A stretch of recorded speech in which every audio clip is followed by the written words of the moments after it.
He looked at the badge, then at the bewildered expressions on the faces of the other stewards, and a wry smile appeared on his face as he said, "It's a voice transmission talisman from the Grand Elder commanding us to gather all of the materials stipulated in the Jade Slip within 3 days.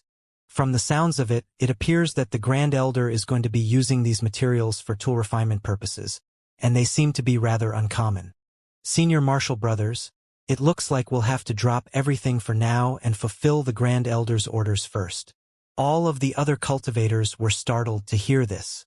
If this is an order from the Grand Elder, then we'll naturally have to prioritize it. Check the list of materials in the Jade Slip, and if we have them, bring them out of our storage unit right away. If not, immediately head to the Ancient Sword Sect and 100 Possibilities Pavilion to see if they have them. In particular, the 100 Possibilities Pavilion cultivators are very proficient in tool refinement, so they should have any materials that we're missing. This must be rather urgent, or the Grand Elder wouldn't be giving us only 3 days to gather everything. An elderly man in gray robes instructed in a decisive manner. The other cultivators all nodded emphatically in response. After delegating some duties among themselves, the Foundation establishment stewards all leaped onto their treasures and flew out of the pavilion, hurrying away to gather the materials detailed in the Jade Slip. 3 days later, the blue-robed cultivator arrived at the interconnected peaks with a bulging storage pouch filled with the required materials, but was naturally kept out by the restriction around the peaks. This Foundation establishment disciple released a voice transmission talisman before waiting on the spot, holding the storage pouch in both hands in a respectful manner. After roughly 10 minutes had passed, the mist that had been manifested from the restriction suddenly began to tumble and surge, immediately following which a burst of azure light shot forth from within. Spiritual light flashed, and the storage pouch in the blue-robed cultivator's hands was swept away. The blue-robed cultivator's heart stirred upon seeing this, and he hurriedly bowed several times toward the mist before flying away atop his treasure. Peace and tranquility resumed over the interconnected peaks, as if nothing had ever happened. In his cave abode, Han Li stowed away his humanoid puppet before using his spiritual sense to assess the contents of the storage pouch in his hand. A short while later, a content expression appeared on Han Li's face as he murmured to himself, "Not bad. They really did manage to get everything. Looks like these sect stewards are quite capable.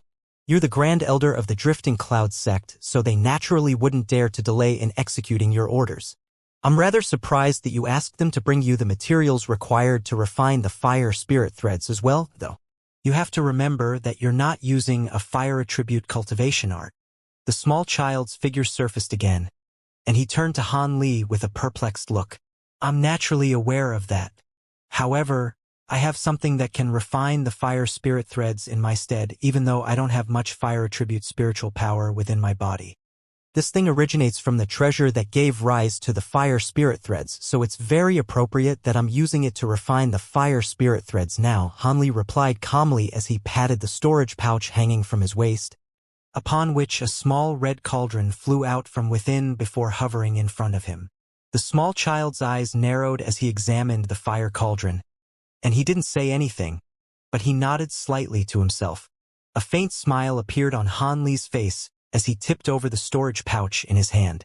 A flash of white light erupted, and about a dozen or so jade and wooden boxes of different sizes appeared on the ground. Han Li raised a hand and pointed a finger at the fire cauldron. The crimson lid of the cauldron flew soundlessly into the air, following which a ball of crimson flames emerged from within the cauldron amid a loud boom. In the blink of an eye, the flames had manifested into a dozen or so crimson fire ravens, all of which began to fly around the cauldron. "Those flames have manifested a spirit. This treasure's power isn't all that remarkable, but it is indeed an extremely pure fire attribute treasure, so it'll be quite suitable to refine the fire spirit threads in your stead. Even so, these fire ravens were born from the cauldron and not created by your magic power, so it's going to be rather difficult to accurately manipulate them. You're going to pay a lot of attention to this process. Any lapse in concentration could result in all of your efforts going to waste," the small child warned. "Rest assured, fellow Taoist Endless Sky, I have nothing if not patience." Han Li chuckled nonchalantly. The small child naturally wasn't going to try and dissuade Han Li any further after hearing that. Thus, Han Li made a hand seal and cast an incantation seal onto the fire cauldron. The cauldron revolved in the air before swelling drastically to several times its original size in the blink of an eye. Only then did Han Li sweep his sleeve through the air and a semi-transparent object shot forth from within, quickly disappearing into the cauldron. A loud boom erupted within the cauldron and balls of crimson flames appeared on its surface while flames also rose into the air from within. The semi-transparent substance was barely discernible within the flames, and was soon pushed by a few fire ravens to the top of the fire. A focused expression appeared on Han Li's face upon seeing this, and he flicked his 10 fingers in quick succession, blasting forth a dozen or so incantation seals of different colors onto the bodies of those fire ravens. The ravens stirred as they blasted flames out of their beaks toward the semi-transparent object in a frenzy. In contrast, that substance seemed to be able to absorb the flame of the fire ravens, and as it was being scorched, its surface gradually reddened, and its shape began to change. Han Li feigned a grabbing motion toward one of the jade boxes on the ground, and the lid flew off on its own, revealing a small blue paste-like substance within. He pointed a finger at the box, and the substance immediately flew into the cauldron, transforming into blue liquid upon making contact with the flames before being completely absorbed by the semi-transparent substance. Han Li was elated to see this as he withdrew his hand seals.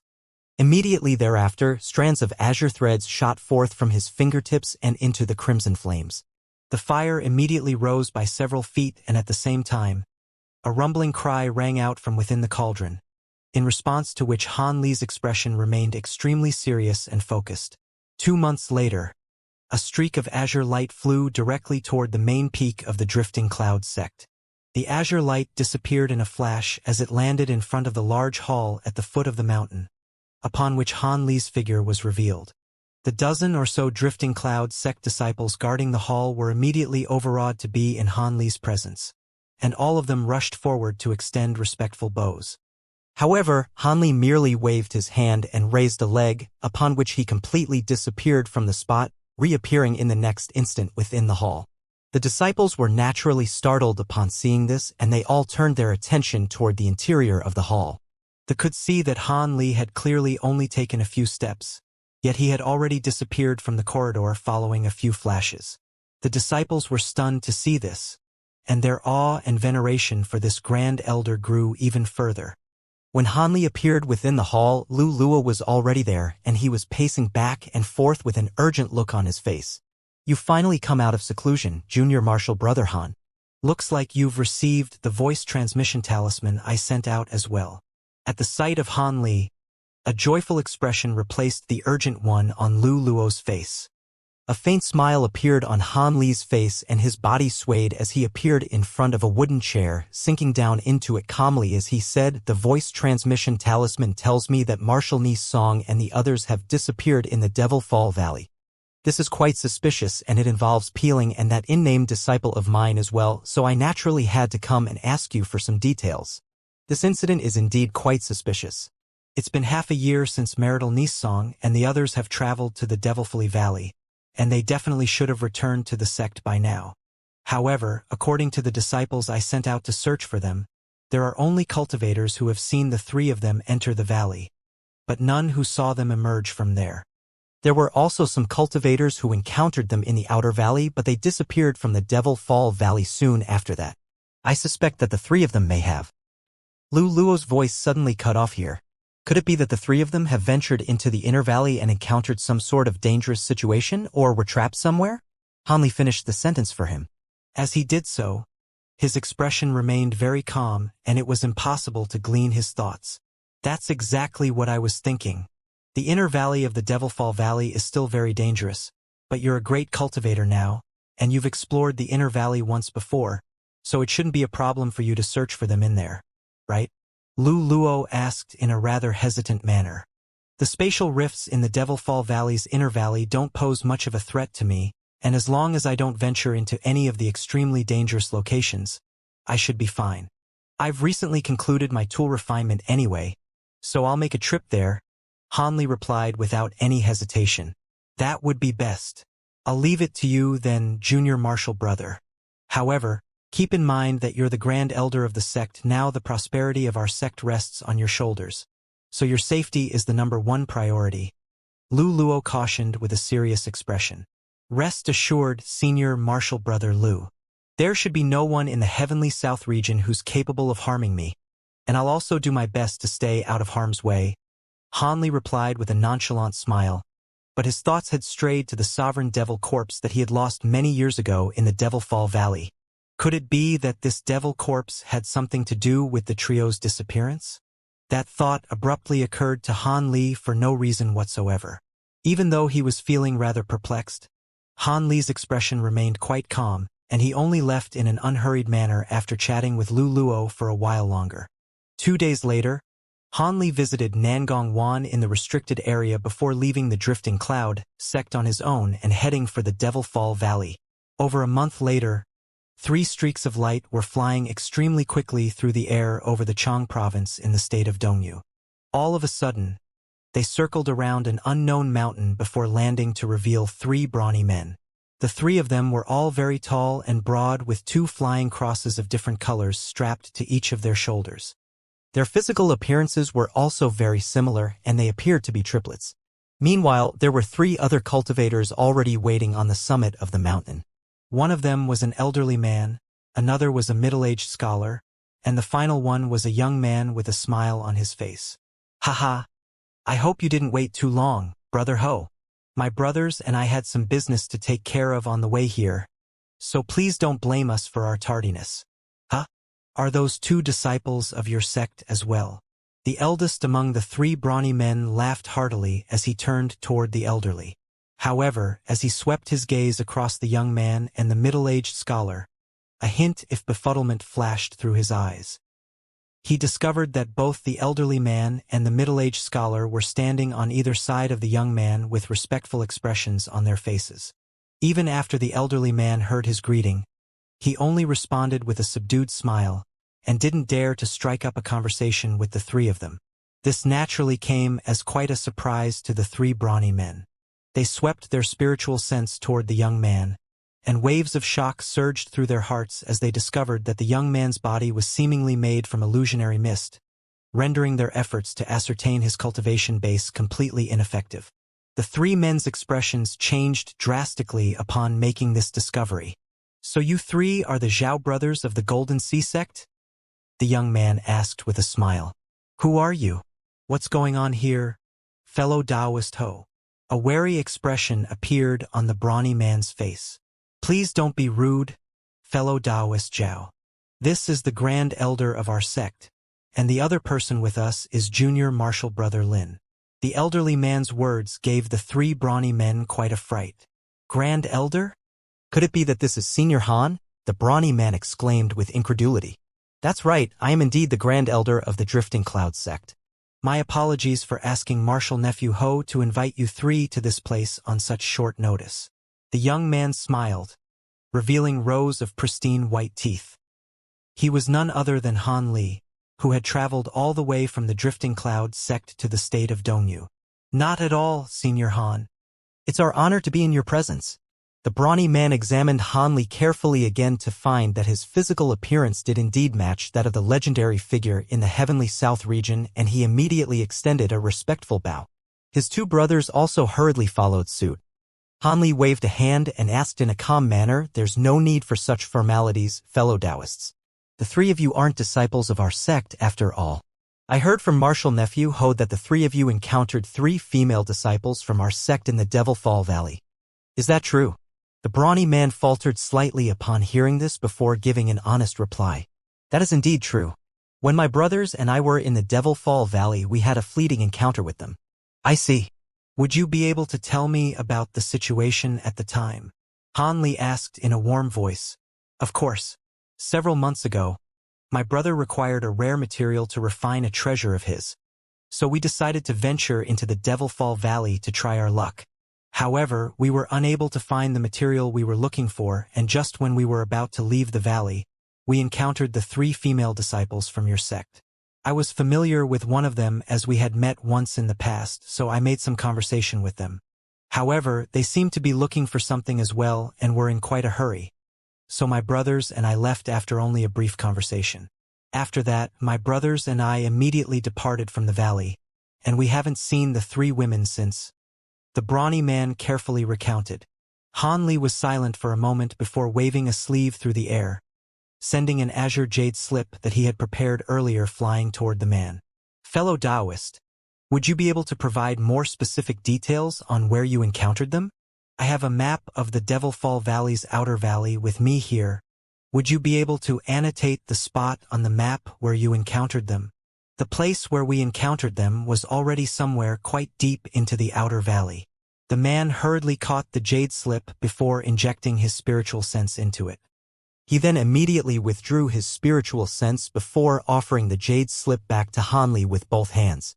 Han Li raised a hand and the jade slip flew into his palm as a streak of azure light.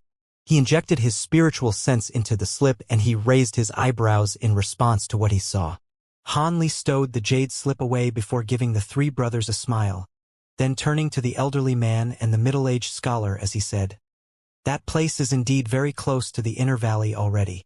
Thank you for your assistance, fellow Taoists. Martial Nephew Ho, Martial Nephew Wu, please keep our 3 fellow Taoists company. I have to be on my way now." "Of course, Martial Uncle Han."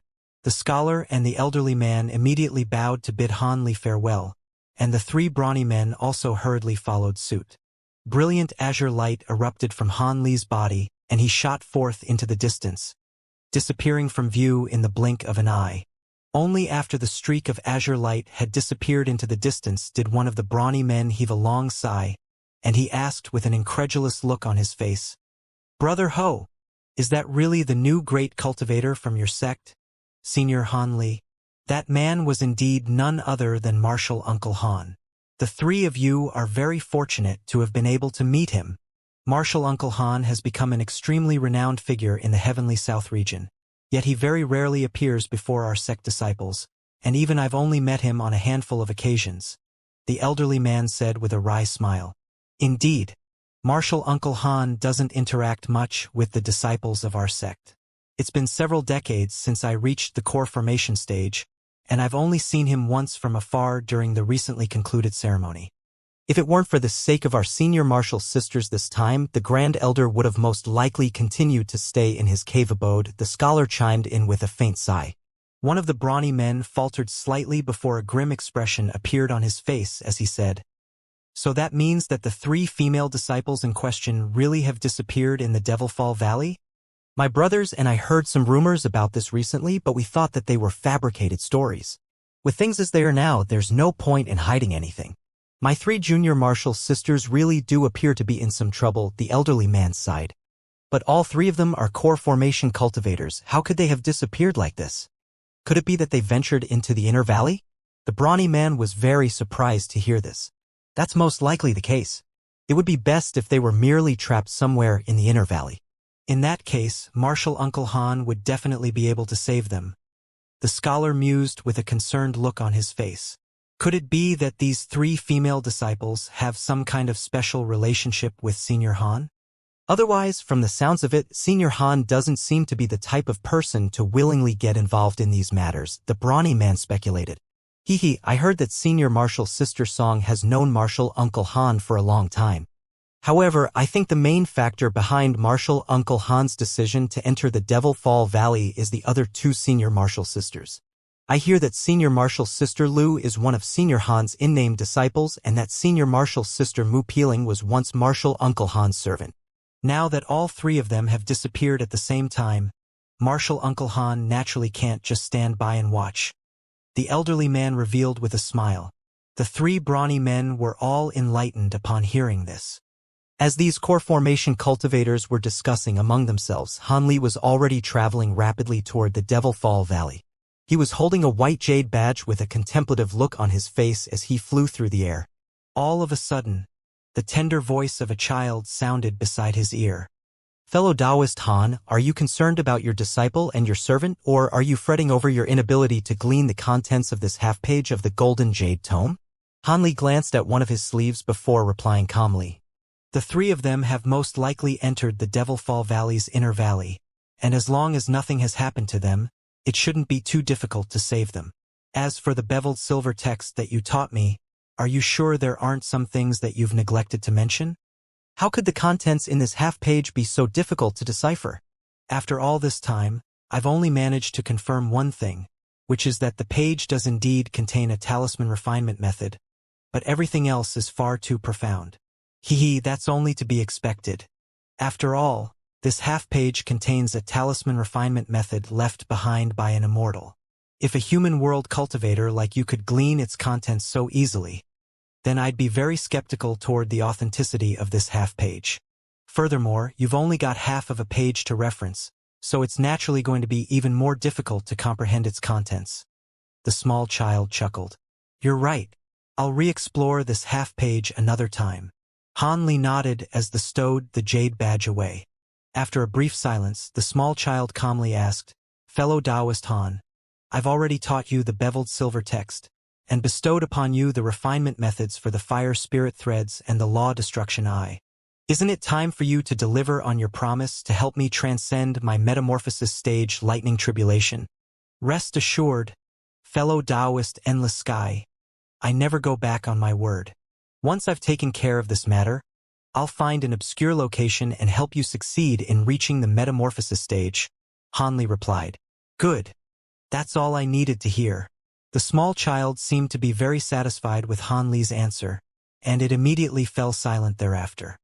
Han Li also remained silent as he flew through the air at full speed, disappearing from view after just several flashes.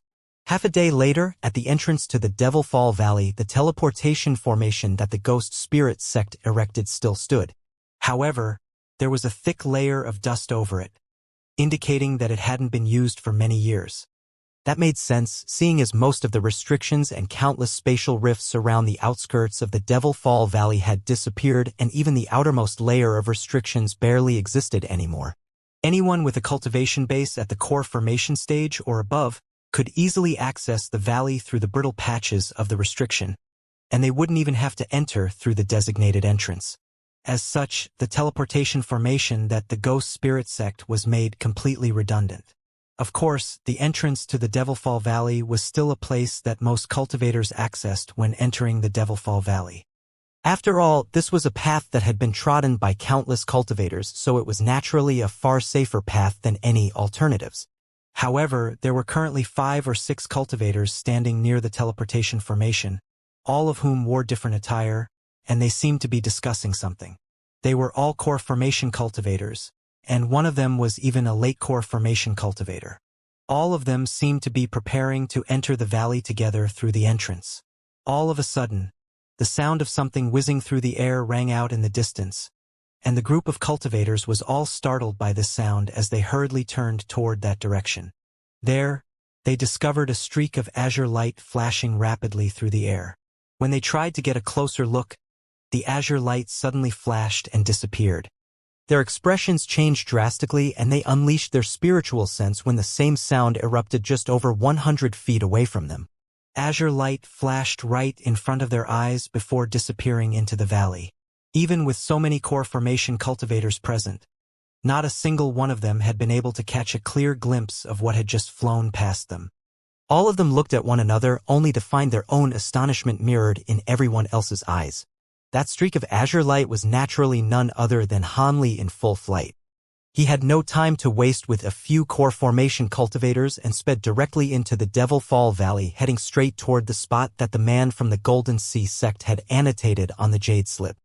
If he recalled correctly, that spot seemed to not be far away from the place through which he had entered the inner valley on the previous occasion with Violet Spirit and the other Ghost Spirit sect cultivators. Furthermore, Song Yu was good friends with Violet Spirit, so it only made sense that she would know about that place. With that in mind, there wasn't much else for Han Li to consider as he headed toward that direction. Most of the spatial rifts in the outer valley had disappeared, so Han Li was virtually able to fly at his full speed. At this rate, it took him only over half a day to reach the massive ice rift through which one could access the inner valley. The streak of azure light revolved through the air before Han Li flew into the ice rift expressionlessly. Several hours later, Han Li finally emerged from the ice rift, but he immediately withdrew the azure light around him and hovered in mid-air amid the bone-chilling winds. Within the inner valley, His spiritual sense was still quite significantly restricted, so it would be very difficult for him to search through the air with his spiritual sense alone. After contemplating the situation for a short while, Han Li patted the spirit beast pouch hanging from his waist. The sound of loud buzzing immediately rang out as countless gold-devouring beetles swarmed out of the pouch, forming a cloud of golden beetles that revolved in the air above his head. He rapidly made a series of hand seals and cast several incantation seals into the swarm of beetles in the quick succession. He then sat onto the ground with his legs folded and slowly closed his eyes. The cloud of golden beetles split up of their own accord, transforming into countless golden flowers that shot forth in all directions, disappearing in the blink of an eye. Han Li had divided his spiritual sense into countless strands to search for the three women. Given that the three women were only at the core formation stage, and none of them were rash individuals, Han Li's thought process was that even if they had ventured into the inner valley, they wouldn't have gone very far into its depths. As such, he was only searching through a relatively small area initially. After failing to discover any leads within that area, Han Li flew several tens of kilometers further into the inner valley before releasing his gold-devouring beetles again. As such, Han Li was naturally able to easily discover some traces left behind by the three women on the mountain where the three women had been searching for illusionary spirit herbs. Upon making this discovery through the use of the gold-devouring beetles, Han Li was ecstatic and he immediately headed over to that place in person for a closer inspection. As a result, he discovered some signs to verify that the three women had indeed entered the inner valley and that they had stayed on this mountain for a substantial period of time. However, when he expanded the scope of his search again, there were no further leads to be discovered. In the end, Han Li returned to the summit of the mountain and fell into deep thought. After a period of contemplation, he suddenly let loose a long cry and all of the gold-devouring beetles in a radius of several tens of kilometers came flying back toward him before they were stored away into his spirit beast pouch again. However, Han Li then immediately pulled out another pouch, from within which 12 snowy white centipedes flew out. They were none other than his 6-winged frost centipedes.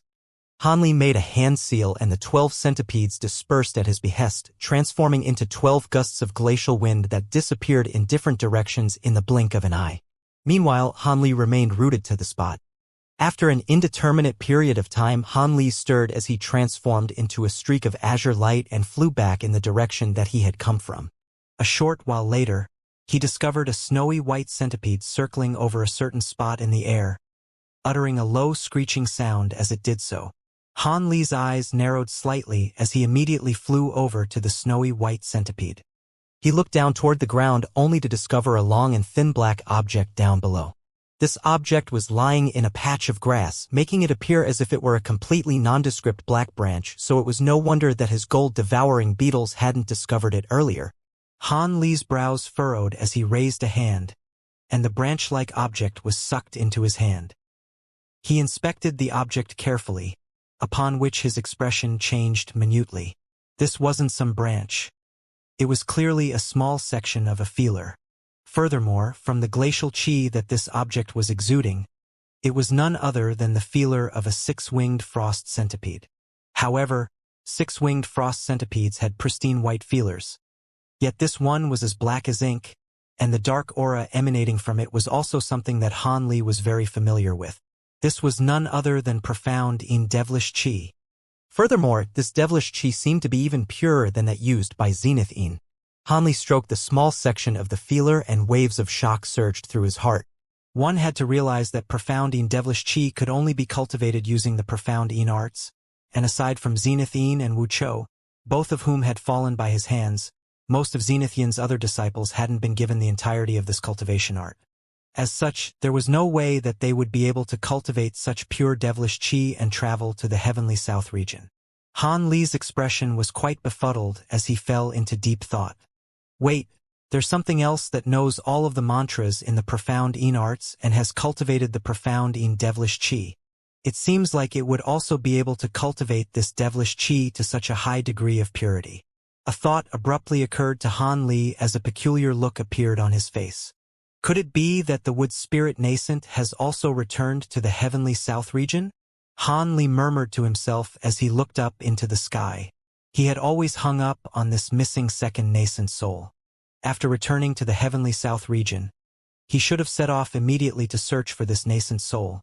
Yet Nangongwan was still yet to break out of the ice wall, and his concern for her dissuaded him from embarking on such a long journey.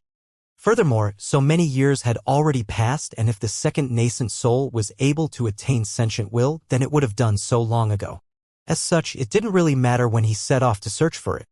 As such, he had set this matter aside completely and decided to take a trip to the Milan Plains several years down the track. However, it appeared that the second nascent soul had returned to the heavenly south region of its own accord and was hiding within the Devil Fall Valley. In that case, it most likely had something to do with the disappearance of Mu Peeling's trio, which ironically meant that they were most likely still safe. After all, the nascent soul had completely replicated his memories and emotions. Even if its personality had been altered after all these years, it was still very unlikely that it would kill those 3 women in cold blood. Hanli wore a grave expression as he considered all of the possibilities involved. After so many years had passed, the second nascent soul would have most likely possessed a body of its own already. Furthermore, from the moment that he had entered the inner valley, he hadn't sensed any trace of the sovereign devil corpse, which he had planted a wisp of his spiritual sense into.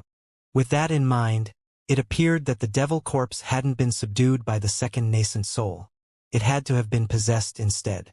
Countless thoughts flashed through Han Li's mind as he placed himself in the second nascent soul's shoes, and the truth was soon made apparent to him. He stroked his chin and heaved a long sigh. Right at this moment, the remaining centipedes all flew toward him from different directions, and it didn't appear as if they had discovered anything. Han Li wasn't very surprised to see this. The reason why he withdrew the gold-devouring beetles and released the 12 six-winged frost centipedes instead was naturally because Lu Yu was carrying 6-winged frost centipede with her as well.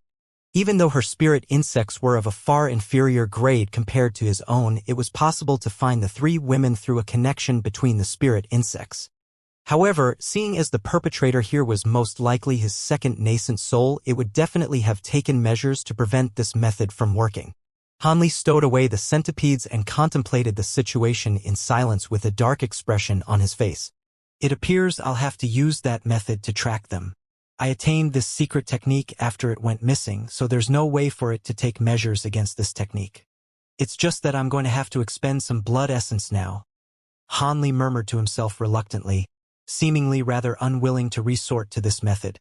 However, he still patted the storage pouch hanging from his waist in the end, upon which a white jade plate and a small crimson flag appeared in his hands at the same time. He tossed the 2 items into the air and they flew upward as 2 streaks of light, one white and one red, before hovering in front of him. Han Li then opened his mouth and a ball of azure light enshrouded the formation plate. He then slid a finger over the wrist of his other arm, inflicting a thin gash following a flash of azure light. A few drops of blood essence then flowed out of the gash on his wrist. Han Li blew on the drops of blood essence, and they immediately disappeared into the white jade plate. Han Li then pointed a finger toward the small crimson flag, and it flew directly above the formation plate at his behest. The flag then tremored slightly before transforming into a ball of crimson mist that enshrouded the jade plate within. Han Li began to chant something, and the jade plate also began to glow with a crimson light, following which bursts of crimson mist materialized from his blood essence began to emerge. The crimson mist then merged to form a single cloud of blood mist in the air. At this point, Han Li suddenly let loose a low cry and azure light flashed from his eyes, as he pointed a finger toward the jade plate.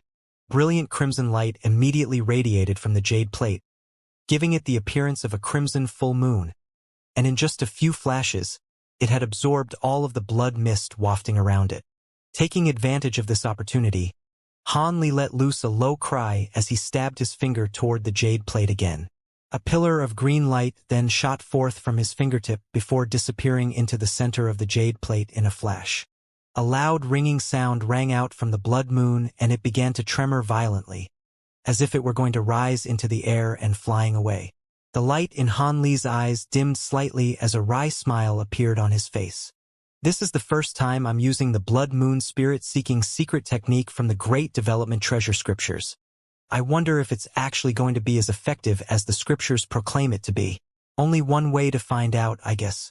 If it weren't for the fact that I kept a few drops of Mu Peeling's blood essence when I was setting up the spirit restriction in her, I wouldn't even be able to unleash this secret technique. Han Li murmured to himself as he swallowed a pill before sitting down on the spot with his legs crossed. When Han Li opened his eyes again an hour later, he was back to his prime condition. He immediately cast an incantation seal toward the jade plate, upon which the blood moon transformed into a piercing streak of crimson light as it flew into the distance. Han Li's body swayed and his body also transformed into an azure streak of light, flying behind the crimson light in hot pursuit. Within the blink of an eye, the two streaks of light had completely disappeared from view. The crimson ball of light flew along at an even pace, and Han Li also followed closely behind it. After flying for close to half a day, Han Li was led by the crimson ball of light into an extremely barren and secluded basin. A burst of scorching heat immediately came rushing toward him. Han Li's expression changed slightly, and he discovered that everything within the basin was either black or red. On the outskirts of the basin were spherical black rocks, while a crimson lake of lava was situated at its center. The scorching temperatures emanating from the lava lake was making even the air above the basin shimmer and warp, creating a rather twisted and ethereal scene to behold. The ball of crimson light was revolving in the air above the lava lake, emitting a sharp screeching sound at the same time, looking as if it wanted to descend, but it didn't dare to do so. Han Li stroked his chin and looked at the lava down below as a cold smile suddenly appeared on his face. It really does know how to find good hiding places. If it weren't for the guidance of the secret technique, I really wouldn't have been able to find this place. However, now that I know this is where they are, some lava isn't going to be able to stop me. Han Li raised a hand, and the crimson ball of light immediately whizzed through the air toward him before landing obediently in the center of his palm. Han Li raised his other hand, and a spluttering sound erupted as purple flames instantly surfaced along his entire arm, quickly encompassing his whole body. Thus, a massive purple fireball came tumbling down directly from above. The fireball that Han Li had transformed into was able to completely disregard the scorching crimson lava down below, landing with a loud thump before disappearing into the lava lake. A massive splash erupted over the surface of the lake, but it soon reverted back to its peaceful and tranquil state, as if nothing had ever happened. At this point, Han Li had already reached a depth of over 100 feet down into the lava, and he continued to descend even further. Even though he had been completely submerged in lava, his purple apex flames, which were a glacial flame, were able to easily keep the scorching temperatures at bay. After diving down for over 2,000 feet, Han Li finally reached the lakebed, and his feet landed on the ground, which was lined with solid black rocks. He looked around and was unable to see anything aside from vast expanses of crimson in all directions. Han Li's brows furrowed as he injected his spiritual power into his eyes, upon which a blue light flashed within the depths of his pupils. He had unleashed his bright sight spirit eyes. After surveying his surroundings once again, Han Li raised the crimson jade plate in his hand. The jade plate swayed before rattling incessantly toward a certain direction, as if it were attempting to break free from his grasp. Han Li immediately flew toward that direction, and after flying for a certain distance, the jade plate suddenly stopped rattling, abruptly plummeting downward instead. Han Li was able to react in time and caught the jade plate again. Only then was he able to prevent it from escaping the protective cocoon formed by the purple flames. At the same time, he also cast his gaze directly below himself. His expression changed slightly as he raised a hand, upon which a piercing burst of golden light shot forth, heading directly toward the lakebed. Following a resounding boom, a massive rift around 70 to 80 feet in length was sliced into the seemingly normal lakebed. Blue light immediately radiated from within the rift, warding off all of the scorching lava. There was a light barrier restriction beneath this lakebed. Han Li was ecstatic upon seeing this, and he immediately dove toward the light barrier without any hesitation. The blue light barrier clearly wasn't an extremely sophisticated restriction, as his purple apex flames were able to easily burn a large hole of around 10 feet in diameter into its surface. Han Li immediately flashed through that hole and appeared on the other side of the light barrier. The blue light barrier immediately sealed over, keeping the lava at bay again. Han Li paid this no heed as he began to survey his surroundings again. At this moment, he found himself in a secret underground tunnel. The ground and all of the walls were extremely bumpy and uneven, making it appear as if it were a naturally forming tunnel rather than one that had been artificially created. Hanli immediately tossed out his jade plate again. The jade plate revolved in the air before transforming into a crimson moon again and hurtling deeper into the tunnel. Hanli rose up into the air expressionlessly and followed closely behind the blood moon. After flying for around 2 to 3 kilometers, the tunnel began to gradually slope upward. After advancing for a further 1,000 feet or so, Hanli finally saw light up ahead, indicating that he had arrived at the exit. The blood moon immediately flew toward the light without any hesitation. However, Hanli wore a rather wary expression as he flapped his sleeves soundlessly to summon a ball of 3-colored flames. This was none other than his tri-flame fan. Hanli grasped the fan in his hand and his body swayed, taking him to the exit of the tunnel in the next instant, where he stood, examining his surroundings cautiously. His surroundings were very dark and dim, yet everything was extremely clear to his bright sight spirit eyes. This was a natural underground cave, and it appeared to be completely devoid of human presence. Hanli raised an eyebrow as his gaze fell upon an exit at the end of the cave, which seemed to be leading to another cave. At this moment, the blood moon was flying directly toward that exit. However, its momentum was arrested as soon as it reached the opening, and it began to emit a sharp buzzing sound. A crisp crack then rang out, and a dozen or so thin black cracks appeared over the surface of the blood moon. Following one final flash, the crimson moon disintegrated into specks of light. As opposed to being alarmed upon seeing this, Hanli was, instead, ecstatic. It only took him a few steps to reach the other cave connected to this one, and he found himself situated within an even larger cave than the previous one. However, when he focused his gaze and looked around him, he faltered slightly at the sight that he beheld. The entire cave was filled with tumbling pitch-black mist that encompassed almost every single inch of space within the area. However, as soon as some of this mist reached the exit of the cave, they were completely unable to progress any further, seemingly having been halted by an invisible barrier. With his bright sight spirit eyes to enhance his vision, the pitch-black cave that would render normal cultivators completely blind was as clear as air to Hanli. Thus, he was able to immediately catch sight of the 3 women lying completely stationary at the center of the cave. They were none other than Mu Peeling's trio. Beneath the 3 of them, there was a strange formation spell that was shimmering with faint spiritual light, and the black mist was being expelled incessantly from that formation. Hanli didn't immediately rush in to save the 3 women. Instead, he examined every single inch of the cave with his spiritual sense, and after verifying that his second nascent soul wasn't lurking in the shadows somewhere, he decisively feigned a grabbing motion toward the air at the opening of the cave. Golden light flashed and the sound of something being ruptured rang out. The dense black mist immediately came surging out from within the other cave and tumbling straight toward Hanli. However, Hanli merely made a hand seal, and a loud thunderclap erupted as a layer of golden lightning arcs surfaced over his body. All of the black mist that came into contact with the arcs of lightning were immediately reduced to nothingness. Hanli strode forward and waded directly into the black mist. The golden arcs of lightning danced around him amid bursts of erratic crackling, keeping all of the black mist firmly at bay. However, the black mist seemingly possessed intelligence as it converged to form a dozen or so black snakes of different sizes in the blink of an eye. The snakes circled around Hanli in a menacing manner, wanting to throw themselves at him, but not daring to do so. Hanli's expression darkened upon seeing this, and the triflame fan in his hand disappeared in a flash.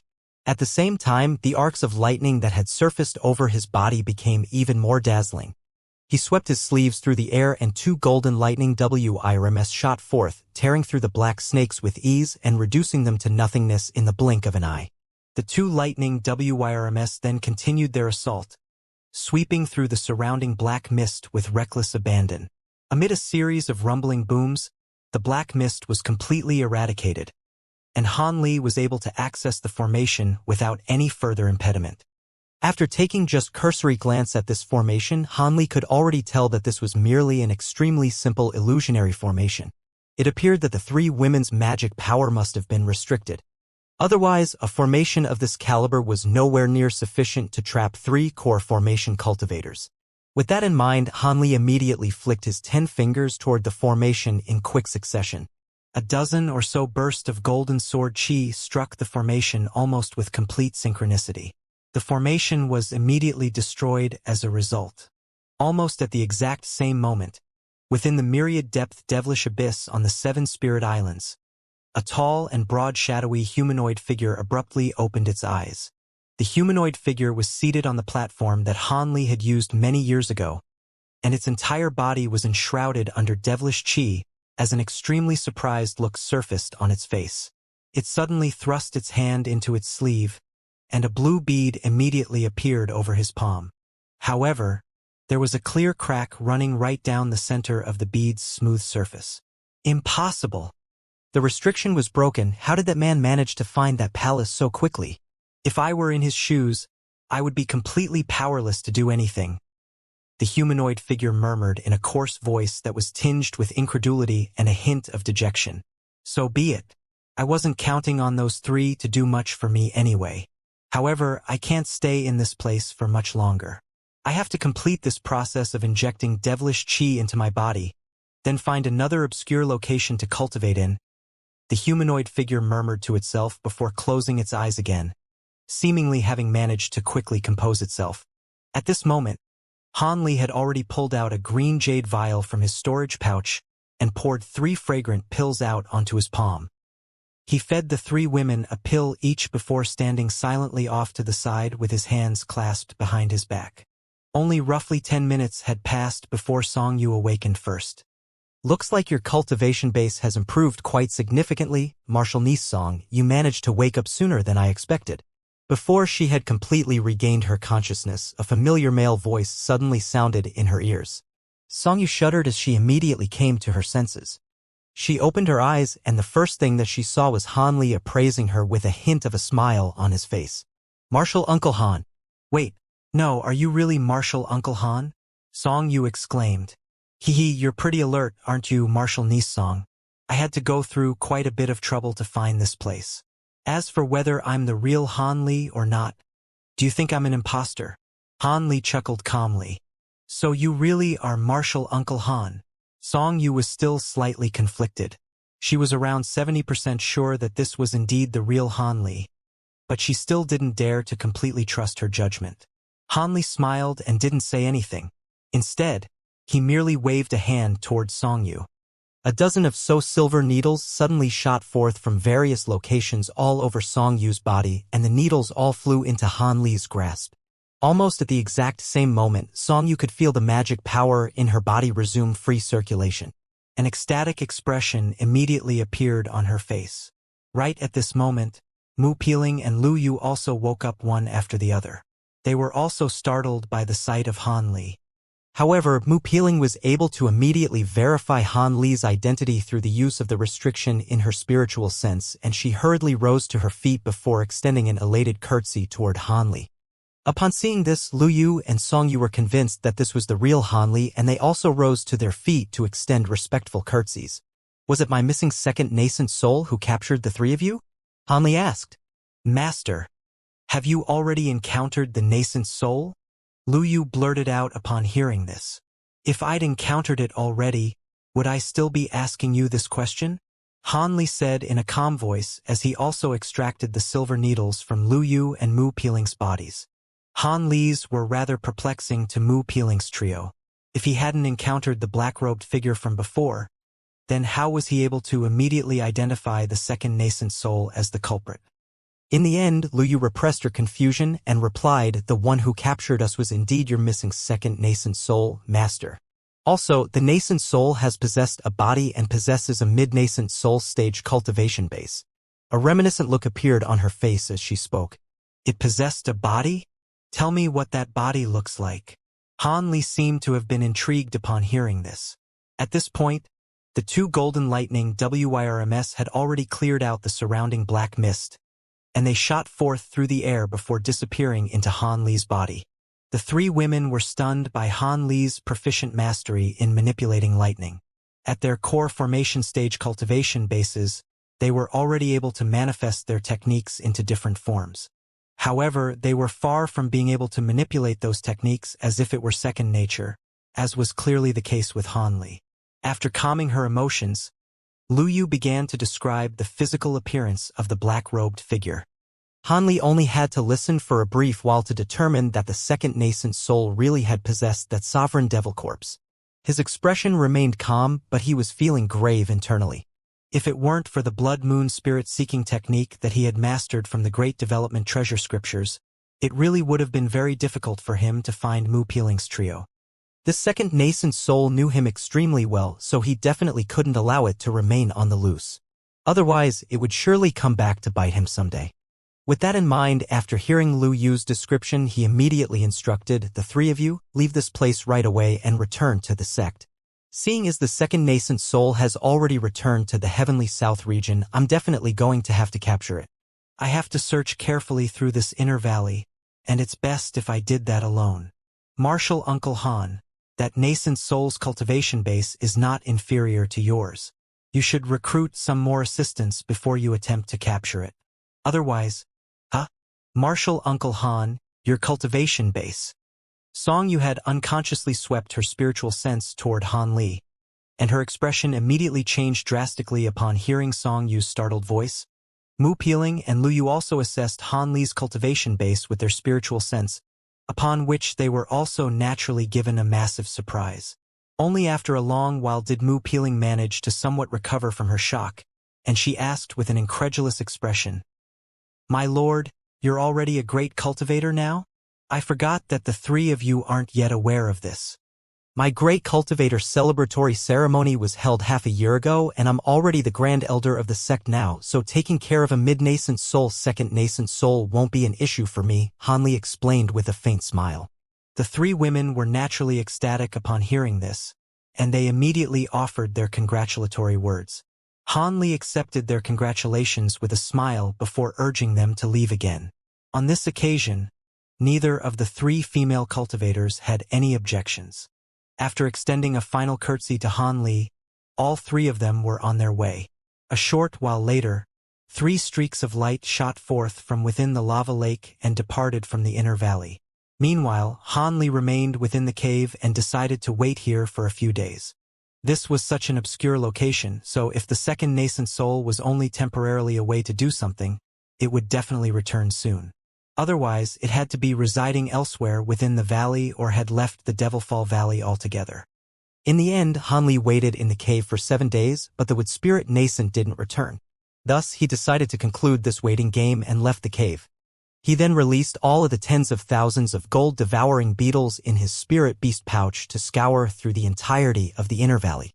He was unable to find the second nascent soul through his efforts, yet he was able to discover many ancient treasures left behind by cultivators of the distant past. Even though these treasures were completely useless to him and couldn't even compare to a spirit treasure replica like his Triflame fan, they would still be considered to be very rare in a place like the Heavenly South region. However, Han Li couldn't bring himself to feel any joy over these discoveries. He had discovered traces of the second nascent soul's activity during this process, and many of the cave abodes left behind by ancient cultivators were already completely empty, having clearly been looted recently.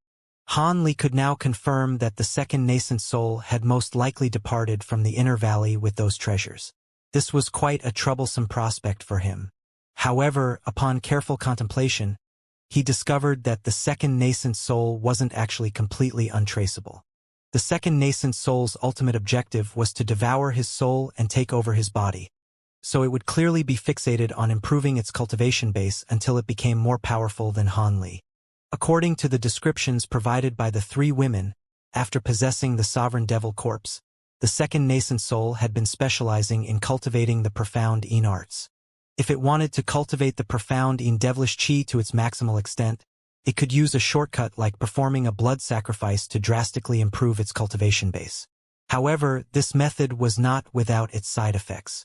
In most cases, anyone who dabbled in such sinister secret techniques would experience the progression in their cultivation base tapering off following this initial spurt, then find them unable to progress altogether. As such, the method described in the profound in arts during which one injected devilish qi into their body to enhance cultivation progress was the best option for the second nascent soul. Using such a method to forcibly inject devilish qi into one's body could allow a devil cultivator to break through bottlenecks in an extremely short time, thereby significantly enhancing their cultivation base. However, this method also had accompanying repercussions. At best, the cultivator's body and appearance would be altered by the devilish qi through a process known as devilification, and at worst, one could completely lose their sanity and be reduced to a half-human, half-devil abomination of a creature. As such, this was an extremely perilous method to employ for normal cultivators. However, this risk didn't apply to the second nascent soul. It had possessed a devil corpse and it knew the cultivation method stipulated in the Great Development Technique, thereby allowing it to be able to much more effectively resist the repercussions that employing the method may have on its sanity. Thus, the risk involved was significantly minimized. Back when the second nascent soul had left him, it was still only at the early nascent soul stage, yet it had already progressed to the mid-nascent soul stage in such a short time. Unless it had stumbled upon some other miraculous opportunity, it may have already employed this method. This Devilfall Valley was the place where the ancient devil had emerged from countless years ago, so it wouldn't be a surprise at all if some places had residual devilish qi. Han Li sat and meditated on the summit of a certain mountain for a day and a night, constantly considering the second nascent soul situation and attempting to predict its next step. In the end, he really was able to strike the nail on the head. The myriad depth devilish abyss. Han Li abruptly opened his eyes as he murmured to himself in a cold voice. Azure light then erupted over his body as he shot forth into the distance. 2 days later, Han Li had already departed from the Devilfall Valley and was heading toward the Seven Spirit Islands at an incredible speed. According to the profound in arts, it would take around a year to complete the elementary stage of the process during which one injected devilish qi into their body. He didn't want to get there too late and have the second nascent soul escape in advance. Almost at the exact same time, the black-robed figure within the myriad depth devilish abyss realized that Han Li may have predicted its whereabouts. However, it was at a crucial juncture in its cultivation and was unable to leave the myriad depth devilish abyss. Furthermore, due to the fact that the nascent soul was afraid of its location being leaked, it had concealed itself throughout the entire journey from the Devilfall Valley to the myriad depth devilish abyss, interacting with no cultivators along the way. As such, it had missed out on hearing an extremely important piece of information, and was still unaware of the fact that Han Li had reached the late nascent soul stage. It was no surprise that the nascent soul had neglected to consider this possibility. After all, even Han Li himself had thought that it would take him at least 200 to 300 years to progress to the late nascent soul stage when he had traveled to the Great Gene. The second nascent soul had clearly failed to predict that Han Li would suddenly miraculously advance to the late nascent soul stage. As such, it was still calculating Han Li's speed based on what it would expect from a mid-nascent soul cultivator. According to its estimations, even if Han Li managed to immediately identify that it was in the myriad depth devilish abyss, it would still take him 2 months to get to this place. Meanwhile, it was already at the final stage of injecting devilish qi into its body, and it would only take just over a month for it to complete the process. As such, the nascent soul was feeling very uneasy, but it still decided to take a risk and remain in the myriad depth devilish abyss. After all, if it were to fail on this occasion, it would be extremely difficult for it to return to the myriad depth devilish abyss now that Han Li was aware of its plan. Thus, the nascent soul had arrived at its final decision. It was going to remain in the myriad depth devilish abyss for 1.5 months. By that point, regardless of whether it had succeeded or not, it was going to immediately depart from the abyss. With half a month as a buffer, it would ensure that it would escape before Han Li's arrival. With that in mind, the nascent soul managed to calm itself down and continued to absorb devilish qi into its body. However, after reaching the late nascent soul stage, Han Li was capable of traveling more than twice as fast as he did back at the mid-nascent soul stage, thereby completing a journey that should have taken more than 2 months in just a month. He had arrived at the Seven Spirit Islands. In the past, Wuxia and the others had gifted him with one of these 7 islands, Spirit Turtle Island, for his efforts in suppressing the devilish qi, and he had passed the island directly onto the sect. As such, there should be drifting cloud sect disciples based on that island. With that in mind, Han Li was no longer in a hurry to reach the myriad-depth devilish abyss. Instead, he headed straight for Spirit Turtle Island. A streak of azure light flashed through the air, and he descended on a small mountain on the island. He sat down with his legs crossed on a massive rock before releasing his immensely powerful spiritual sense. The island, which was several hundred kilometers in size, was instantly entirely scanned through by his spiritual sense, and at the same time, he had discovered 2 cultivator settlements. Han Li's lips twitched, and he said something in an extremely quiet voice before remaining expressionlessly on the spot. Meanwhile, there were 2 locations on Spirit Turtle Island that had been cast into a complete frenzy. A short while later, 2 groups of cultivators shot forth from 2 different directions directly toward the mountain that Han Li was resting on. Han Li showed no intention of getting up and merely looked up indifferently at these cultivators. All of a sudden, a hint of surprise appeared in his eyes. At this moment, the 2 groups of cultivators had already reached the air above the mountain, and after identifying Han Li, all of them hurriedly descended from above. "We pay our respects to Grand Elder Han." All of the cultivators stepped forward and extended respectful bows. The 2 people leading the respective groups were both core formation cultivators, one of which was a yellow-robed man with small eyes and thick eyebrows, while the other was a woman who appeared to be just over 30 years of age. The dozen or so cultivators accompanying them were all also at the foundation establishment stage. "So it really is you. Long time no see. It seems like you're also reached the core formation stage." Han Li suddenly turned to the yellow-robed cultivator with a smile. The yellow-robed man's face immediately paled after Han Li identified him, and he stuttered unsteadily. "I wasn't aware of your true identity during our previous encounter, so please forgive me if I offended you in any way." "Grand Elder Han." The core formation stage woman was quite surprised to see this. This senior martial brother Kuei of hers was normally a very smooth talker, so why was it that he had been reduced to such a stuttering mess?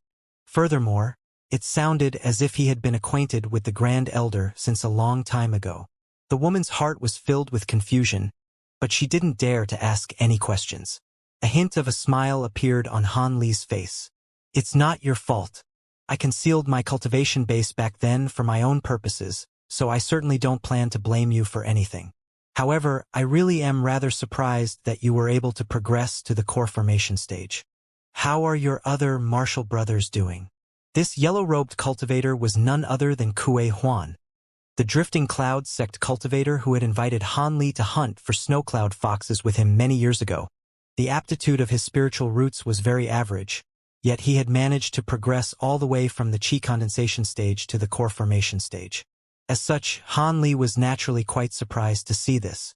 Han Li clearly recalled everything that had happened all those years ago, and a wry smile appeared on Kuei Huan's face upon seeing this as he replied, "Senior Martial Brother Wang and the others weren't as lucky as I am. They were unable to even progress to the foundation establishment stage, and passed away many years ago." "I see. Their aptitude was quite mediocre, so it's no surprise that they were unable to progress to the foundation establishment stage. Looks like you encountered some brilliant opportunities, Martial Nephew Kuei." Han Li sighed. "Over 100 years ago, I unintentionally consumed an unknown spirit herb, and my cultivation base progressed at a phenomenal rate thereafter." Kuei Huan explained with a slightly sheepish smile. "Hee, you're quite a lucky man, Martial Nephew Kuei. However, I'm not here to catch up and reminisce about old times today. I have some questions to ask you all." Han Li suddenly adopted a serious expression. "We'll be sure to tell you everything we know, Grand Elder Han," the woman replied obediently. Even if Han Li wasn't the Grand Elder of the Drifting Cloud sect, he was still the #1 cultivator in the Heavenly South region, so he had to be treated with the utmost respect. "I just wanted as if any of you have noticed any abnormalities with the Devilish Abyss seal on the 7 Spirit Islands," Han Li inquired. The woman faltered momentarily before replying, "The seal? It seems to be fine. Our patrol teams from the 7 islands guard the seal in shifts, and no abnormalities have been reported to us." "What do you mean by this, Martial Uncle Han?" Han Li's brows furrowed upon hearing this. "The seal is guarded in shifts? Doesn't that mean you won't know if something's amiss when patrol teams from other islands are on duty?" Han asked with a dark expression. Kuei Huan and the woman glanced at each other, and the former could only muster up his courage as he admitted, Unless the other islands go to the trouble of reporting these matters to us, I'm afraid that this is indeed the case. However, to their surprise, Han Li wasn't enraged upon hearing this. Instead, a hint of light flashed through his eyes as he suddenly patted the storage pouch hanging from his waist, producing a set of formation plates and formation flags of different colors. Take 36 disciples with you and head to the entrance of the abyss straight away, then set up this malevolent heavenly formation. I'm going to be making a trip to the abyss. If anything tries to come out, make sure to trap it with this formation. I don't expect you to kill it. Just make sure it doesn't get away, Han Li instructed calmly. Kuei Huan and the woman were very surprised to hear this, but they still immediately agreed. There's no time to waste. Pick your disciples quickly, then set up the formation as soon as you can. I'm going ahead to the abyss first. Hopefully, this is just a false alarm. Han Li delivered a final set of instructions before tossing the formation tools toward the two core formation cultivators and rising into the air. Before the two of them had a chance to reply, azure light appeared over his body as he shot forth into the distance, heading directly for the seal on the devilish abyss. The woman and Kuei Huan hurriedly bowed in his direction before immediately pulling out their voice transmission talismans, instructing all of the disciples on the island to immediately assemble. A short while later, 36 cultivators were picked out and the two core formation cultivators led them toward the abyss while carrying the formation tools. As this was an instruction from Han Li, they didn't dare to delay in the slightest. At this moment, Han Li had already reached the entrance of the abyss. The massive vortex of the past had now been reduced to only around 500 to 600 feet wide. Furthermore, there were a dozen or so massive stone pillars distributed around the vortex. The pillars were constructed from an unknown material that was like metal but also like wood and were able to float in a completely stationary manner in the surrounding seawater. Beams of white spiritual light were radiating from the stone pillars, creating a white light barrier that completely sealed the vortex within. Han Li hovered above the light barrier and examined it with narrowed eyes. There were 7 or 8 cultivators standing behind Han Li, one of which was a red-robed core formation cultivator who asked tentatively, "Senior Han, as you can see, the seal is completely unscathed. Could it be that the information you received was perhaps incorrect? The cultivators from our 7 islands have been constantly keeping an eye on this place, and we've never let our guards drop." The remaining Foundation establishment cultivators were standing even further away, not even daring to breathe too loudly. I know at least half a dozen methods to infiltrate this seal without damaging it. It's not a difficult task to get past you guys. Han Li replied coldly without even turning his head. The red-robed cultivator could only give a wry smile in response. Disciples from my drifting cloud sect are going to arrive to set a formation soon in order to fortify the entrance. All you have to do is cooperate with them. There won't be any issues, will there? Han Li asked coldly. Not at all. Senior, are you really going to enter through the seal? The red-robed cultivator asked in a hesitant manner.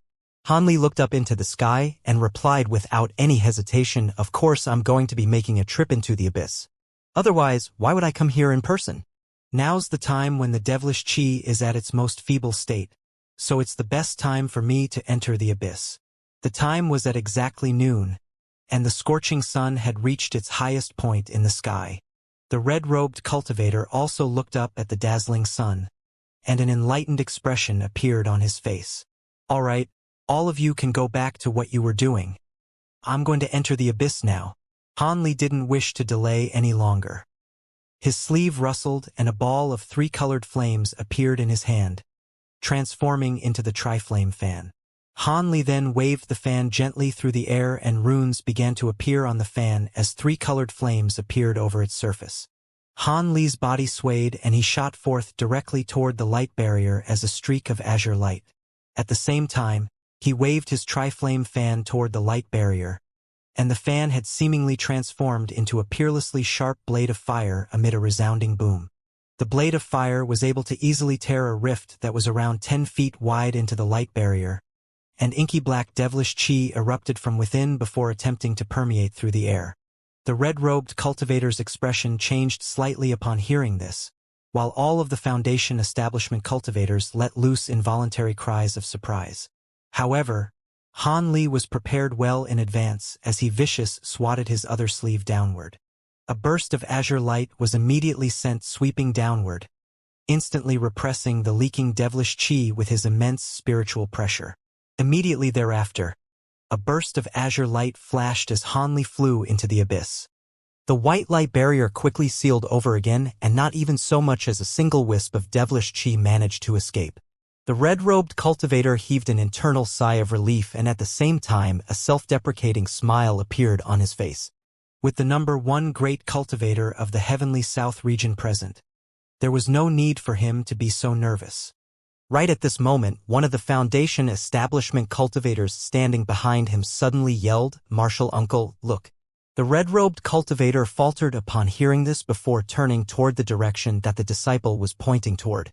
There, in the distance, several tens of streaks of light were hurtling toward them. They're drifting cloud sect cultivators. Looks like Senior Han is quite serious about this. Could it be that there really has been some powerful devil that has snuck into the abyss? The red-robed cultivator murmured with a complex expression on his face. Amid the vast expanse of pitch-black devilish chi within the abyss, Han Li had already summoned his divine Devilbane lightning to shield himself. At this moment, he was advancing toward the deepest point in the abyss amid a series of rumbling thunderclaps. The golden arcs of lightning around his body intertwined incessantly with the devilish chi in the air, and the latter was constantly being eradicated in Han Li's wake.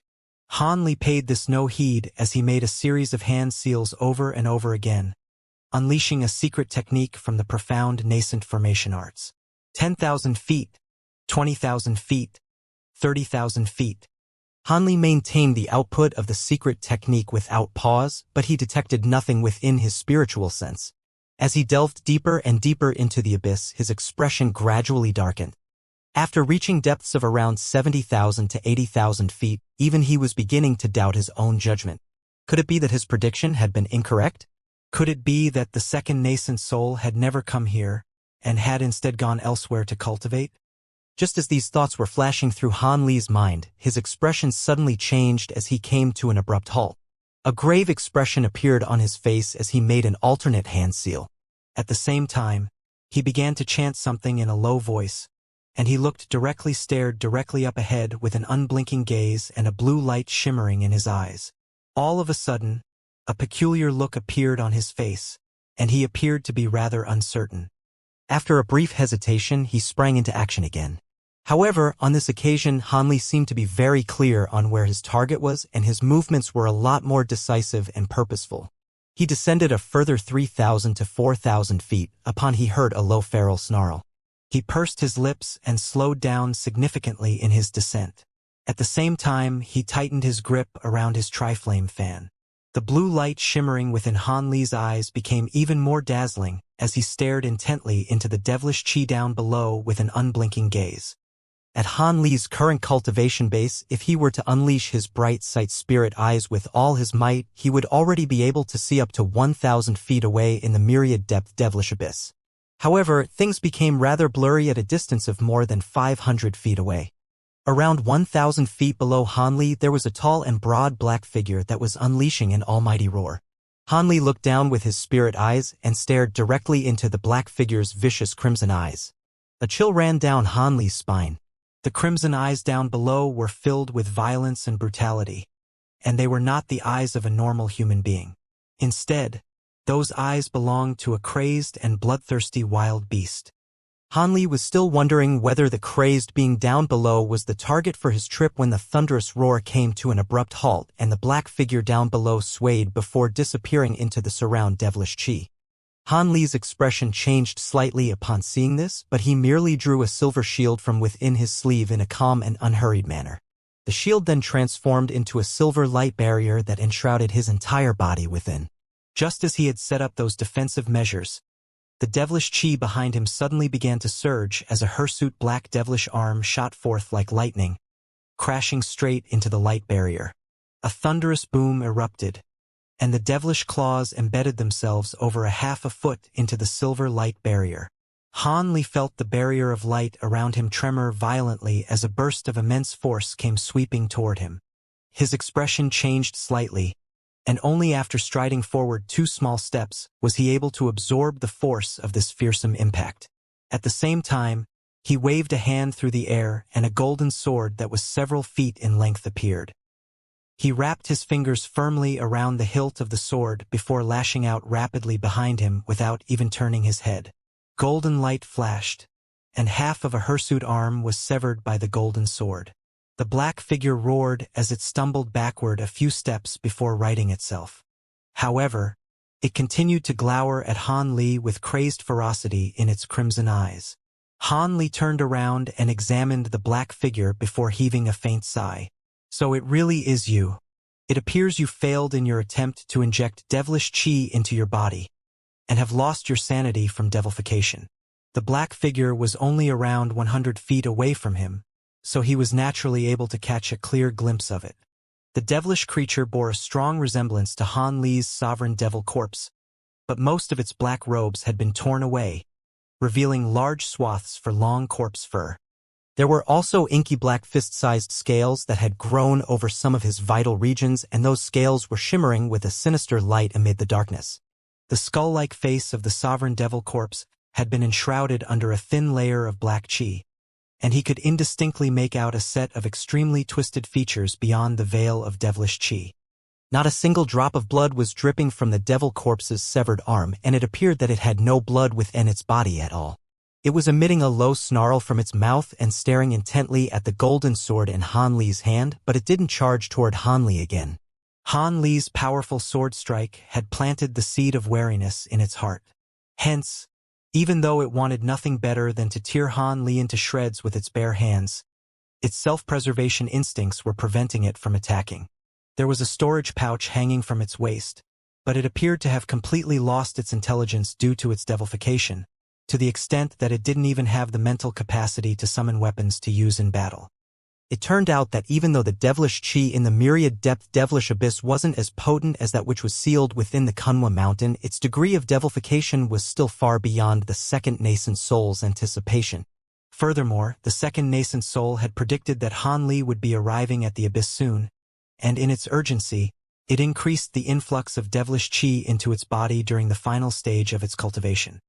The second nascent soul did indeed possess the great development technique, yet it was too busy cultivating the profound Yin arts and had only reached the second layer of the great development technique.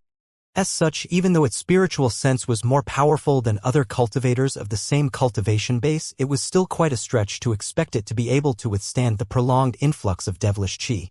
As a result, the devil corpse was able to withstand the devilification process, yet the nascent soul was unable to do so and succumbed in the end, thereby losing its sanity and intelligence. At this point, the devil corpse was nothing but a half-devil creature that was ruled over solely by its instincts and propensity for slaughter. It was not that much superior compared to a demon beast that yet to attain intelligence. Han Li carefully examined his opponent and was finally able to verify that it had indeed lost all of its intelligence. He heaved a long sigh of relief upon making his observation, but at the same time he found this development to be rather amusing. He had regarded the second nascent soul to be an extremely powerful enemy, and had flown for a consecutive month without rest to get here, only to be faced with such a farcical scenario, one that left him rather speechless. However, it would undoubtedly be a lot easier to subdue such a buffoon of an opponent, and capturing it should be a piece of cake. With that in mind, Han Li immediately lifted his hand without any hesitation, raising the tri-flame fan high in the air. Seeing as his opponent had lost all of its intelligence, there was no need for him to hold back. All he had to do was forcibly incinerate its body with his tri-flame fan. Without a body, his second nascent soul would naturally be forced to surrender. Just as 3 colored flames were appearing over the surface of the tri-flame fan, the devil corpse suddenly let loose an almighty roar. Gusts of devilish wind were swept up around it, following which extremely pure devilish qi abruptly converged toward its severed arm before rapidly taking shape. An incredible scene then unfolded. The devil corpse's severed arm was completely healed in the blink of an eye, and it was as if Han Li had never even struck it. Instantaneous regeneration. Han Li faltered upon seeing this, but a cold smile then appeared on his face as he injected even more spiritual power into his tri-flame fan. Instantaneous regeneration was a rare ability, but he had killed more than 1 or 2 demon beasts with that inherent ability. As long as he could completely destroy its body with overwhelming power, there would be nothing left for it to regenerate. A sharp cry rang out as a fire raven that was several feet in size flew out from the fan. There were 3 colored runes revolving around its body as it hurtled directly toward the devil corpse. In the face of these devastating 3-colored flames, all of the surrounding devilish chi was instantly reduced to nothingness. The devil corpse also seemed to have sensed that something was amiss. If the second nascent soul had retained its intelligence, it would definitely be unwilling to face such an immensely powerful attack head-on. However, the devil corpse's killing intent only seemed to have been intensified by the sight of these fearsome flames, and it let loose an almighty roar as the surrounding devilish chi surged toward it in a frenzy. The devil corpse immediately grew several feet in height. It then opened its mouth and blasted forth a pillar of inky black light, heading directly toward the 3-colored fire raven. An earth-shattering boom erupted. Within the depths of the devilish abyss, a 3-colored ball of light and a ball of black light exploded in unison, and both sides seemed to be evenly matched in power, thereby resulting in an intense impasse. A hint of surprise appeared on Han Li's face upon seeing this. The Triflame fan was so powerful that even nascent soul cultivators wouldn't dare to take its attack head-on. Even though he was only unleashing a portion of the Triflame fan's power, it still came as quite a surprise to him that the mid-nascent soul stage devil corpse was able to stand up against it. He looked on at the clash taking place nearby, and his eyes narrowed slightly. The 3-colored runes revolved around the flames, flashed violently before the flames were finally able to overpower the black ball of light, slowly engulfing it before surging toward the devil corpse. A vicious light appeared in the devil corpse's eyes upon seeing this, and it sucked the nearby devilish chi into its mouth in preparation to blast forth another black pillar of light. Han Li's expression darkened upon seeing this, and a pair of azure and white wings appeared on his back following a loud thunderclap. These were his recently refined thunderstorm wings. The wings on his back flapped gently, and his entire body disappeared amid a light breeze. In the next instant, an azure arc of lightning flashed behind the devil corpse. Han Li emerged soundlessly from within the arc of lightning before aiming a devastating punch toward the devil corpse's back. A massive shimmering azure fist appeared in the air before hurtling toward the devil corpse from behind. The devil corpse was completely caught off guard and sent flying amid a loud thump, flying headfirst into the vast expanse of 3-colored flames up ahead. The devil immediately let loose a roar of fury and the utmost horror as bursts of inky black devilish chi surfaced over its body in an attempt to keep the flames at bay. However, the 3-colored flames enshrouded the devil corpse's body right before Han Li's expressionless eyes, rapidly brushing aside the black chi before forcing the devil corpse to disintegrate while it was completely powerless to resist. The 3-colored runes flashed and the devil corpse was completely engulfed. A cold light flashed through Han Li's eyes as he prepared himself to snuff out the 3-colored flames and capture the second nascent soul within. However, right at this moment, the 3-colored flames suddenly shuddered violently. A ball of crimson light suddenly exploded within, forcibly blasting a hole into the flames. A streak of black light then shot forth from within, reaching a height of over 300 feet above Han Li after just a few flashes. Han Li's heart jolted with surprise as he focused his gaze upward. He discovered that there was a green nascent soul enshrouded within the black light, holding an inky black flag within its little hand. It was none other than Han Li's second nascent soul.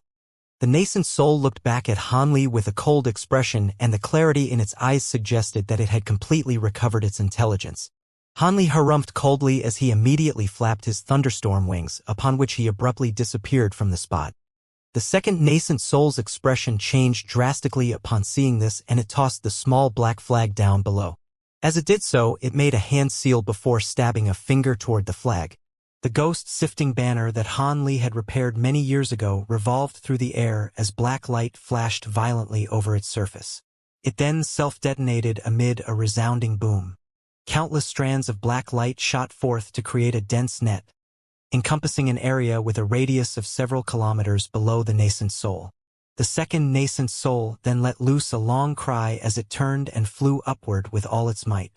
Beneath the black net, An arc of azure lightning suddenly appeared out of thin air, following which Han Li's figure was revealed.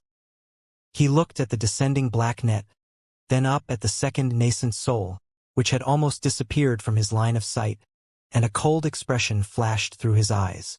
He abruptly flapped a sleeve through the air, sending a streak of dazzling golden light slashing into the black net. However, the black net merely wobbled slightly, yet showed no sign of unraveling. Han Li's brows furrowed as he pointed a finger toward the golden light. The golden light swayed, and a layer of golden lightning arcs appeared slashing toward the black net again. Following a thunderous boom, a large hole was finally blasted into the net. Han Li immediately hurtled through the hole, transforming into a streak of azure light as he rushed directly toward the second nascent soul. Meanwhile, at the entrance to the myriad-depth devilish abyss, there were several tens of cultivators standing around the seal with formation flags and formation plates in their hands. All of them wore expressions of rapt focus as spiritual light of different colors shimmered from their respective formation tools, indicating that the formation had already been activated. All of a sudden, a resounding boom erupted from within the white seal, followed by a violent tremor. A massive inky black sword that was several tens of feet in length punctured through the seal before inflicting a gash upon it that was over 100 feet in length. A ball of black light then shot forth from within. Activate the formation. Kuei Huan and the women were focusing intently on the seal, and they were able to react immediately as soon as the second nascent soul threatened to escape. The 36 drifting cloud sect disciples tossed their formation plates and formation flags into the air in unison. Brilliant spiritual light immediately radiated from those formation tools as layers of five-colored light emerged before sweeping downward.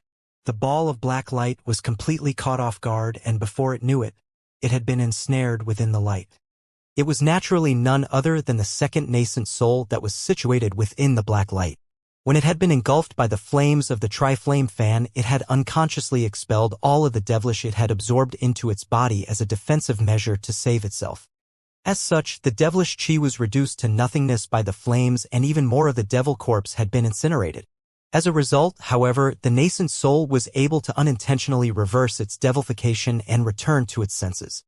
With Han Li's memories to guide it, it immediately detonated the devilish tool, the Crimson Bloodsword, to break through the three-colored flames. At the sight of Han Li unleashing his thunderstorm wings, the second nascent soul could only grit its teeth and detonate the ghost sifting banner as well. As expected, the detonation of these two treasures worked extremely well, and due to the fact that Han Li was taken by surprise, the second nascent soul really was able to sneak away. However, it knew that these tactics wouldn't be able to impede Han Li for very long, so it had already made up its mind. As soon as it escaped from the devilish abyss, it was going to unleash its nascent soul teleportation technique and escape to one of the 7 spirit islands. In preparation for this exact situation, it had set up an obscure hiding spot on that island well in advance. It had even used several special treasures to set up an extremely advanced formation that would conceal its aura, and it was confident that the formation would be undetectable to Han Li's spiritual sense. However, never would the second nascent soul have thought that the lone wolf, Han Li, would recruit the assistance of others on this occasion. Even though the formation outside had only been set up by low-grade cultivators, the formation itself was extremely powerful, and it had run right into the trap. The second nascent soul was ensnared within the light and was naturally extremely shocked and enraged. It swung its little arms wildly at the light around it, unleashing streaks of black sword chi that fanned out around it. However, this 5-colored light was very troublesome in that it would be torn apart easily by the sword chi, but those gashes would seal over extremely quickly, affording the second nascent soul no opportunity for escape. The second nascent soul's expression changed drastically upon making this discovery, and it abruptly rubbed its hands together before flinging them outward at the same time.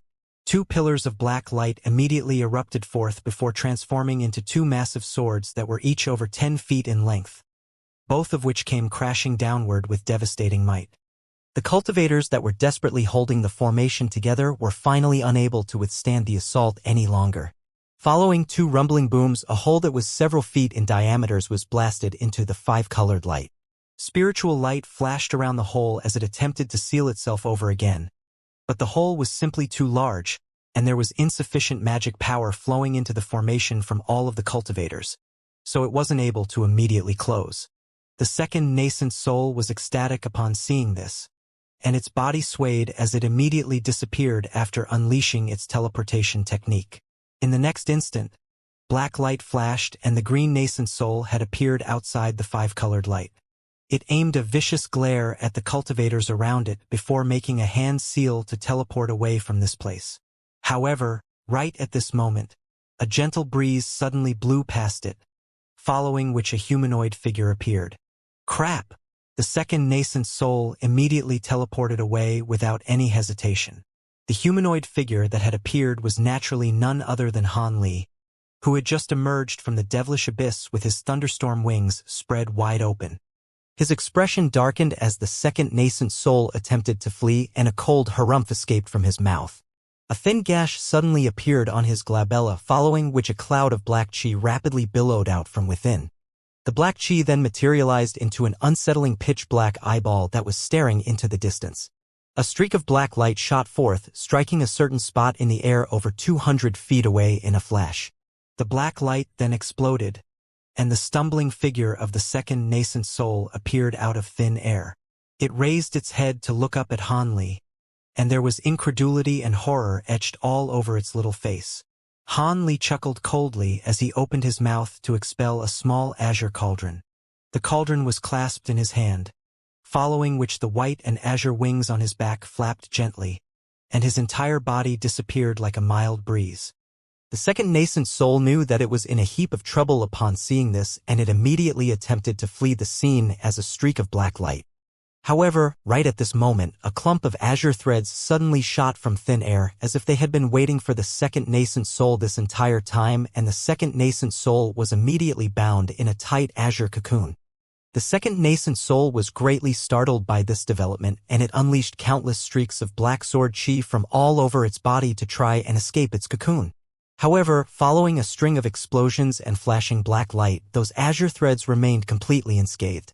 The second nascent soul was truly horrified now.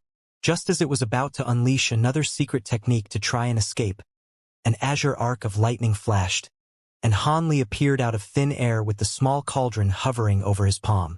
The sight of the second nascent soul's desperate attempts to escape brought a cold expression onto his face, and he gently flicked a finger toward the small cauldron. A faint sound rang out as the cauldron's lid flew off on its own, and a burst of azure light erupted into the sky. The azure light resonated with the azure threads that had bound the second nascent soul, and those threads also began to emanate intense light. As they did so, the second nascent soul felt the cocoon tighten around its body, following which it was rendered completely unable to use its spiritual power. Following another flash of azure light, the azure cocoon shot forth and swept the powerless nascent soul into the small cauldron in the blink of an eye. Han Li then pointed at the cauldron, and the lid came flying down as a streak of azure light, sealing up the cauldron's opening again. Han Li heaved an internal sigh of relief upon seeing this, and a smile finally appeared on his face. Even a late nascent soul great cultivator wouldn't be able to escape from within the Heavivoid cauldron. Congratulations on completing your objective, Martial Uncle Han. Kuei Huan and the women immediately approached Han Li to offer congratulatory words with fawning expressions on their faces. Han Li smiled and patted the storage pouch hanging from his waist to produce 2 white jade vials. He tossed the vials to Kuei Huan and cautioned, you guys also contributed quite significantly during this process. There are some pills in this vial that'll be very helpful to your cultivation. Take them and split them up among yourself. Also, the security around the entrance of this devilish abyss must be tightened up. Otherwise, other devils could also sneak into it in the future. Kuei Huan was ecstatic after catching the jade vials, and he offered, "Yes, I'll be sure to discuss this matter with the other sects and dedicate more effort into guarding this place. Martial Uncle, would you like to rest on Spirit Turtle Island for a couple of days before returning to the sect? There's no need for that. This place isn't very far away from the sect, and I have other matters to attend to, so I won't remain here any longer." Han Li shook his head before stowing his small cauldron away, then flying into the distance as a streak of azure light. Kuei Huan and the woman bowed toward the direction that Han Li had departed in, and only after a long while did they stand up straight again. What kind of pills did Senior Han leave for you too? Any pills left behind by Senior Han must be quite potent, right? The red-robed cultivator approached them with his accompanying sect disciples, and he was looking at the jade vials in Kuei Huan's hands with an envious expression on his face. I'm not sure of that myself, but I'm sure these pills are indeed quite extraordinary. I think we should focus on fortifying the seal here. Kuei Huan gave a dry chuckle as white light flashed from his hand, and the 2 vials were stowed away. He was clearly unwilling to speak much about this matter. Even though the massive gash inflicted on the seal had been repaired, the spiritual light shimmering over its surface had clearly dimmed slightly. As such, the drifting cloud sect cultivators immediately flew toward the nearby stone pillars to fortify the seal again. The red-robed cultivator really wanted to know what pills were in those vials, yet he knew that it wouldn't be smart to press the issue. As such, he merely chuckled and also instructed the disciples behind him to assist in fortifying the seal as well. A ringing sound rang out from the dozen or so stone pillars in unison, and a layer of white spiritual light appeared over the surface of the seal as part of a gradual fortification process. Around half a month later, Han Li returned to the Dream Cloud Mountains. However, he didn't immediately return to the Drifting Cloud sect. Instead, he returned directly to the interconnected peaks. However, when he opened the restriction and landed in front of the cave abode on the main peak, there was already a woman standing outside, waiting for him. Han Li faltered slightly upon seeing this white-robed woman. Lu Yu pays her respects to her master. The beautiful woman extended a respectful bow toward him with a serious look on her face. This woman was none other than his in-name disciple, Lu Yu. Han Li's brows furrowed as he asked, "You've been here this entire time?" Lu Yu cast a surreptitious glance at Han Li as she replied, "I'm not the only one here. Senior Martial Sister Song and Senior Martial Sister Mu are also here. We were slightly concerned about you, so we decided to take shifts waiting here for your return. My Senior Martial Sisters are currently with my Junior Martial Sister in her cave abode. It's just capturing my second nascent soul. With my current cultivation base, there's nothing to be concerned about." "Does that mean all of you have met Chiner already?" Han Li asked in a seemingly casual manner. "Yes, we've all met Junior Martial Sister Tian. She's a very clever girl. It's no wonder that you would decide to take her under your wing, Master." Lu Yu replied with a dainty smile. Han Li raised an eyebrow and said in a nonchalant manner, "Chiner isn't the same as you 3. She possesses the dragon cry physique, so she doesn't have much of a future in cultivation. I made her my disciple for another reason, and there's no need for you to try and probe me for answers." "I wouldn't dare to do that, Master." Lu Yu was elated to hear this, but an awkward expression appeared on her face from having her ploy exposed. Han Li stroked his chin and suddenly instructed in a serious voice, "Seeing as you're all here, gather the other 3 and come to my cave abode. I have something to say to all of you." "Yes, Master." Lu Yu's heart stirred slightly in response. Han Li nodded before waving a sleeve through the air, sending a burst of azure light sweeping toward the closed gate of his cave abode. A loud rumbling erupted as the stone gate slowly rose up, and Han Li's body swayed before he entered the cave abode. Meanwhile, Lu Yu transformed into a streak of white light and headed straight for Tian Chiner's cave abode.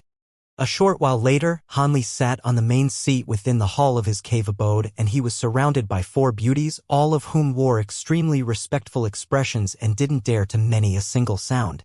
Only after Mu Peeling's trio returned to the cave abode did they learn that not only had Han Li progressed to the late nascent soul stage, he was also the undisputed #1 cultivator of the Heavenly South region.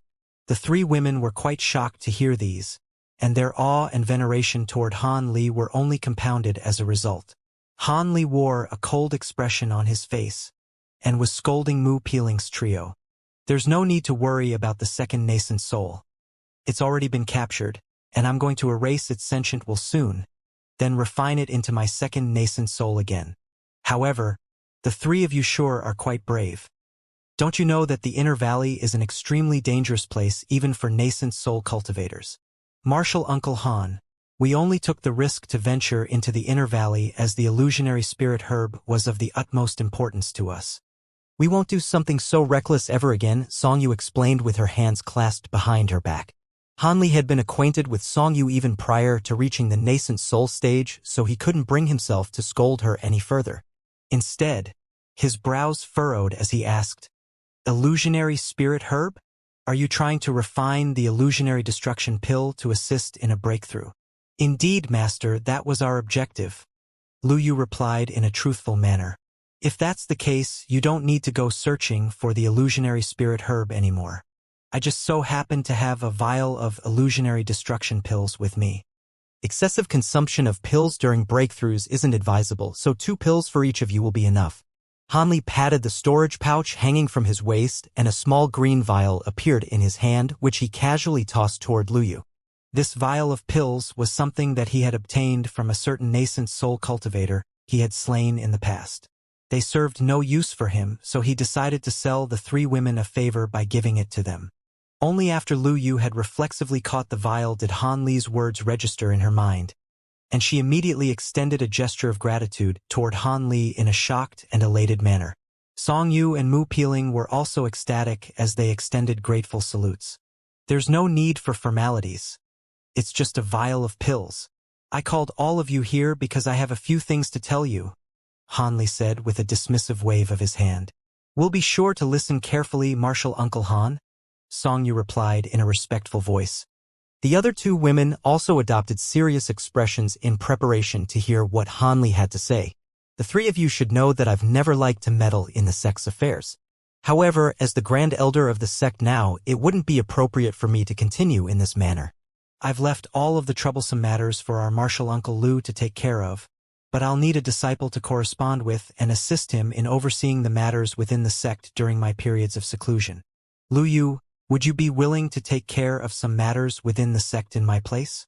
Of course, I won't ask you to do this for me free of charge. I'll teach you some secret technique mantras and also reward you with a few treasures, all of which will make you one of the most powerful cultivators at your cultivation base. Hee. Even though you were forced to become an in-name disciple of mine in the beginning, if you agree to undertake this duty, I can officially make you my disciple," Han Li offered with a meaningful look in his eyes. "Is that true, master?" Lu Yu blurted out as her eyes lit up. Han Li smiled and answered her question with one of his own. "Would I lie to you at my current status? If that's the case, then I would be honored to accept this task," Lu Yu replied without any hesitation. Perhaps it was the prospect of attaining more power and influence within the Drifting Cloud sect that was alluring to her, or perhaps it was the idea of officially becoming Han Li's disciple that appealed to her. Maybe it was a combination of those 2 factors that prompted her to so readily agree to this arrangement. In any case, Han Li had achieved his first objective, and he nodded with a content expression. He waved his sleeve through the air, and a white jade slip appeared in his hand. He then pulled out a pair of green bracelets, a fiery ruler, and a shiny golden flying sword from his storage pouch, and bestowed all of those items upon her. Lu Yu accepted the jade slip and the treasures with both hands, and she bowed over and over again to express her gratitude with an overjoyed expression on her face. She didn't know that techniques were recorded within the jade slip, but just these ancient treasures alone were unimaginable treasures to her and were more than enough to satisfy her. "Go and pay a visit to Senior Marshal Brother Lu. I'll inform him of this arrangement right away through a voice transmission," Han Li instructed. Lu Yu immediately nodded before departing following a final respectful salute. After she had left, Han Li flipped over his palm and a voice transmission talisman appeared in his hand. He spoke a few words into the talisman before sending it on its way, and it disappeared into the distance in a flash as a streak of light. Everyone else looked on in silence, and no one dared to disrupt Han Li during this process. "Marshal Nisong, I also have something for you to do," Han Li said as he slowly turned to Song Yu. "Please enlighten me, Marshal Uncle Han," Song Yu immediately replied. Han Li paused for a moment before continuing. "It's not actually an extremely important matter. I was only hoping that you'd be able to keep an eye out for cultivators with inherently powerful spiritual sense from birth among the disciples recruited by the sect during the next few years. I want to take one as my disciple and instruct them in person. An inherently powerful spiritual sense from birth? Disciples of that nature are extremely rare, so I can't make any guarantees," but I'll do my best. Song Yu was a little hesitant after hearing this request. It's all right, this is not an urgent matter. It's just something for you to keep in the back of your mind. I can see that you've already reached the peak of the mid-core formation stage. In that case, your chances of making a breakthrough by taking the illusionary destruction pill alone won't be very high. I also have a vial of essence pills here, which aren't as renowned, but they're extremely potent for female cultivators. You can try taking a few when attempting your breakthrough, Marshal Nisong. Hanli raised a hand as he spoke, and a small black vial appeared in his hand amid a flash of azure light, then flew soundlessly towards Song Yu. As expected, Song Yu had never heard of this obscure essence pill, but she certainly wasn't going to ignore a recommendation from a great cultivator like Han Li. Thus, an elated look appeared on her face, and she accepted the jade vial with words of gratitude. Han Li spoke with Song Yu for a bit longer before sending her on her way. He then turned his gaze toward Mu Peeling. Mu Peeling's body stiffened slightly in response, and she reflexively lowered her head as a faint blush appeared on porcelain-like skin. A complex expression appeared in Han Li's eyes as he asked in a gentle voice, "You've been my concubine for over a century now, right?" Mu Peeling raised her head in the end and quietly replied, "That's right, my lord. Back when you first accepted me as your concubine, you had only just reached the nascent soul stage, but you're already a late nascent soul gray cultivator now.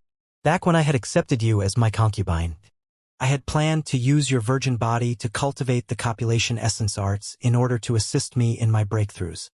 However, I've since progressed at a rate that has been extraordinary even to me, reaching the mid-nascent soul stage, then the late nascent soul stage through alternative avenues. Yet the copulation essence arts are only effective during nascent soul stage breakthroughs. My lord, are you banishing me from the interconnected peaks?" Mu Peeling's features immediately paled. "Banish you? Of course not. However, you chose to become my concubine in the beginning mostly because you were forced to do so by your family. You're already a core formation cultivator now, so no one will be able to force you to do anything against your will. I also don't want to keep you by my side in such an ambiguous manner any longer. On one hand, it would be a waste of the best years of your life. On the other hand, Warner is about to break free from the ice wall in the next few years, and I have to be able to give her a proper explanation of what's going on between us." Han Li's words faltered here. "So what do you plan on doing with me, my lord?" Mu Peeling asked as she bit down on her lower lip. "It's quite simple. I'll give you two options just like I did back then, and you can choose one of them. The first option is that I'll give you a materialistic reward for your efforts in cultivating the copulation essence arts for these past years. I'll then release you from the interconnected peaks, and you'll be completely free to marry anyone you like. In that case, we would be cutting all ties with one another. My lord, with your current reputation, even if you were to release me and vouch for my purity in person, which cultivator in the heavenly south region would dare to marry me?" Mu Peeling murmured with a wry smile on her face. Han Li's brows also furrowed upon hearing this, but he continued, "The second option is quite simple as well. If you're truly serious about cultivation and would be willing to dedicate your life to it, I can allow you to continue to stay on the interconnected peaks. Officially, you'll still be known as my concubine, but I can treat you as a disciple and provide you some guidance in your cultivation path. Of course, your cultivation aptitude is actually quite good, so I can also get Warner to make you an official disciple of hers. After all, Wana's cultivation art is more suitable for female cultivators anyway, so perhaps you'll benefit more from her guidance." Hanli looked at Mu Peeling with a calm expression and concluded, "Of course, there may still be some negative rumors spread about you, but this course of action will keep that to a minimum." Mu Peeling fell silent after hearing the options presented by Han Li. Han Li didn't try to hurry her, either, and merely waited patiently for her decision. After a prolonged silence, she suddenly asked, "Can I choose neither of those options?" "What do you mean by that?" Han Li's brows furrowed slightly. Following another brief silence, a decisive look appeared on Mu Peeling's face as she said, "I want to become a true concubine of yours, my lord. I want to stay with you for the rest of my life." "You want to become my concubine? That won't work." Han Li's expression changed slightly as he shook his head. "Why? Do you despise me for my lowly cultivation base or find me unsightly to look at, my lord?" Mu Peeling's face paled even further. "That's not the case. You already possess a mid-core formation stage cultivation base, which isn't lowly by any means. Your beauty also ranks in the top 10 among all female cultivators that I've ever seen, Han Li sighed. Then why are you rejecting me? Are you afraid that Elder Nangong won't agree to this arrangement? Mu Peeling asked. After a brief silence, Han Li heaved a resigned sigh and said, "That's only one factor of consideration. The most concerning thing to me is that I'm completely dedicated to my pursuit of the Great Tao, and going into seclusion for several decades at a time will be a regular occurrence for me in the future. It would be fine if you could reach the nascent soul stage and attain a lifespan of over 1,000 years, but if you can't, then you'll most likely only be able to see me a few times in between my bouts of seclusion before you pass away. That would be a waste of your life, and I don't want to see that." Even with a vast quantity of pills at one's disposal, it was still not a simple matter to reach the nascent soul stage. There really wasn't a good chance for Mu Peeling to reach the nascent soul stage. Upon hearing Han Li's words, Mu Peeling faltered slightly before she opened her mouth to say something again. However, Han Li raised her hand to cut her off as he said, "That's enough. I'm not asking you to make a decision immediately. You can mull this over for a few years. I also have to go into seclusion now, and during this time, I'll give you some pills for you to attempt a breakthrough to the late core formation stage. Also, I'll have to trouble you to guide Qiner in her cultivation in my stead." "Yes, my lord." Mu Peeling was unwilling to settle for this result, but she could only accept this arrangement in a resigned manner at the sight of Han Li's stern expression. Han Li nodded and gave her a few pills, then spoke with Tian Qiner for a while before also sending the two of them on their way. Thus, Han Li was the only one left within the cave abode, and he slowly closed his eyes as he heaved a long sigh. It seemed that there was more turmoil in his heart than he had let on. He sat in silence for a full 15 minutes, and when he opened his eyes again, an expression of tranquility had reappeared on his face. It appeared that he had been able to settle his internal conflict. He suddenly patted the storage pouch hanging from his waist, and a flash of silver light immediately appeared before him. The humanoid puppet emerged and stood in front of him in a completely stationary manner. Han Li examined the humanoid puppet for a while, and a layer of silver light suddenly surfaced over the humanoid puppet's face at his behest. Its middle-aged features blurred, and when they regained clarity again, those facial features had become completely identical to Han Li's, making it appear as if the puppet were none other than Han Li himself. Almost at the exact same moment, the humanoid puppet's body tremored, and it suddenly grew a few inches, making it identical to Han Li in height as well. Han Li examined the puppet again before nodding with a content expression and waving a hand toward it. The humanoid puppet's expressionless figure swayed, and it immediately disappeared amid a flash of silver light. Han Li lowered his head in contemplation for a while before exiting the hall of the cave abode, heading directly for the secret chamber. Along the way, he suddenly said without any premonition, "My second nascent soul hasn't been causing any trouble for you in the cauldron, has it, fellow Taoist?" The voice of a small child replied from within the heaven-void cauldron in Han Li's sleeve. It's just a mid-nascent soul without a body. How will it pose any trouble to me? It's just that with this guy in here, the cauldron is feeling a little cramped. Please bear with it for a while longer, fellow Taoist Endless Sky. I'll assimilate this second nascent soul right away, then withdraw it from the cauldron so you won't be troubled by its presence any longer. After that, I'll assist you during your metamorphosis stage lightning tribulation so you can manifest a human form. Do you have any objections to this arrangement, fellow Taoist? Of course not. I'm glad that you still remember this, fellow Taoist Han. The Endless Sky Beast was elated upon hearing Han Li's words. Han Li smiled and didn't converse with the Endless Sky Beast any further as he made his way into the secret chamber in a flash. The stone door behind him closed soundlessly. Han Li slowly made his way over to the center of the secret chamber before waving his sleeve through the air. A bust of azure light shot forth before spinning in the air, then transforming into a small azure cauldron that hovered before him. Azure light flashed over the surface of the cauldron as the indistinct figure of a small child appeared. The small child was sitting on the lid of the cauldron with his legs crossed, wearing an expectant smile on his face as if he were preparing to watch an enthralling show. Han Li's expression remained unchanged, and he completely disregarded the small child as he patted his storage pouch to summon a stack of formation flags. He raised a hand and a dozen or so formation flags flew toward all directions within the secret chamber in a flash. A faint yellow light barrier then appeared, enshrouding the entire secret chamber within. Han Li made a hand seal expressionlessly before pointing a finger gently at the heaven void cauldron. The cauldron lid immediately flew into the air at his behest. However, the small child had reacted in advance, flying off to the side while continuing to appraise the small cauldron with a smile on his face. A burst of rumbling erupted from within the cauldron, but nothing else happened aside from that. Han Li's expression darkened as he chanted something and cast an incantation seal onto the cauldron. The heaven void cauldron immediately tremored slightly as something emerged from within. It was an azure cocoon around half a foot in length, constructed from countless azure threads. Break! Han Li let loose a low cry.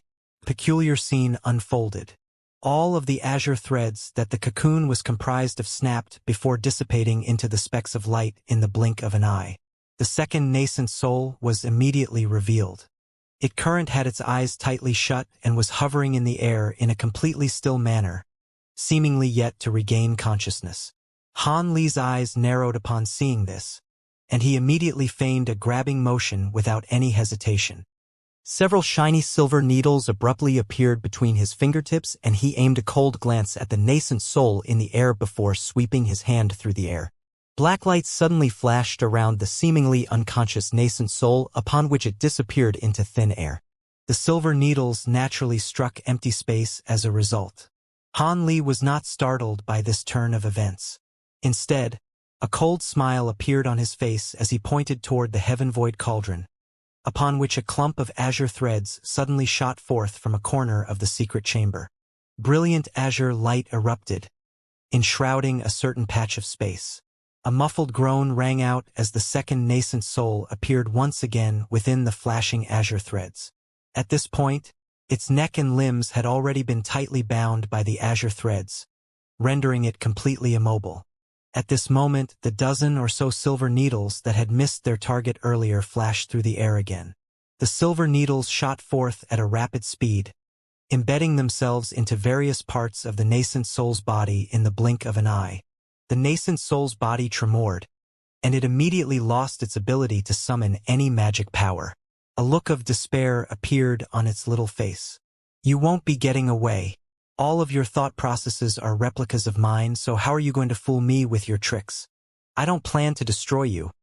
I merely intend to assimilate you again. So why do you continue to resist? Han Li asked in a gentle voice, as if he were conversing with a close friend. The second nascent soul knew that there was no way for it to escape, so it relinquished any efforts to resist as it roared in a resentful manner. You won't destroy me? After losing my sentient will I still be me? What's the difference? That's true. However, you're supposed to be my second nascent soul, so you shouldn't have sentient will of your own to begin with. You have nothing to complain about, as I'm merely taking away a privilege from you, not a right. You can only blame yourself for manifesting something that shouldn't exist. Han Li gave a cold reply, and he didn't want to waste any more time with words. As such, he made a hand seal, and brilliant azure light erupted from the threads that were binding the second nascent soul. The second nascent soul felt its vision go dark before it fell truly unconscious. Only then did Han Li's expression ease slightly. However, a thought then suddenly occurred to him as he turned his gaze toward the small child beside him.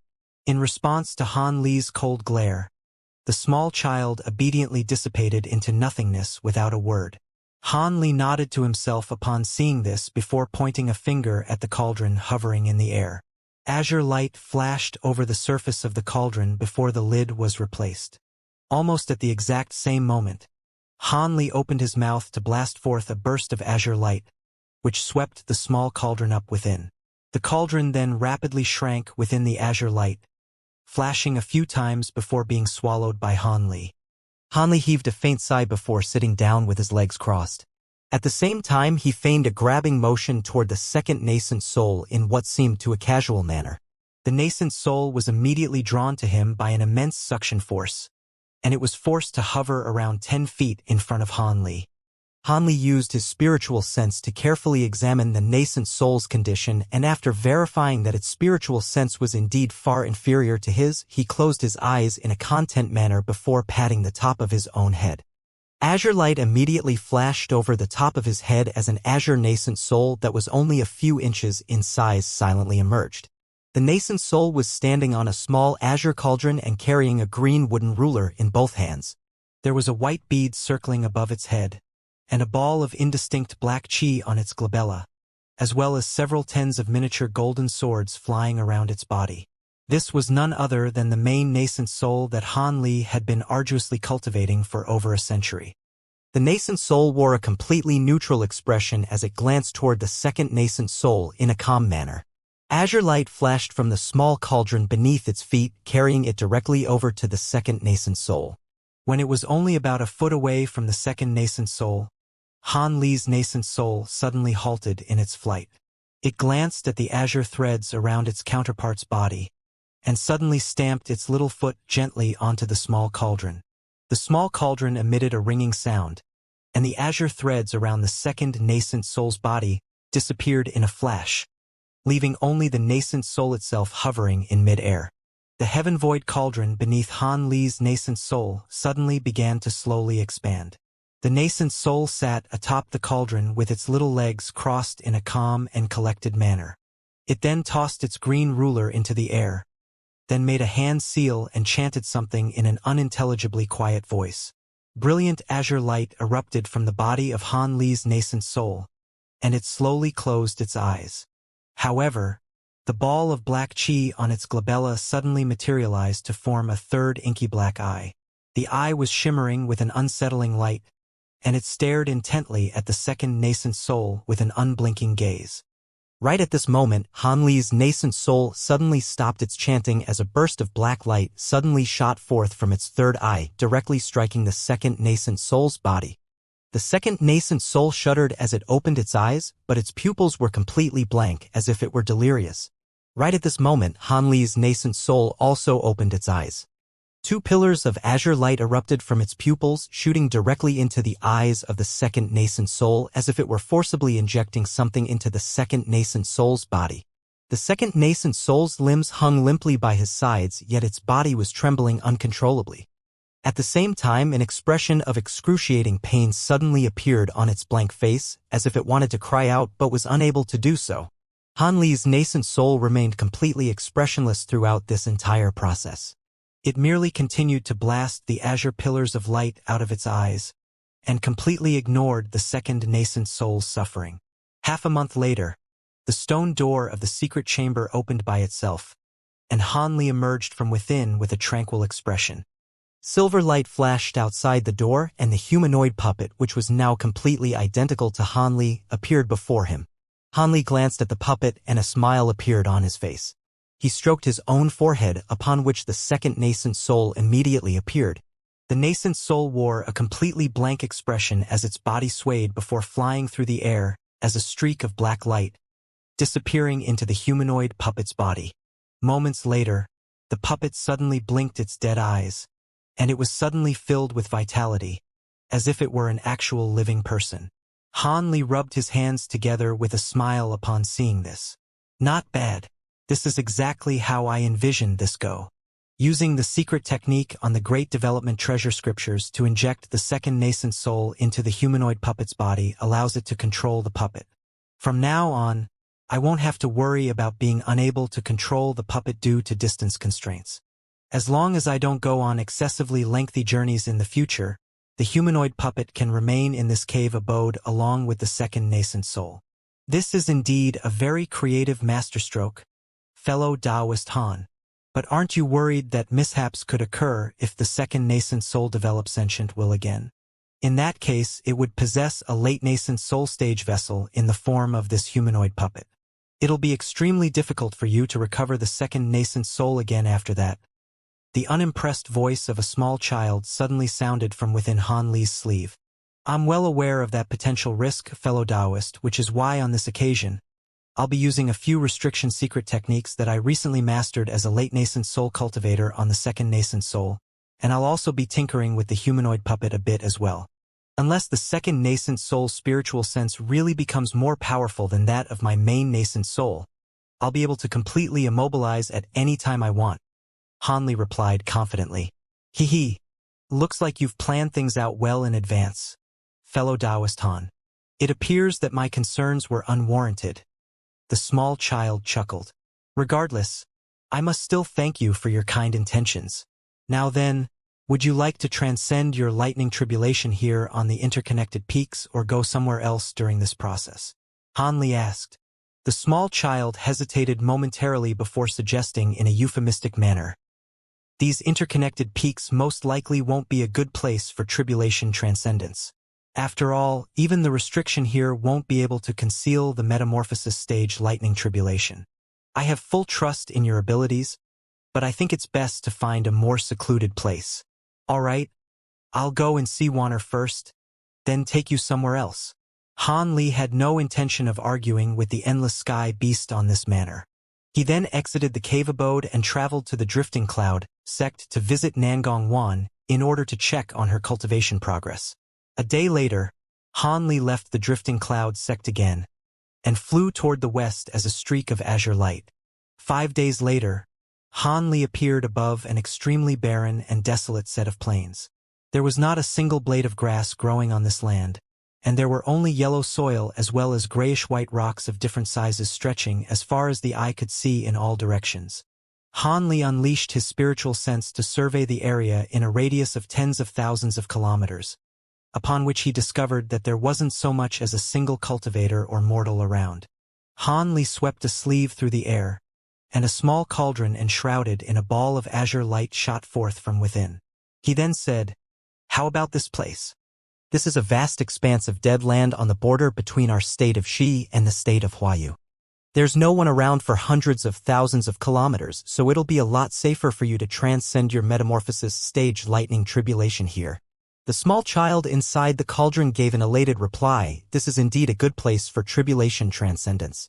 Please release my true body from the cauldron and let me meditate for 3 days. After that, I'll be ready for the tribulation transcendence." "No problem." Han Li nodded before flicking a finger toward the small cauldron in the air. A light thud rang out as the cauldron lid flew into the air of its own accord. The small cauldron then tipped itself over, and a burst of azure light swept forth, revealing a demon beast that was about half a foot in size with the head of a cow and the body of a worm. Upon emerging from the azure light, the demon beast's body instantly swelled drastically to several tens of feet in size, and its entire body was shimmering with azure light. "I'll have to trouble you to protect me for a while here, fellow Taoist," the demon beast said in the voice of a small child. Its worm body then coiled up, and it descended onto a large white rock down below, where it sat in a completely stationary manner. Han Li didn't say anything as he looked on from above. However, his body then swayed, and he also descended onto a nearby rock where he sat with his eyes closed and his legs crossed. Thus, the two of them sat for 3 days and 3 nights. Just as the sun began to rise on the 4th day, both of them opened their eyes in unison. "The magic power within my body is now in its most optimal state, so I have at least a 60% to 70% chance of being able to successfully transcend this lightning tribulation. You don't have to help me in the initial phase. If I encounter any difficulty, it should be in the later phases. If you can defend me from the final 3 waves of lightning strikes, I'd be extremely grateful to you," the endless sky beast said with a serious expression. "I see. I'll do as you say. I suggest you take a drop of this before you transcend your tribulation." Han Li suddenly flipped his hand over to summon a small profound ice vial that was emanating bursts of glacial chi, and he tossed the vial to the demon beast before him. "What's this?" The demon beast caught the vial with a slightly bewildered expression, then opened the lid on the vial and assessed its contents with its spiritual sense. "Glacial quintessence? I didn't think you would have something like this, fellow Taoist," the endless sky beast exclaimed with shock and elation. "I happened to obtain some during my time in the Great Gene. Seeing as you taught me the beveled silver text, I can offer a drop of this glacial quintessence to you." "I hope that's enough for you," Han Li said as he stroked his chin. "Haha, it's definitely enough. Glacial quintessence is something that's extremely rare, even in the spirit realm. Some would occasionally be discovered, but they would quickly be taken by my demon race brethren. The endless sky beast was very excited as he turned to Hanli and said, "Just a single drop of this is enough for me. I'll remember this and be sure to repay you handsomely for this in the future." The demon beast's final sentence was very earnest. Hanli smiled upon hearing this, but didn't reply. Instead, he patted the storage pouch hanging from his waist, and a stack of formation flags and formation plates abruptly appeared in his hand. He then began setting up a relatively complex restriction formation in the surrounding area. Around 10 minutes, Han Li's body swayed, and he returned to his original spot. Layers of white mist had appeared nearby, concealing the entire area. Han Li turned to the demon beast and said, "This formation should be able to prevent any unforeseen mishaps from taking place. I'll be assisting you from outside the formation, and I'll leave the initial waves of lightning tribulation to you, fellow Taoist." Of course. Metamorphosis stage tribulation lightning is true heavenly lightning, so there's no way that a normal restriction in the human world would be able to keep it at bay. By the way, my lightning tribulation can perhaps benefit you as well. A thought seemed to have suddenly occurred to the demon beast, and a peculiar light flashed through its eyes. "Your lightning tribulation can benefit me?" Han Li was quite surprised to hear this. Indeed, this is a little-known fact in the human world, but something that is common knowledge in the spirit realm. The endless sky beast chuckled before its lips tremored, and it began to transmit its voice to Han Li. Han Li listened within a hint of bewilderment on his face, which was gradually replaced by excitement. If that really is true, then this is indeed a rare opportunity. I just so happen to be carrying a treasure that fits this description, so I can give it a try, Han Li said with a nod. Haha, I wouldn't lie to you about something like this, fellow Taoist. However, make sure you strike only when the moment is right. Otherwise, if something goes wrong, it could harm you rather than benefit you, the demon beast cautioned. Rest assured, fellow Taoist, I won't act recklessly, Han Li replied with a smile. I can see that you're not a rash individual, fellow Taoist Han. Now then, I'm going to draw the heavenly lightning to me and prepare to transcend my tribulation. If it weren't for the fact that I'm proficient in some concealment secret techniques, the lightning tribulation would have descended from the moment that I emerged from the cauldron. The endless sky beast heaved a faint sigh before slowly hovering up into the air. Han Li's heart stirred upon hearing this, and he immediately flew out of the formation he had just set up as a streak of azure light. Blue light then flashed within his eyes as he stared intently at the demon beast through the layers of dense white mist. After rising to an altitude of over 300 feet, the demon beast stopped and looked up into the sky. All of a sudden, a dull sound rang out from its nostrils, and azure light began to flash violently all over its body. At the same time, gusts of gray demonic winds were swept up around it, concealing its body within. Han Li's expression changed slightly upon seeing this. An earth-shattering roar then erupted from within the gusts of demonic wings, and a burst of powerful demonic chi erupted into the heavens. The endless sky beast seemed to have unleashed some type of secret technique that had made its body swell drastically to several times its original size. It was putting its demonic chi as an 8th-grade demon beast on full display. Within the span of a breath, a clap of thunder suddenly exploded in the cloudless sky. Immediately thereafter, gale-force winds were swept up in a radius of thousands of kilometers as dark clouds appeared from thin air, giving the sky an extremely dark and sinister appearance. At the same time, rain began to pelt down amid the rumbling thunderclaps. Han Li couldn't help but click his tongue in wonder upon seeing this.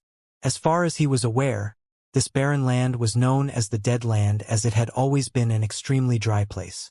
It was often the case that this land would experience no rainfall for stretches of several decades. However, as soon as the endless sky beast had unleashed its demonic chi, the climate here had been completely transformed. It appeared that its metamorphosis stage lightning tribulation really wasn't something to be scoffed at. The dark clouds in the air before tumble and surge drastically as arcs of lightning as thick as human arms surfaced within the dark clouds. Each and every flash of lightning was followed by an astonishing clap of thunder.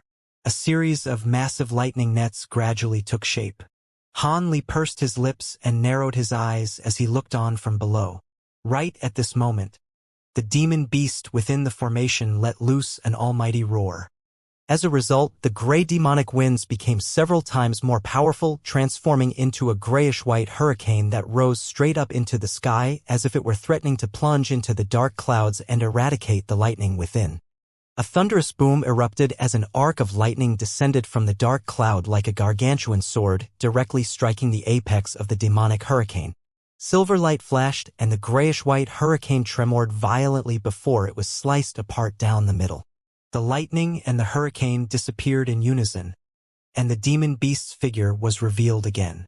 At this moment, it had coiled its body up into a ball, and its appearance was also slightly different from before as it had grown a pair of purple fleshy wings and muscular green arms on the sides of the body. Han Li stared at it for a long while, but was still unable to draw any connection with this beast and any of the legendary heavenly spirit beasts. The endless sky beast looked up at the thick bolts of lightning in the sky as it gently flapped its new purple wings. With each and every flap of its wings, a ball of demonic chi would appear around it, and its body was completely enshrouded within gray chi in the blink of an eye. The bolts of lightning in the sky seemed to have finally reached a point where there was no going back, and arcs of lightning that were each over a foot in size descended from above amid deafening thunderclaps. The lightning fell in dense waves, enshrouding the entire area in a radius of over 5 kilometers. Even the spectating Han Li wasn't exempt from the scope of the lightning strikes. Han Li exhaled lightly as he made a hand seal. A dull thunderclap erupted as a golden net of lightning appeared. The net then expanded drastically, transforming into a massive golden net that shielded Han Li's entire body beneath it. An arc of lightning struck the golden next from above, upon which golden and silver light flashed before instantly vanishing. In the aftermath of that lightning strike, the golden net tremored gently but remained completely unscathed. Han Li paid no heed to this as he continued to look up at the ball of grayish-white demonic chi through narrowed eyes. Even though he had been swept up in the scope of the lightning strike, the majority of the lightning arcs were still crashing down toward the Han Li. The demon beast was at the very center of the blast area, and the bolts of lightning striking down upon it was many times that of the lightning that Han Li had to deal with. With Han Li's spirit eyes, he was able to see that the cloud of grayish-white chi had been completely inundated by silver light. The arcs of lightning were falling like rain, and there was simply no way to evade them. Han Li's face remained expressionless, but he was quite surprised internally. He had witnessed a metamorphosis stage lightning tribulation once before in the Scattered Star Seas, which was when that demonic tortoise that he had slain was transcending its tribulation. However, the commotion from that tribulation couldn't even compare to this one, and at the time, the demonic tortoise had already reached the final stages of its tribulation transcendence, whereas the endless sky beast was only just getting started. It was difficult to imagine just how insane this tribulation would become in its final stages. Could it be that different demon beasts were afflicted by completely different levels of lightning tribulations? When Han Li thought about the subject, he realized that there really weren't many books or tomes in the human world that describe demon beast tribulations. On the rare instances that this topic was mentioned, the descriptions were always very brief and revealed very little information. Metamorphosis stage lightning tribulations were exclusive to demon beasts and had nothing to do with human cultivators, so it was no surprise that there were barely any records on the subject. Even if there were human cultivators who were curious about this topic, it was an extremely rare opportunity to be able to witness the tribulation transcendence of a high-grade demon beast. After all, demon beasts were in their most feeble state right after their tribulation transcendence, so there was no way that they would allow a human cultivator to spectate from nearby. Even though Han Li was rather perplexed, but he didn't think much of this matter. After all, at his current power level, this lightning tribulation wasn't a big deal to him. Following a sustained assault from the arcs of lightning for a short period of time, the thunderclaps in the sky temporarily subsided. Han Li looked on from below to find that the grayish-white demonic chi within the formation was already in tatters and only an extremely thin layer of it remained. The endless sky beast took advantage of this temporary respite to make a series of hand seals as its fleshy wings flapped rapidly. At the same time, it opened its massive mouth and also blasted forth bursts of gray demonic chi. Thus, a ball of demonic chi that was several times denser than the one before took shape in the blink of an eye, encapsulating the demon beast within again. The endless sky beast's expression remained quite calm, and it wasn't flustered in the slightest, appearing as if it had already anticipated the ferocity of this lightning tribulation. A faint smile appeared on Han Li's face upon seeing this. It appeared that the demon beast would be able to withstand the earlier stages of the lightning tribulation, so he wouldn't have to step in any time soon. However, the opportunity that it had disclosed to him earlier was quite important, so he had to focus and make sure he didn't miss out on it. With that in mind, Han Li patted the storage pouch hanging from his waist, and several treasures of different colors immediately shot forth, landing on the ground before Han Li in a single horizontal line. The treasures consisted of a yellow gourd, a pristine white bow, and an azure jade vial, all of which were container treasures. At this moment, loud thunderclaps erupted in the air again as the second wave of lightning came crashing down from above. On this occasion, the wave of lightning was clearly far denser than the last wave, and the individual arcs of lightning were also a lot larger, thereby creating an even more formidable sight to behold. After summoning those container treasures from his storage pouch, Han Li no longer paid any heed to the endless sky beast. Instead, he sat down with his legs folded and his eyes closed, seemingly priming himself for an important upcoming task. 2 hours passed, and the endless sky beast endured 6 successive waves of lightning strikes, each of which was more fearsome than the previous wave. When the third wave arrived, the arcs of lightning had grown to 5 feet in size, and were cascading down like a silver river of light. Even the restriction that Han Li had set up earlier had been damaged in many places by that wave of lightning. In contrast, the net materialized from Han Li's divine Devilbane lightning remained completely unscathed, and shielded him securely within. Meanwhile, the endless sky beast was unable to withstand the assault commencing from the fourth wave of lightning strikes, and it was forced to unleash another technique to further expand its body, taking it to over 100 feet in size. The demonic chi erupting from its mouth had also changed from its original grayish-white color into a silvery white hue that was similar to the color of the lightning. What was peculiar about this demonic chi was that as it came into contact with the lightning crashing down from above, the sound of clashing metal rang out. Most of the arcs of lightning were repelled as a result of the clashes, so the demonic chi only had to withstand less than half of the lightning being directed toward it. Han Li was originally sitting down on the ground below with his eyes closed. Yet even he couldn't help but open his eyes and look on in surprise. Only then did he discover that this silvery white demonic chi was shimmering with a piercing light and was giving off an extremely frosty appearance. That seems to have something to do with the glacial quintessence I gave it. Could it be that it's already refined the glacial quintessence in such a short time? Han Li thought to himself. After expelling this peculiar demonic chi, the pressure on the endless sky beast was eased significantly, and it was able to withstand another wave of lightning strikes. However, as soon as the 7th wave of lightning strikes commenced, the demon beast's expression became extremely grave and tense. The dark clouds in the sky also began to surge and roared violently, and all of the massive nets of lightning in the sky began to plummet in unison. All of a sudden, the entire sky was illuminated by silver light, and the deafening thunderclaps drowned out all sounds in the surrounding area. It was as if there was nothing else in this world aside from the dazzling arcs of silver lightning.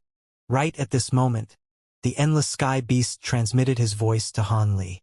Fellow Taoist Han, the lightning tribulation in the human world seems to be more powerful than I expected. I'm only going to be able to withstand 2 more waves of lightning strikes on my own, so I'll need your help to transcend the final 3 waves. Don't worry, fellow Taoist Endless Sky. I'll lend you my assistance when the time comes. Thank you, fellow Taoist Han, I won't forget what you've done for me. The Endless Sky Beast was very relieved to hear Han Li's promise. After all, with a great cultivator assisting it, it should be able to transcend this lightning tribulation no matter how powerful it was. The silver nets of lightning enshrouded the demon beast down below one after the other, and countless arcs of lightning erupted from the nets in unison, striking at the silver demonic chi with all their might. Even though most of the lightning had been repelled by the demonic chi, the remaining arcs that snuck through were still an astonishing number of lightning arcs that managed to sneak through. The silver demonic chi was being whittled down by the arcs of lighting at a rate that was perceptible to the naked eye, and following the 7th wave of lightning strikes, half of it had been eradicated. However, there seemed to be no end to this demonic chi as the endless sky beast merely blasted more silvery white demonic chi out of its mouth following the conclusion of the 7th wave. At this moment, the 8th wave of lightning strikes arrived. Nets of lightning that were twice the size of the ones in the 7th wave began to descend with devastating force. Earth-shattering booms erupted, and the surface of the demonic chi was immediately tinged golden as the surrounding earth began to tremor. Han Li's brows furrowed slightly at the sight of such fearsome lightning, but his expression quickly reverted back normal.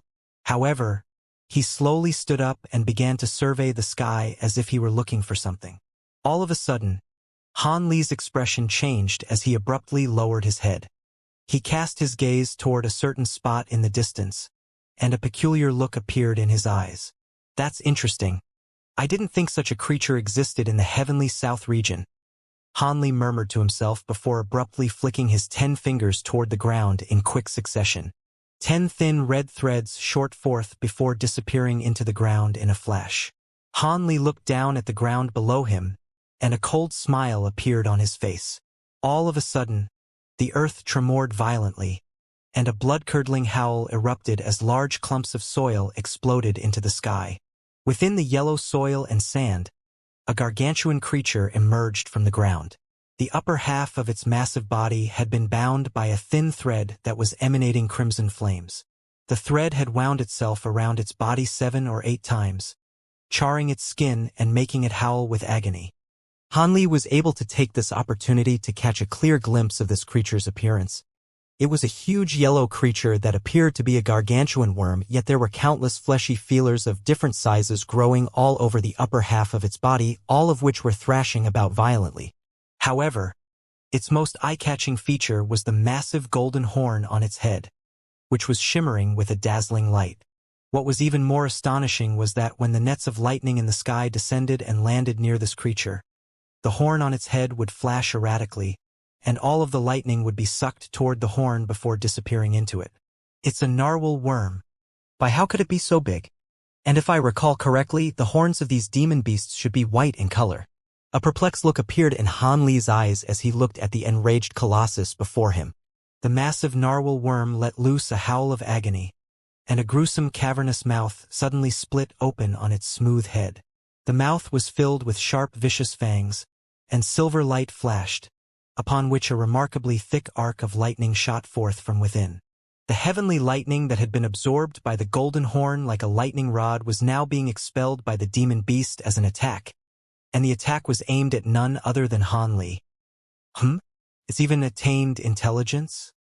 TSK, looks like this is some kind of mutant spirit beast. As opposed to being alarmed, Han Li was overjoyed to see this. He rubbed his hands together before raising them at once, and 2 arcs of lightning as thick as his arm shot forth, crashing into the thick arcs of silver lightning in the blink of an eye. Following a thunderous boom, the golden and silver lightning intertwined with one another like giant pythons. Thin arcs of electricity flew in all directions and balls of lightning exploded between Han Li and the massive worm, following which all of the lightning completely nullified each other and ceased to exist. The massive worm seemed to have become even more enraged upon seeing this. Scintillating light radiated from the golden horn on its head, drawing a vast expanse of the heavenly lightning nearby toward it. The lightning was then absorbed into its horn in a frenzy, as if it were accumulating power in preparation for its next attack. However, Han Li suddenly chuckled coldly before opening his mouth. A small golden sword flew out from within before elongating into a streak of light roughly 10 feet in length, following which it continued to hurtle directly toward the massive worm's head. The worm seemed to be able to identify this as an extremely powerful attack, and brilliant yellow light emanated from its body as it attempted to squirm back underground. However, the fire spirit thread that had bound its body suddenly flashed with red light and abruptly thickened to form a length of crimson rope. The rope was as thick as a small tree trunk, and waves of fire surged from the rope, engulfing most of the upper half of the worm's body in the blink of an eye. The massive worm was plunged into a state of shock and horror as its golden horn suddenly stopped absorbing lightning, blasting out a vast expanse of golden light toward the waves of fire engulfing its body instead. As the golden light flashed past, Large swathes of flames were swept up and also absorbed into the golden horn. Not only could this giant narwhal worm absorb heavenly lightning, it could even do the same to flames. However, when most of the flames had been absorbed by the giant worm, the golden streak of light that Han Li had unleashed earlier was already upon it. The golden light transformed into a massive sword before crashing down with ferocious might. The huge worm whipped its head, and its golden horn expanded to more than twice its original size as it met the giant's sword.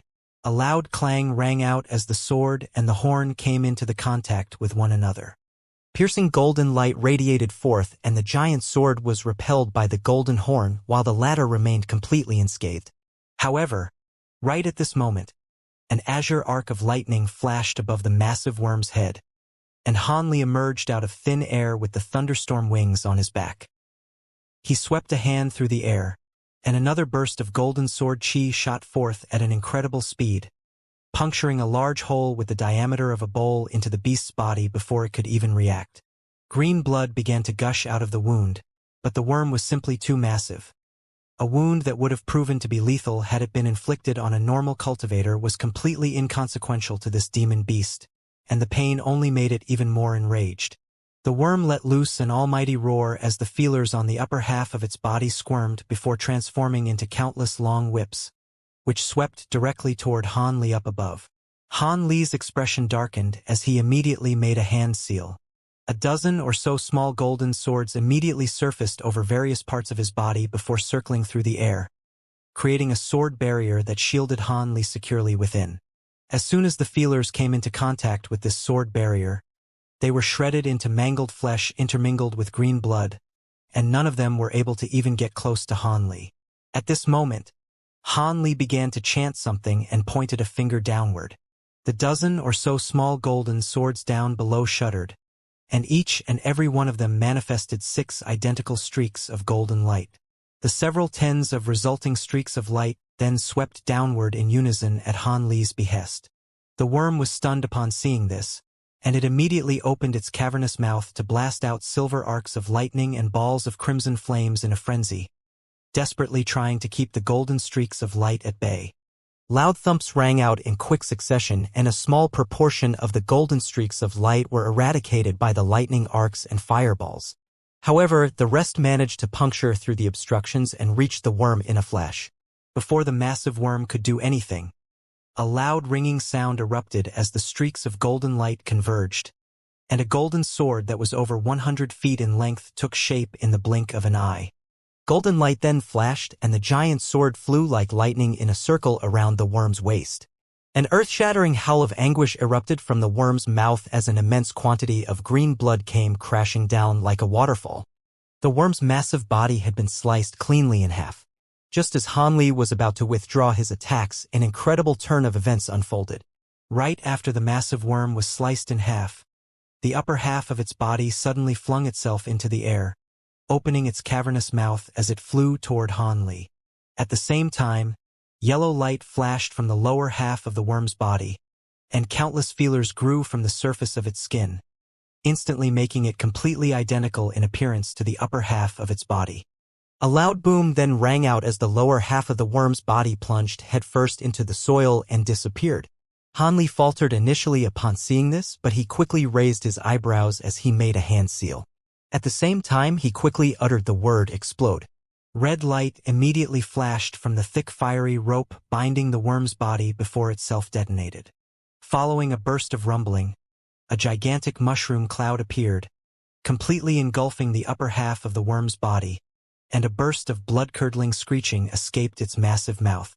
The golden horn on its head simply wasn't able to absorb such ferocious flames in a short period of time. At the same time, the massive sword down below circled through the air, slashing past the mushroom cloud like lightning. The screeching within the mushroom cloud immediately came to a halt as green blood fell from the sky like rain. 2 massive charred chunks of flesh emanating a foul acrid odor also came plummeting from the sky before crashing heavily onto the ground. Only then did Han Li sweep his spiritual sense toward the ground in an unhurried manner.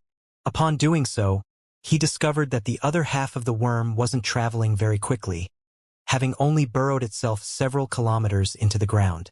As for whether this was the worm's normal speed or if its speed had been drastically hampered due to its injuries, Han Li didn't know. However, there wasn't really any point in pondering this matter.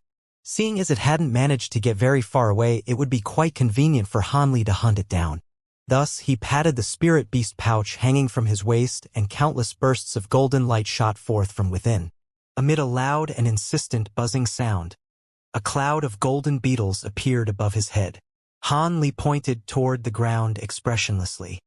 The cloud of beetles immediately flew downward, and just when they were about to make contact with the ground, they split up into countless spots of golden light amid a dull thump, and those spots of golden light all disappeared into the soil down below.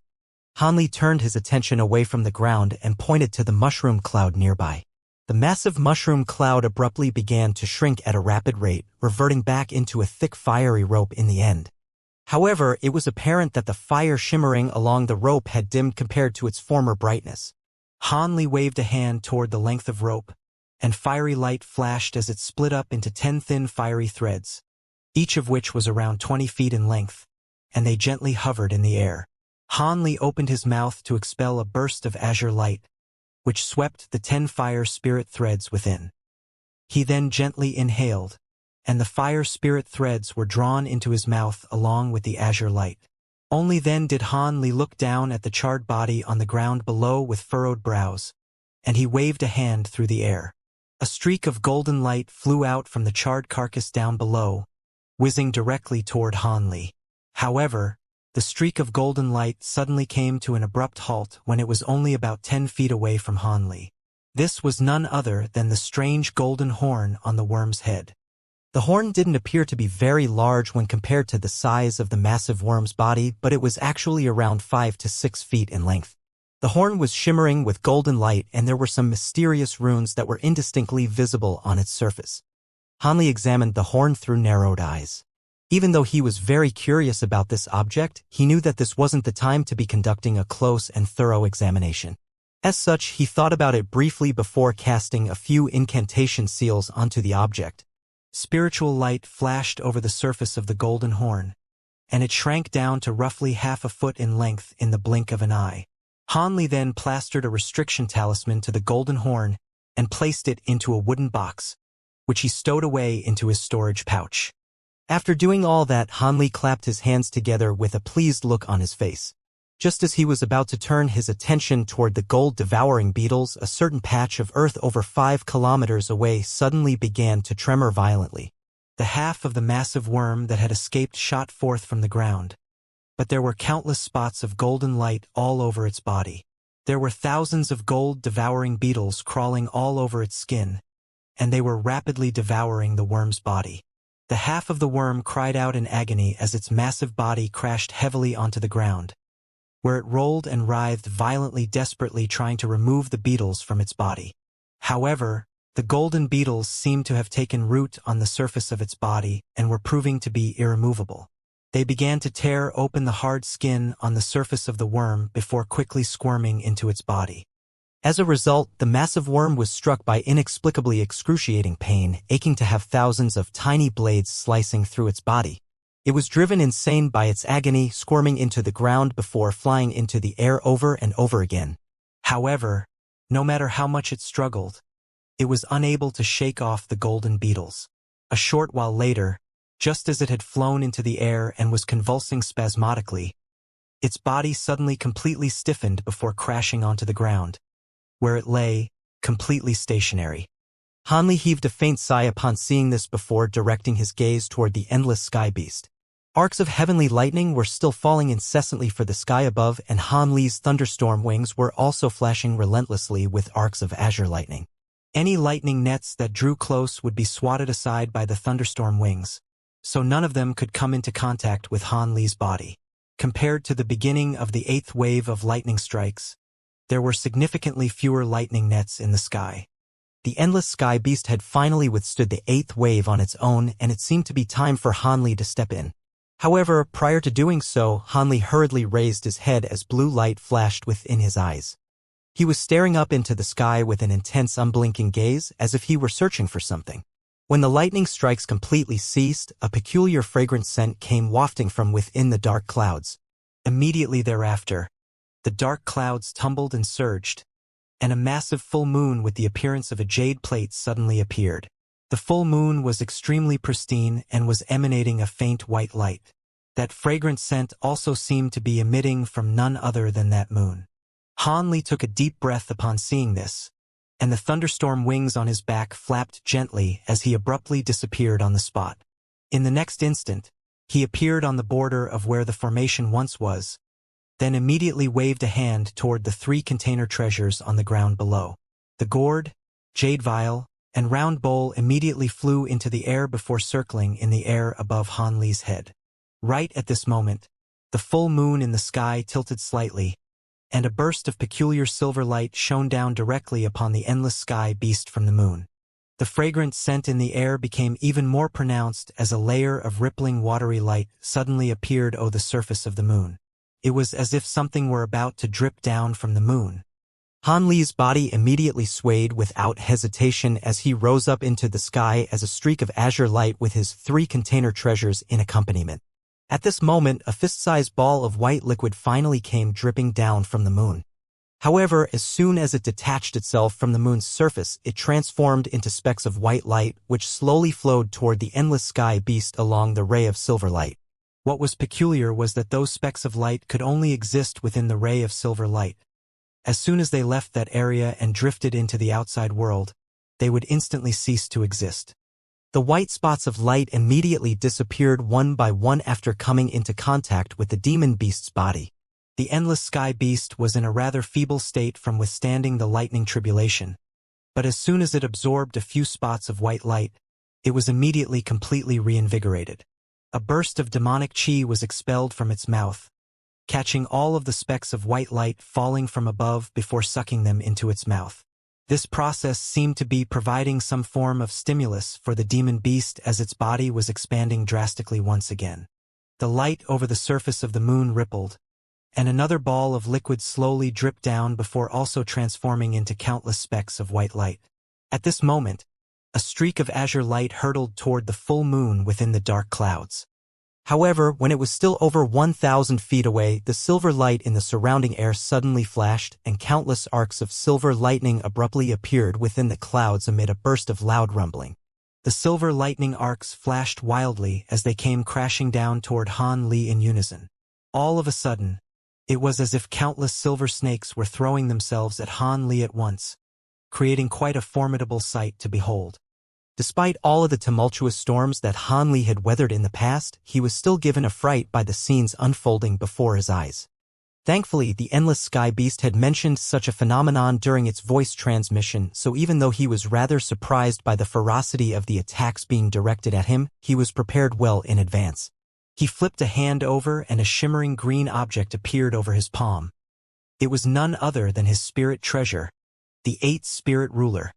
Just as the countless arcs of silver lightning were about to strike him, Han Li waved his wooden ruler through the air. Silver lotus flowers began to appear all around him, each of which was roughly the size of a palm, creating a watertight barrier around him. The silver arcs of lightning struck the lotus flowers amid booming thunderclaps as countless thin arcs of electricity flashed over the surface of the barrier.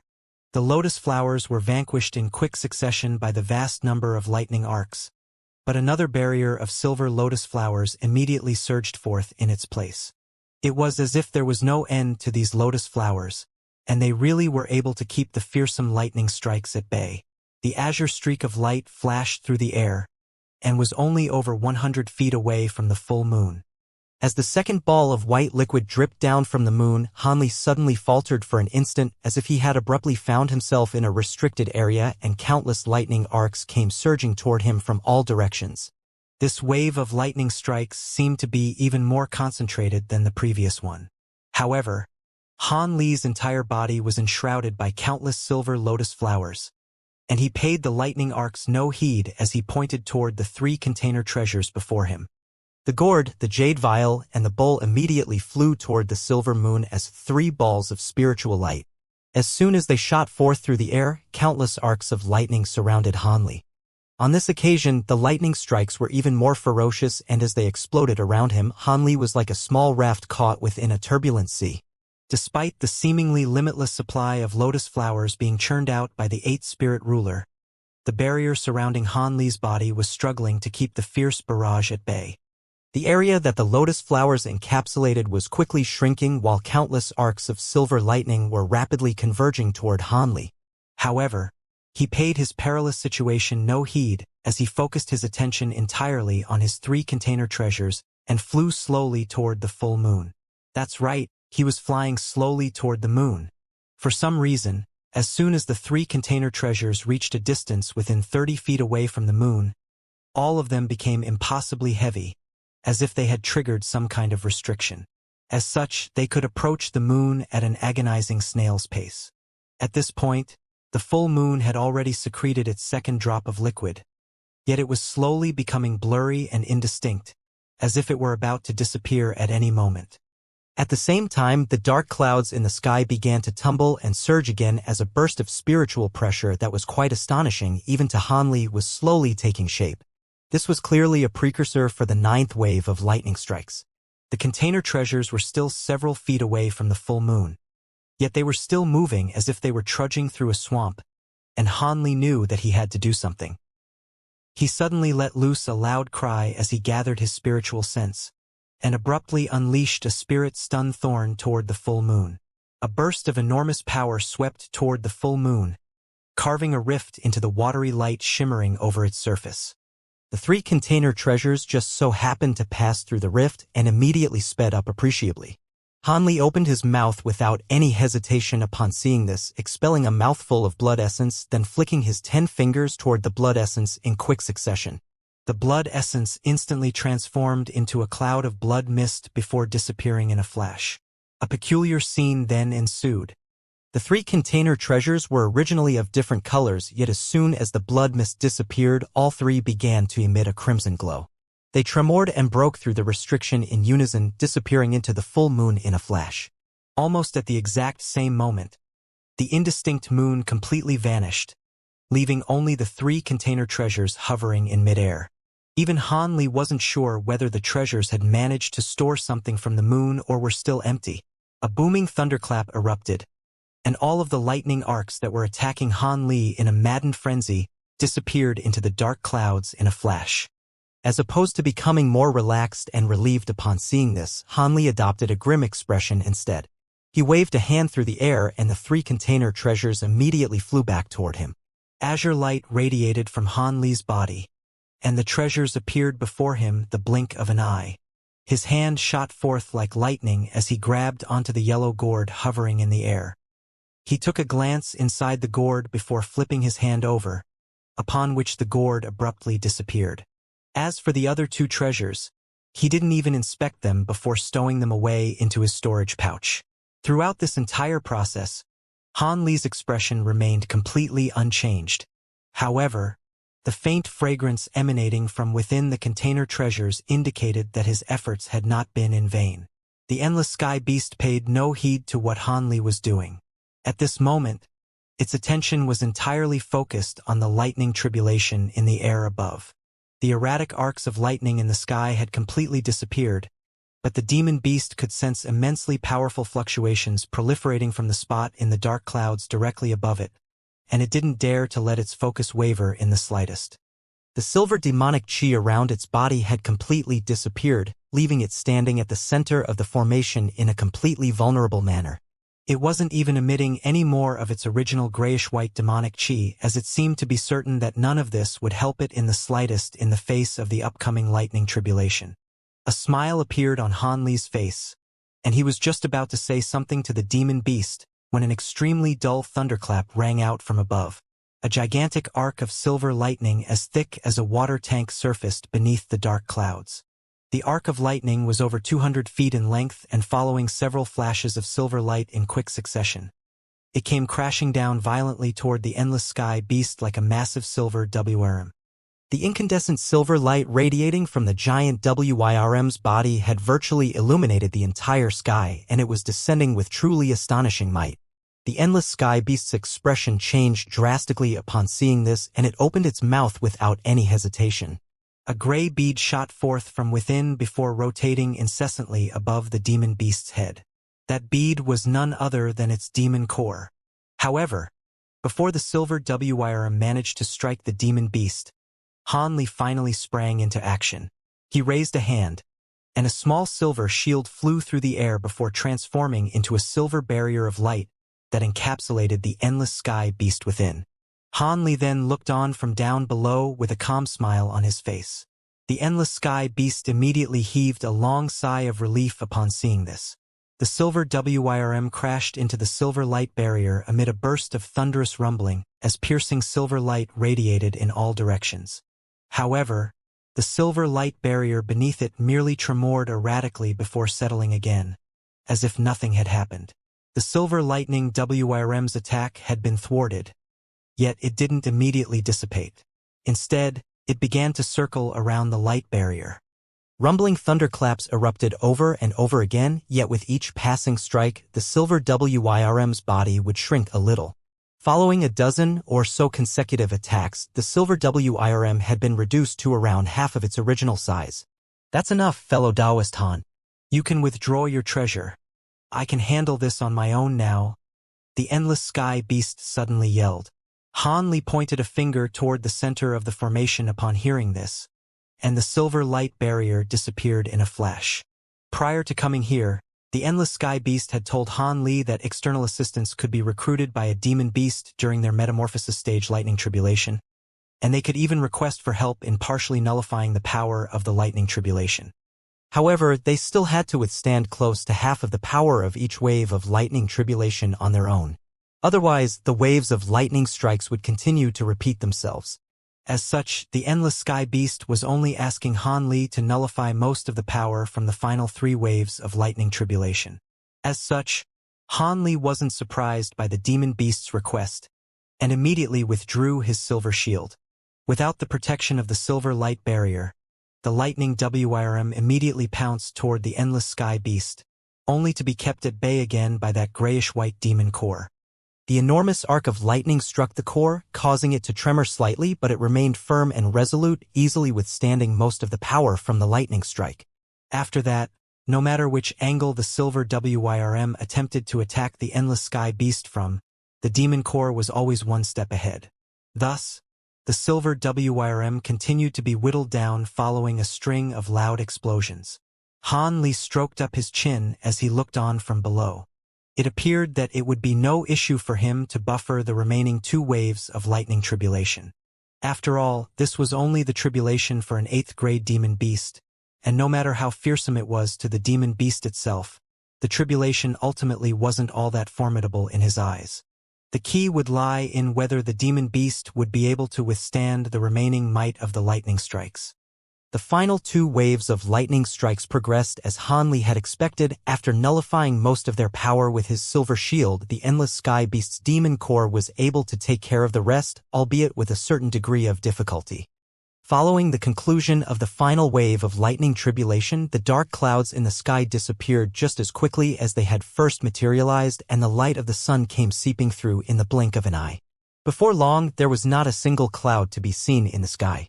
At this moment, the endless sky beast was situated at the center of the formation, and shrouded within layers of grayish-white demonic chi. It was as if the demon beast had been encapsulated within a massive cocoon, and the surface of the cocoon was squirming and writhing gently. Han Li was not surprised to see this at all. After withstanding the lightning tribulation, the endless sky beast was reconstructing its body and adopting a human form. Generally speaking, this transformation was outside of the demon beast's control. It was just like the birth of a human. No one could determine their looks from birth, as that was predetermined by genetics. However, the appearance of a demon beast's human form was somewhat dependent on their true form. For example, demon beasts like demonic foxes would usually undergo metamorphosis to become handsome men and beautiful women, while demon beasts with hideous forms to begin with usually had ugly human forms as well. A thought suddenly occurred to Han Li, and he cast his gaze toward the distance. There, the carcass of the mutated narwhal worm had been completely engulfed into nothingness by the gold-devouring beetles. At this moment, the swarm of beetles was buzzing incessantly as they hovered in mid-air. Han Li let loose a long cry, and the golden swarm of beetles immediately flew toward him before being stored away in his spirit beast pouch. He then sat down with his legs crossed and closed his eyes as he awaited the conclusion of the endless sky beast's metamorphosis. A day and a night passed. When Han Li opened his eyes again, a dull thump suddenly erupted from within the gigantic cocoon. A fair and tender arm punched through the surface of the cocoon, and the familiar voice of a small child sounded from within. "I've finally succeeded. Thank you for your efforts, fellow Taoist Han." Han Li smiled upon hearing this before slowly rising to his feet. Several days later, Han Li returned to the interconnected peaks on the Dream Cloud Mountains. At present, he was situated within the secret chamber of his cave abode, holding the shimmering golden horn in his hand with the 3 container treasures placed before him. A large azure cauldron that was around 10 feet in size was hovering in the air before him, and a small child in yellow robes was sitting atop the cauldron. The small child was currently reading an aged hide book in his hands that it was holding in its hands. This child was naturally none other than the endless sky beast in its human form. It wasn't exactly identical to the projection that it had manifested in the past, but it bore a strong resemblance to that projection. That made sense, seeing as the demon beast's true body in the spirit realm had already undergone metamorphosis once, so it would naturally have a rough idea of what its human form would look like. That was why it was able to manifest a projection with roughly the same appearance. Han Li stroked the bumpy patterns on the surface of the golden horn with his finger, and after a while, he suddenly said, "After some experimentation, I've discovered that this horn can absorb almost all types of spiritual power and also release it. The only flaws are that it's only able to absorb a limited amount of spiritual power at once, and the rate of absorption is also rather slow." The small child put down the book in his hands and turned to Han Li with a vibrant smile as he said, "As expected of a material from a mutated demon beast, spiritual absorption is a very rare ability. There are countless cultivators even in the spirit realm who are dying for a material with such an extraordinary ability. It's the ideal material for refining defensive-type treasures, and many renowned defensive-type spirit treasures have incorporated this type of material." Defensive-type treasures? Can this be used to refine battle armor? Han Li asked. You really are very smart, fellow Taoist Han. You should be able to use this horn and your fire spirit threads to refine a powerful suit of battle armor. Even if it won't be a spirit treasure, it won't be too far away from that level either. However, my advice is that you should refrain from doing that, the small child said with a serious expression. Why's that? I'm in need of a suit of battle armor at the moment. A hint of confusion flashed through Han Li's eyes. If you want to spend the rest of your life here in this human world and regard safety as your #1 priority, then refining a suit of battle armor is naturally your best option. However, if you want to sneak into the spirit realm through a spatial node, it's best to keep this item to refine another type of treasure, the small child explained. What other types of treasure can be refined using this thing? Han Li asked. The realm transcending bead, of course. That treasure will assist you greatly in your attempt to pass through a spatial node, the small child replied. A realm transcending bead? If I recall correctly, you seem to have used something known as a realm transcending stone when your avatar descended into the human world. What is the relationship between those two treasures? Are they the same thing? Han Li asked with a hint of surprise in his voice. The small child thought about this question carefully before replying. Their names are very similar, and they are indeed related. The realm transcending stone is a disposable naturally occurring treasure that is only found in the spirit realm, whereas a realm transcending bead is a refined treasure that can be used more than once. The two serve a similar purpose, but the difference in their levels of potency is like that of night and day. I'll put it this way for you. A realm transcending bead only has about 1% of a realm transcending stone's power. 1%. Han Li was slightly speechless upon hearing this. Don't look down on the realm transcending bead just because of that, fellow Taoist Han. You have to realize that realm transcending stones are exceedingly rare, even in the spirit realm, and it ranks alongside the star-defying plate as one of the 3 most sought-after realm transcending treasures. The realm transcending bead obviously can't compare to those 2 treasures, but it's still very renowned for its ability to break through some spatial restrictions. The fact that it requires a spiritual absorption material to refine makes it just as rare. Driven by my curiosity, I entered a spatial node in the spirit realm once, and even though I immediately returned, I'm still struck by a lingering sense of fear whenever I recall the fearsome power of the spatial storm and the boundary between realms within that spatial node. Even if you can cultivate your law destruction eye to its maximal extent, there's still only an infinitesimal chance that you'll be able to pass through a spatial node. Otherwise, there would be countless cultivators in the spirit realm who have snuck over from lower realms. Don't even try to pass through a spatial node without a realm transcending bead. It'll be the last thing you ever do.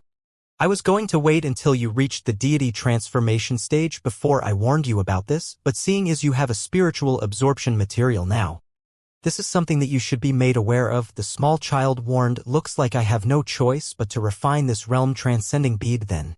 A wry smile appeared on Han Li's face. Hee, if it weren't for the fact that you already have the law destruction eye, I wouldn't even bother mentioning this treasure to you. Only with both on your side would you have the slightest sliver of a chance to pass through a spatial node. I'll give you the refinement method for this bead in return for the glacial quintessence you gave me. The small child chuckled. Han Li suddenly changed the subject and said, you sure don't like to owe people favors. By the way, I wanted to ask you something. I witnessed the tribulation transcendence of an 8th grade demonic tortoise in the past, but its lightning tribulation was very different compared to yours. Your lightning tribulation seemed to have been far more powerful than the one I witnessed. That's not anything to be surprised about. Different demon beasts naturally have to withstand different lightning tribulations. The more powerful a demon beast is, the more formidable their lightning tribulation becomes. It's rumored that heavenly spirit beasts like dragon and phoenixes have to withstand 13 waves of lightning strikes during their metamorphosis stage lightning tribulations. I'm already quite lucky that I only had to withstand 11 waves, the small child revealed. I see. Han Li was enlightened upon hearing this. The small child held up the aged hide book with a hint of a smile on his face, and asked, this demon cultivation art, the 9 Gale transformations, is rather interesting, but why are you showing it to me? Could it be that you're interested in cultivation arts from our demon race?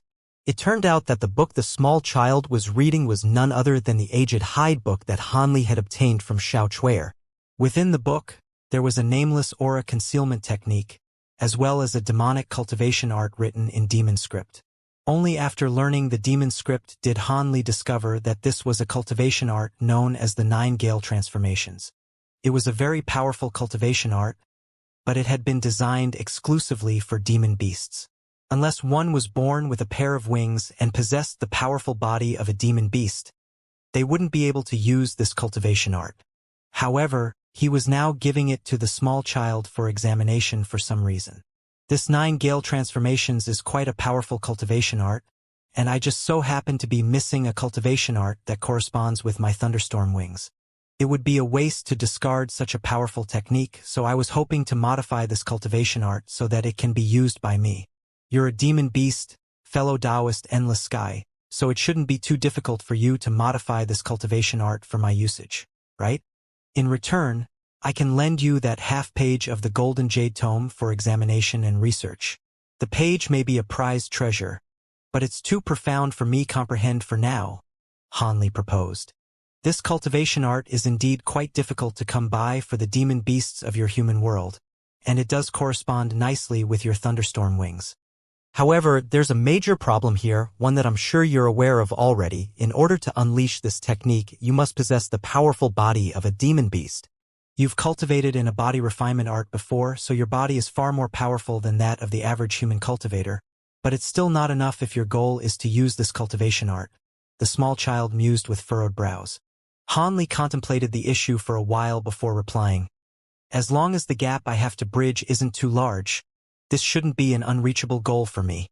I have a Buddhist cultivation art known as the Bright Jade Arts, and with each layer I reach in that cultivation art, my body becomes a lot powerful than it was before. I've already reached the 2nd layer now, and once I get to the 3rd layer, I should be able to satisfy the conditions required to cultivate the 9 Gale transformations.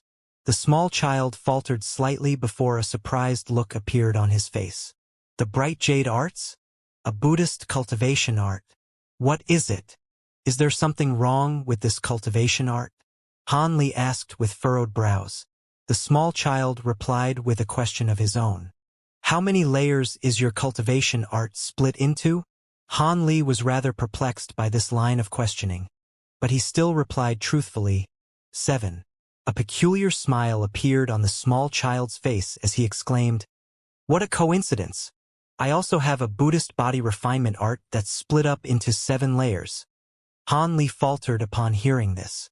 A hint of befuddlement flashed through his eyes, and he couldn't comprehend why the endless sky beast was saying this. This cultivation art originates from Buddhist origins, but it's something that everyone uses in the spirit realm. It's even more popular than the basic cultivation arts of the 5 elements used by chi condensation cultivators. The small child explained. Everyone uses this cultivation art? Could it be that you're also referring to... Han Li was starting to read between the lines, and a hint of surprise appeared on his face. This Buddhist cultivation art can even be used by mortals in the spirit realm who possess no spiritual roots. If a mortal reaches the 3rd layer or above in this cultivation art, then obtains some special weapons, they'll even be able to combat low-grade cultivators and demon beasts. If they can reach the 5th layer or above, even mid-grade cultivators and demon beasts wouldn't dare to mess with them for no good reason. Then the small child chuckled coldly. Han Li was flabbergasted to hear this, and only after a long while did he respond in an incredulous manner. "Surely you jest, fellow Taoist endless sky. You're telling me that mortals can combat us cultivators.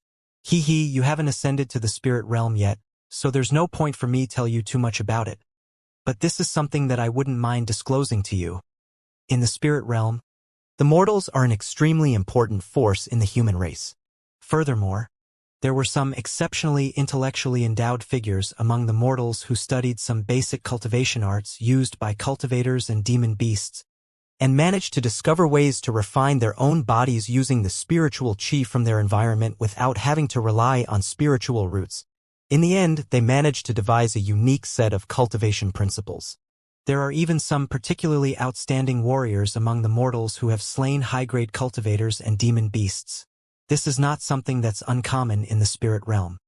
The cultivation art I'm referring to is known as the Vajra arts, and it's one of the cultivation arts used most regularly among the mortals. Even so, surely mortals still can't compare with cultivators. After all, the vast majority of cultivation arts and treasures are still unusable to them. Han Li countered with furrowed brows. Of course, mortals are still mortals in the end, and no matter how powerful they become, without spiritual roots, they're still unable to pursue the great Tao. Their lifespans reach a mere 100 years, and even if they can obtain some treasures or medicines that can extend their lifespans, it'll only give them 100 more years to live at most. That's their maximal limit. However, in the spirit realm, the postnatal acquirement of spiritual roots is possible. Among the 3 human sovereigns, the heavenly Yuan Holy Sovereign was once an extremely prominent and renowned mortal. Only after encountering a miraculous opportunity was he able to attain a spiritual root and become a cultivator. But in terms of power and abilities, he's not inferior to his other 2 counterparts at all. The small child's expression became rather solemn as he spoke. Han Li stroked his chin and was at a loss for words. Don't think too much about this matter. The mortals in the spirit realm are only able to achieve all of this due to the fact that the spiritual chi density in the spirit realm is far superior to that of lower realms. Your human world has endured a devilish tribulation long ago, and the spiritual chi density here is far inferior compared to the other lower realms. Even if mortals were to obtain the cultivation arts from the spirit realm that I mentioned, they wouldn't be able to absorb the world's origin chi into their bodies anyway, so there's no way that they'd be able to cultivate, the small child explained. Other lower realms? Does that mean there are more lower realms than just the human world? Han Li was very surprised to hear this. A peculiar look appeared on the small child's face as he said, "Of course. There are hundreds, if not over 1,000 lower realms beneath our spirit realm. All of the most exceptional cultivators from these lower realms would ascend to the spirit realm, and barely any have ascended from the human world in the past years. However, there have been many cultivators ascending from other lower realms that haven't been invaded by elder devils. I decided to send my avatar to the human world, firstly because the spiritual chi is very sparse here. That makes it more difficult for my avatar to descend into this realm, but it makes it easier for me to avoid my great tribulation. Secondly, this is a realm dominated by the human race, so no one would suspect that I would send my avatar to this realm. Otherwise, If my enemies were to learn my backup plan and destroy this avatar of mine, all of my efforts would have been in vain. Han Li was speechless once again. He had always thought that the human world was a unique existence, which was why the spirit realm had gone to the effort of deploying cultivators into the human world to combat the invasion of the elder devils. However, after hearing the endless sky beast's words, it was clear that there were other factors behind that decision. Alright, that's enough about the spirit realm. It won't benefit you to learn too much about it for now. Let's talk about the Vajra arts first. This cultivation art can be used even by mortals without spiritual roots, but it's also renowned in the spirit realm for being extremely difficult to cultivate. There are very few people who can reach the 3rd layer, let alone the 5th layer. Most of the mortals in the spirit realm have only reached the 1st layer, which will somewhat enhance their bodies, but the effects won't be very useful. Reaching the 2nd layer of the cultivation art requires the cleansing of the marrow, which is an excruciating process that not many people can withstand. However, there are many mortals within the spirit realm, and reaching the 2nd layer would allow one to become as powerful a low-grade demon beast, so there are always some who are willing and able to endure the painful process. I've never heard of your bright jade arts, but I'm sure it's very much related to this cultivation art. After all, there are only a handful of Buddhist body refinement cultivation arts, and this is most likely the only one among those cultivation arts that can be used in the human world. The small child was very confident in his judgment. Han Li also felt like that was a very plausible notion, and he nodded as he said, "Perhaps that's true. It's indeed been rather difficult for me to cultivate the bright jade arts. Give me a jade slip. I'll give you a copy of the Vajra arts for you to examine. If it's the same cultivation art as your bright jade arts, then it won't do you much good, but if they're not the same thing, you can choose one between them to cultivate." The small child was suddenly being very generous. Hee. I'll have to thank you in advance then, fellow Taoist Endless Sky. Han Li certainly wasn't going to decline such a tempting offer. A faint smile appeared on his face, and he flipped his hand over to produce a jade slip before tossing it to the small child. The Endless Sky beast caught the jade slip before slowly closing his eyes to replicate the cultivation art. The smile on Han Li's face faded, and his brows furrowed as memories of a copper plate and another cultivation art surfaced in his mind. They were none other than the sacred provenance plate, as well as the heaven-bearing devil arts that he had obtained from Wuxia. There was nothing to be said about the sacred provenance plate. He was already certain that this demonic cultivation art and the bright jade arts had both originated from the elder devil realm. Furthermore, they were, respectively, the cultivation art required to unleash the technique and the mandatory basic body refinement cultivation art. Unfortunately, there was a missing link in the middle, and that was the cultivation art for the transformation ability. When he had obtained the heaven-bearing devil arts from Wuxia, he had only inspected it briefly before ascertaining that this cultivation art was that missing link. He didn't know how it had become a top-grade devilish art, but that didn't really matter. What was important was that he had somehow gathered the complete set of cultivation arts. Furthermore, the fact that the 9 Gale transformations that Han Li wanted to cultivate required progression in the bright jade arts made him feel as if there were some kind of profound greater power at work, trying to make him cultivate the sacred provenance plate. A series of thoughts flashed through Han Li's mind, and after about 10 minutes, the small child sitting atop the cauldron suddenly opened his eyes before raising a hand, sending a burst of yellow light flying toward Han Li. Han Li immediately swept a sleeve through the air, catching the yellow light to reveal the jade slip within. "The cultivation art has been recorded in there, you can have a look at it first," the small child said in a calm voice. Han Li nodded and immediately seeped his spiritual sense into the jade slip to examine the cultivation art within. After just a short while, Han Li heaved a faint sigh and withdrew his spiritual sense. The small child's expression remained unchanged as he asked in an indifferent manner, "Is the same as your bright jade arts?" Han Li was silent for a moment before replying, "It is. There are some additional spiritual chi absorption methods detailed in the Vajra arts, but everything else is completely identical." The small child seemed to have expected this result, and he waved the aged hide book in his hand as he said, "That's settled. Then, if you want to cultivate the 9 Gale transformations, you'll have to progress to the 3rd layer of the bright jade arts first. During that time, I'll alter the 9 Gale transformations so it becomes suitable for you to use." The thunderstorm wings are only a pair of treasures, and not real wings, after all, so some adjustments to the cultivation art will be required. Don't forget that you promised to lend me the golden jade tome after this. Hanli smiled and pointed to the 3 container treasures before him as he said, "Rest assured, fellow Taoist Endless Sky, I won't go back on my word." Before we begin, are you not going to consume any more of this imperial elixir? The small child glanced at the treasures before shaking his head as he replied, "The imperial elixir is indeed a fantastic medicine. It can help demon beasts develop intelligence, and is of the utmost importance for demon beasts going through metamorphosis to attain a human form. For human cultivators, consumption of the imperial elixir can also expand the meridians and greatly enhance the body. However, it's not advisable to consume too much of it at once, and it can't be stored for more than a month, so it's currently useless to me.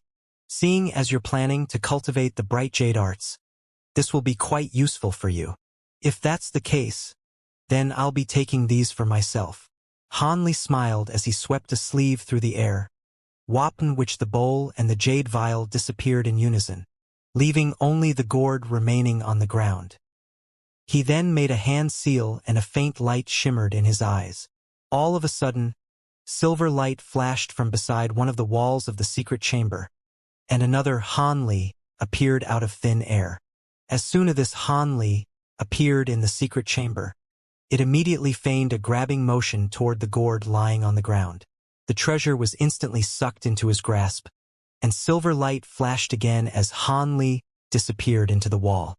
A hint of surprise appeared on the small child's face upon seeing this, but he didn't say anything. Instead, he merely cupped his fist toward Hanli as a salute before also vanishing into the cauldron. Hanli took a glance at the jade slip in his hand before joining his palms, upon which the jade slip disappeared. He then slowly closed his eyes and began to meditate in a seated position. Almost at the exact same moment, a streak of silver light shot forth from the main peak that Hanli's cave abode was situated on. Following a few flashes, the silver streak of light had already disappeared into a certain restricted area within the drifting cloud sect. Not long after that, the streak of silver light flew out from within the restricted area again and returned to the interconnected peaks. Hanli continued to remain in the secret chamber, yet during this time, a streak of silver light would occasionally fly out from his cave abode before disappearing into the distance. However, the streak of silver light would always return to the interconnected peaks following intervals of several days to around a month, and no one knew what it was up to. Time passed in a flash, and 2 years flew by in the blink of an eye. Mu Peeling was standing outside one of the dozen or so guest pavilions within the drifting cloud sect, and she would occasionally glance up into the distant sky.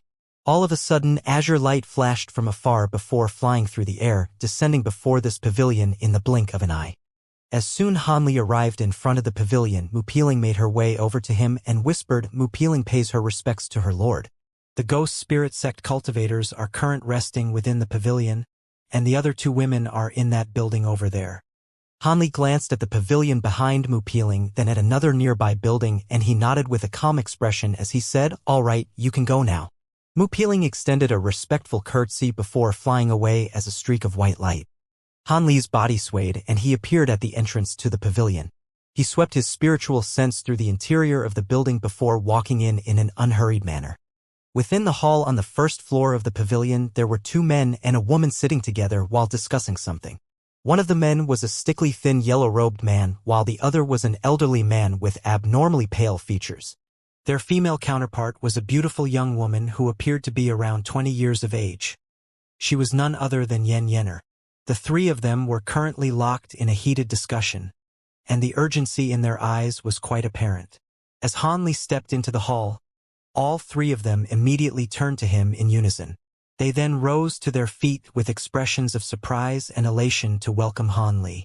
Before the 3 of them had a chance to say anything, Hanli abruptly appeared on a wooden chair across from them.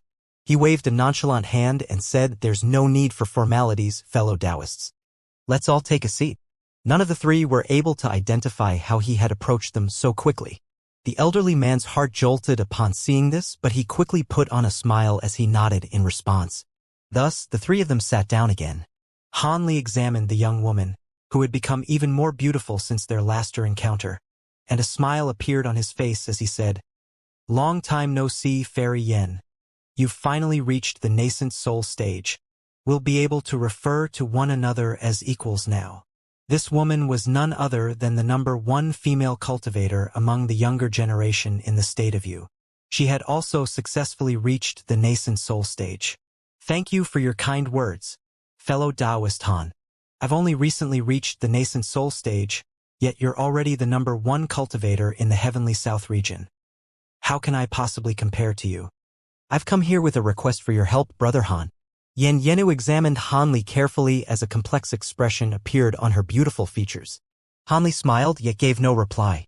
He cast his gaze toward the other 2 ghost spirit sect elders, and his eyes rested on the face of the elderly man in the end. "This fellow Taoist is Elder Zhong, right? I recall seeing you once from afar in the Devilfall Valley. I didn't think that Brother Han would still remember someone like me. I'm very flattered." The elderly man gave a slightly awkward chuckle upon hearing this. The ghost spirit sect seems to be in a very perilous situation at the moment. All 3 of you are important figures in the sect, so why have you come all this way to meet me rather than remain in the state of Yu to protect the sect? Han Li cut straight to the time. Upon seeing Han Li's no-nonsense approach, Yen Yener and the others looked at one another with hesitant expressions, as if they were unsure of how to proceed. Han Li's brows furrowed slightly as a hint of displeasure appeared on his face. Han Li's attention naturally didn't escape the notice of the trio, and the hearts of the 2 men jolted as they turned toward Yen Yener in unison. Yen Yener hesitated momentarily before breaking the tense silence. "Fellow Taoist Han, we've come here to request assistance from your sect, no, from yourself. We hope that you can assist our ghost spirit sect during this time of crisis. Otherwise, our sect will most likely cease to exist in the near future. You want me to lend you my assistance?" Han Li raised his eyebrows as a hint of a deriding sneer appeared on his face. "I know that our sect has wronged you in the past, Brother Han, but sect leader Wang was the one who was solely responsible for that incident, and he passed away in the Devilfall Valley long ago. The ghost spirit sect is not being ruled over by the Wang family anymore," the yellow-robed man hurriedly explained. "Is that so? I seem to have heard that Wang Chan is still thriving at your sect. Is that correct?" Han Li asked expressionlessly.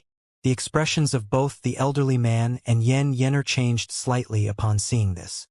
The yellow-robed man was also quite surprised that Han Li was aware of this detail, but he still maintained his smile as he replied, "Rest assured, Brother Han, Martial Nephew Wang Chan made a huge mistake a while ago, so he's been stripped of his role as an enforcement elder.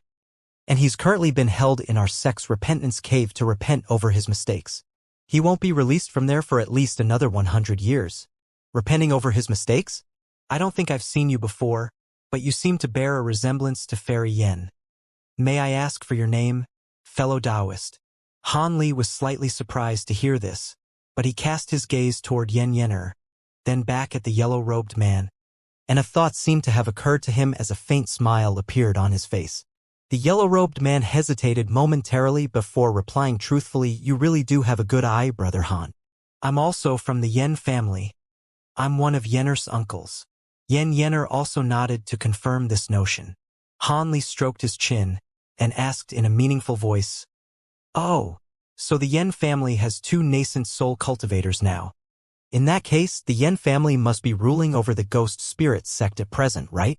The yellow-robed man glanced at Elder Zhang before replying hesitantly, "It's not incorrect to say that.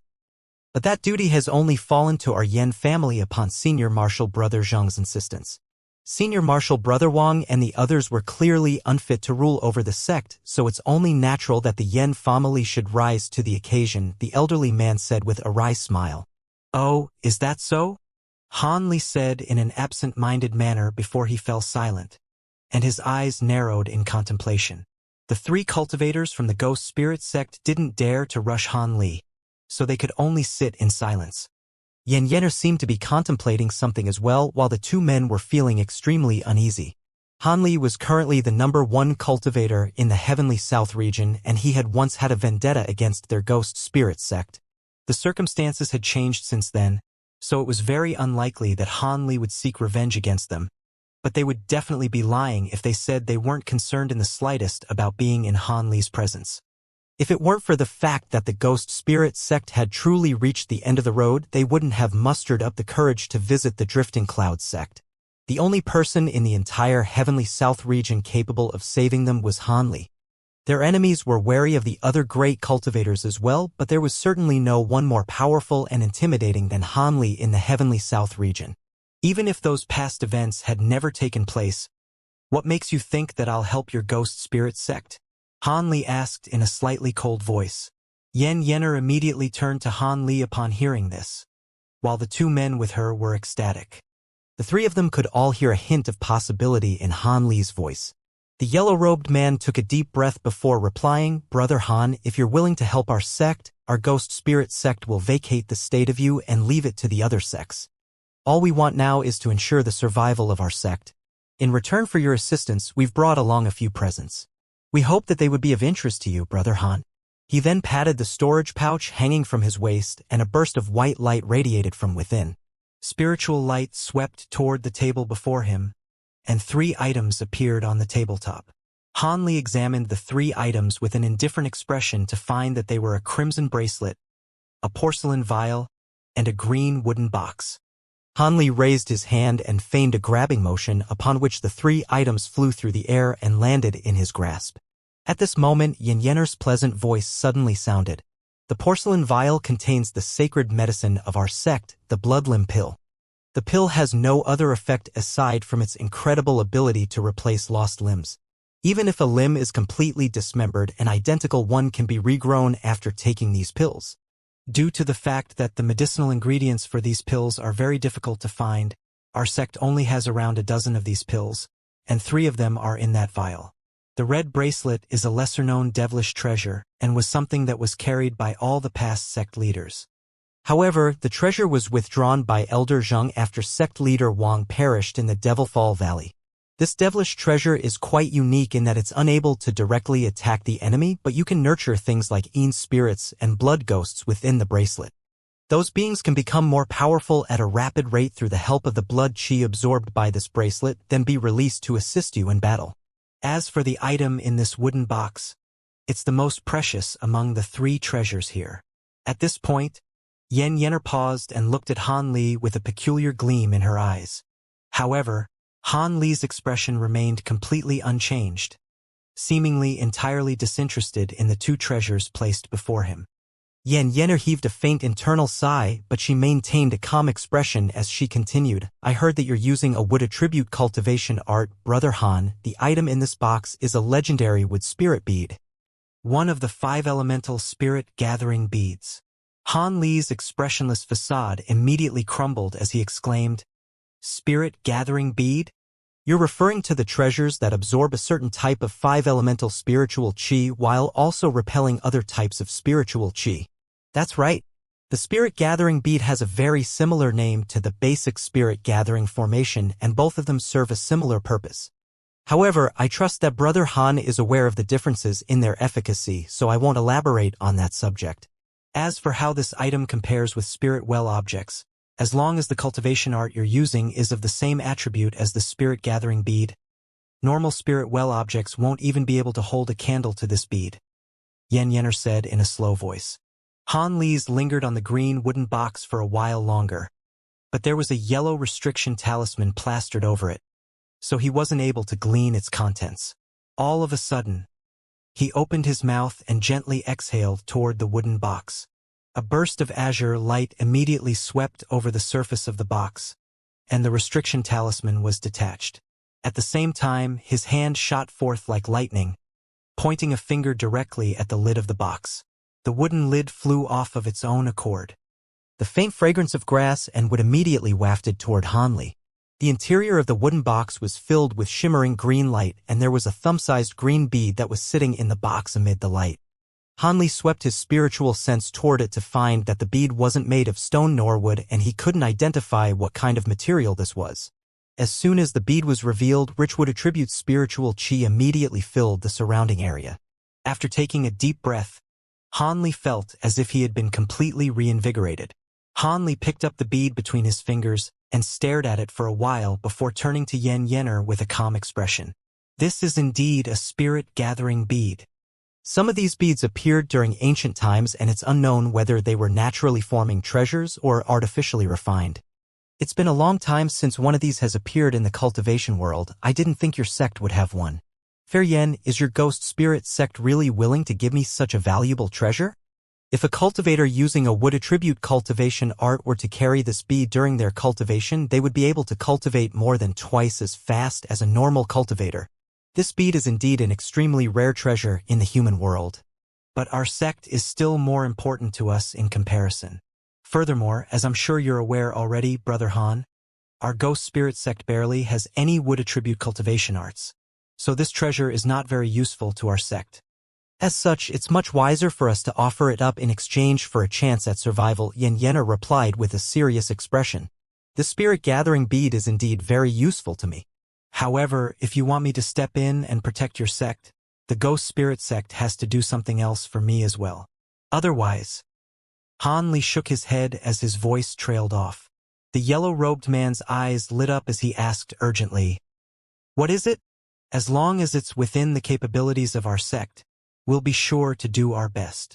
Han Li turned to the yellow-robed man and elaborated, "I don't care about anyone else from the Wang family, but I don't want to see Wang Chan ever again. I have no interest in stepping in to save an enemy of mine. Do you understand what I'm saying?" Elder Zhong's expression changed upon hearing this, and Xianxia's features paled in response. The yellow-robed man had also fallen silent, but he didn't appear to be very surprised by this demand. "I understand what you mean, Brother Han. This is not an issue. What do you think, Senior Marshal Brother Zhong?" The yellow-robed man turned to the elderly man.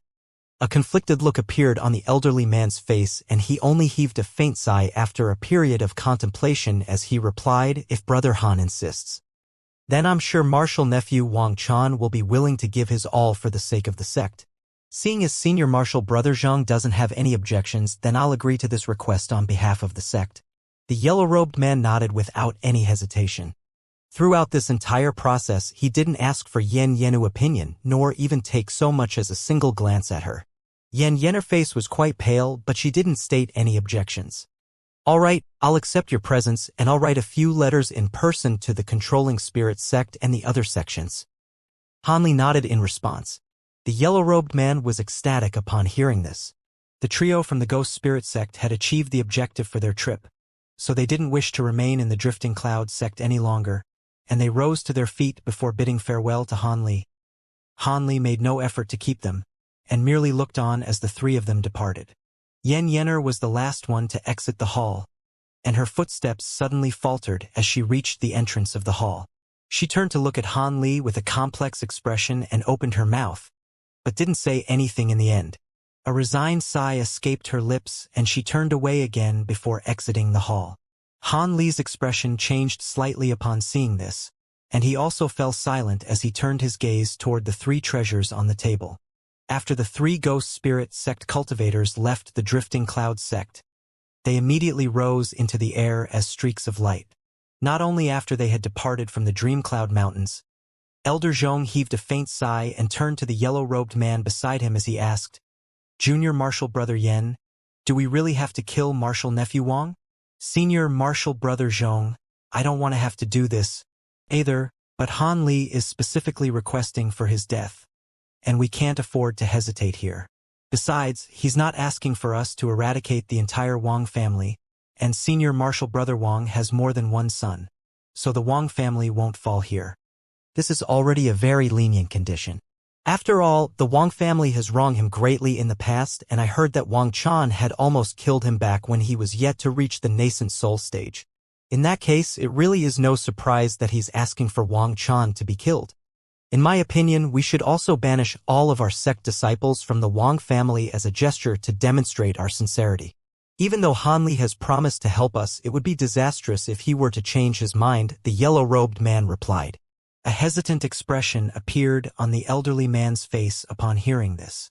The yellow-robed man then turned to Xianxia, who had remained silent this whole time, and said in an apologetic manner, "Xianxia, I'm sorry that this has to happen, but I'm sure you had already anticipated this back when you were engaged to Wang Chan. Thankfully, you've reached the nascent soul stage now while Wang Chan has failed to do so. so he doesn't deserve you anyway. Furthermore, the Wang family suddenly attacked our Yen family back then, and all of the high-grade cultivators from our family, including you, had restrictions placed upon them. I was fortunate to have been exempt from this as I was cultivating in a secret area, but that doesn't change the fact that the Wang family has betrayed our trust.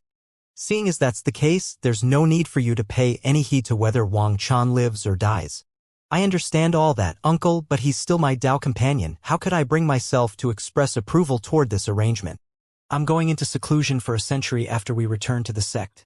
There's no need for you to inform me of what becomes of Wang Chan and the Wang family during that time.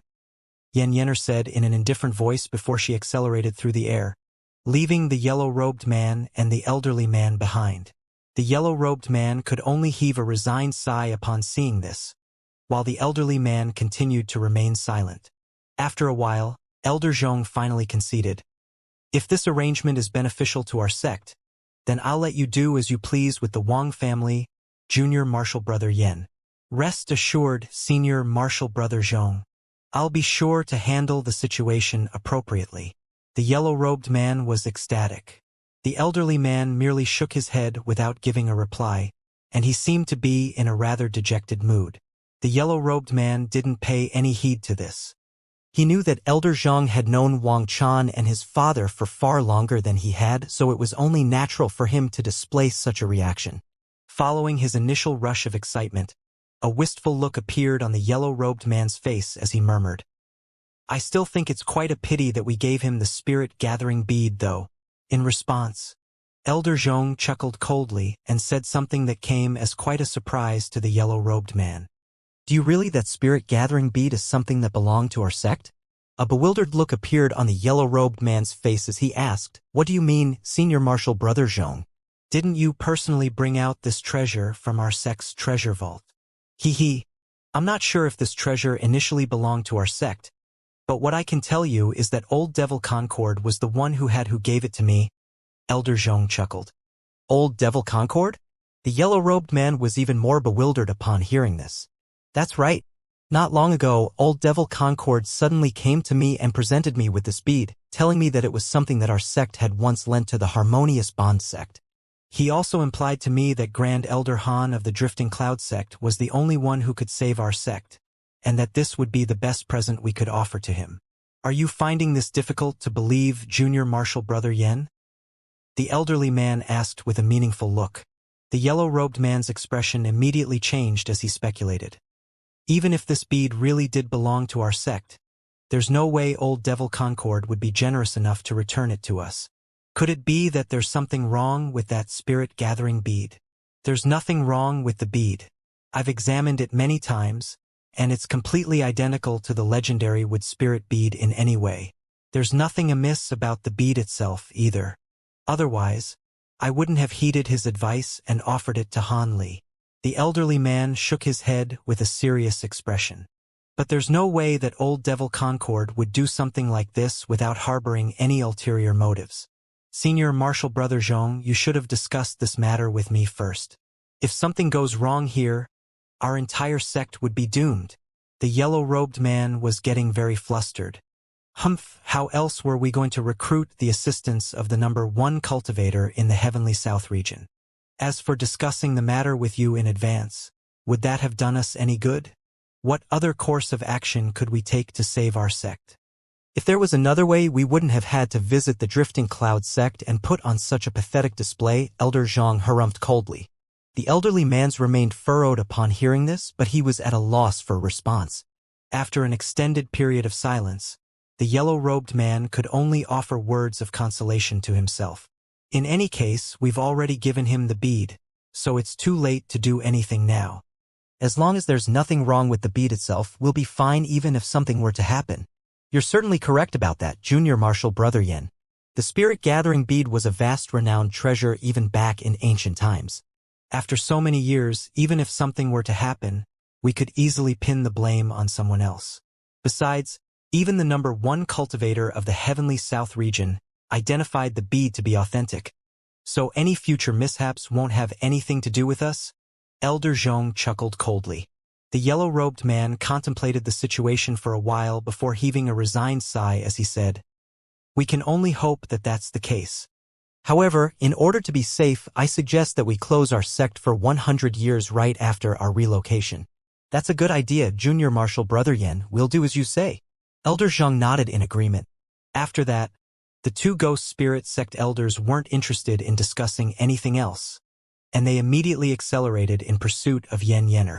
Meanwhile, within a restricted area in the Harmonious Bond sect, there was a humanoid figure sitting on a massive rock deep within the heavenly Yang Pond. The entire area was enshrouded in thick gray mist, and the humanoid figure murmured to himself, "It's about time that the treasure was delivered to that Han brat. With this wood spirit bead, your rate of cultivation will be drastically enhanced, but when you reach the deity transformation stage bottleneck, hee." A burst of eerie chuckling suddenly escaped from the humanoid figure's mouth. Hanli sat within the guest pavilion and fiddled around with the wood spirit bead for a while. Just as he was about to stow it away along with the other two treasures, the voice of a small child suddenly rang out. "Fellow Taoist Han, are you really planning to keep this bead?" Hanli faltered slightly before his brows furrowed, and he asked, "Why do you ask? Is there something wrong with this spirit-gathering bead?" Hee. There's nothing wrong with the bead itself, but don't you know that spirit-gathering beads are inherently flawed treasures? If you use this bead to cultivate, your cultivation base and magic power will indeed progress at a phenomenal rate, but once you reach a bottleneck, you'll know what the inherent flaw in this treasure is. High-grade cultivators who use this bead to cultivate will find it many times harder to break through bottlenecks than other cultivators. This is because while the bead does increase your rate of spiritual chi absorption, it also blunts your sensitivity toward the other types of spiritual chi. For cultivators below the nascent soul stage, the negative effects stemming from that won't be very apparent. However, for a cultivator like you, who will need to sense all types of the world's origin chi in order to make a breakthrough, this bead is more trouble than it's worth. As such, the spirit-gathering bead is indeed a treasure that's very tempting to use, but in the spirit realm, it's only given to low-grade cultivators with mediocre aptitudes. No high-grade cultivator would ever use something like this, the small child explained in detail. Is that so? So what you're saying is that this treasure is completely useless to me. That's not necessarily the case.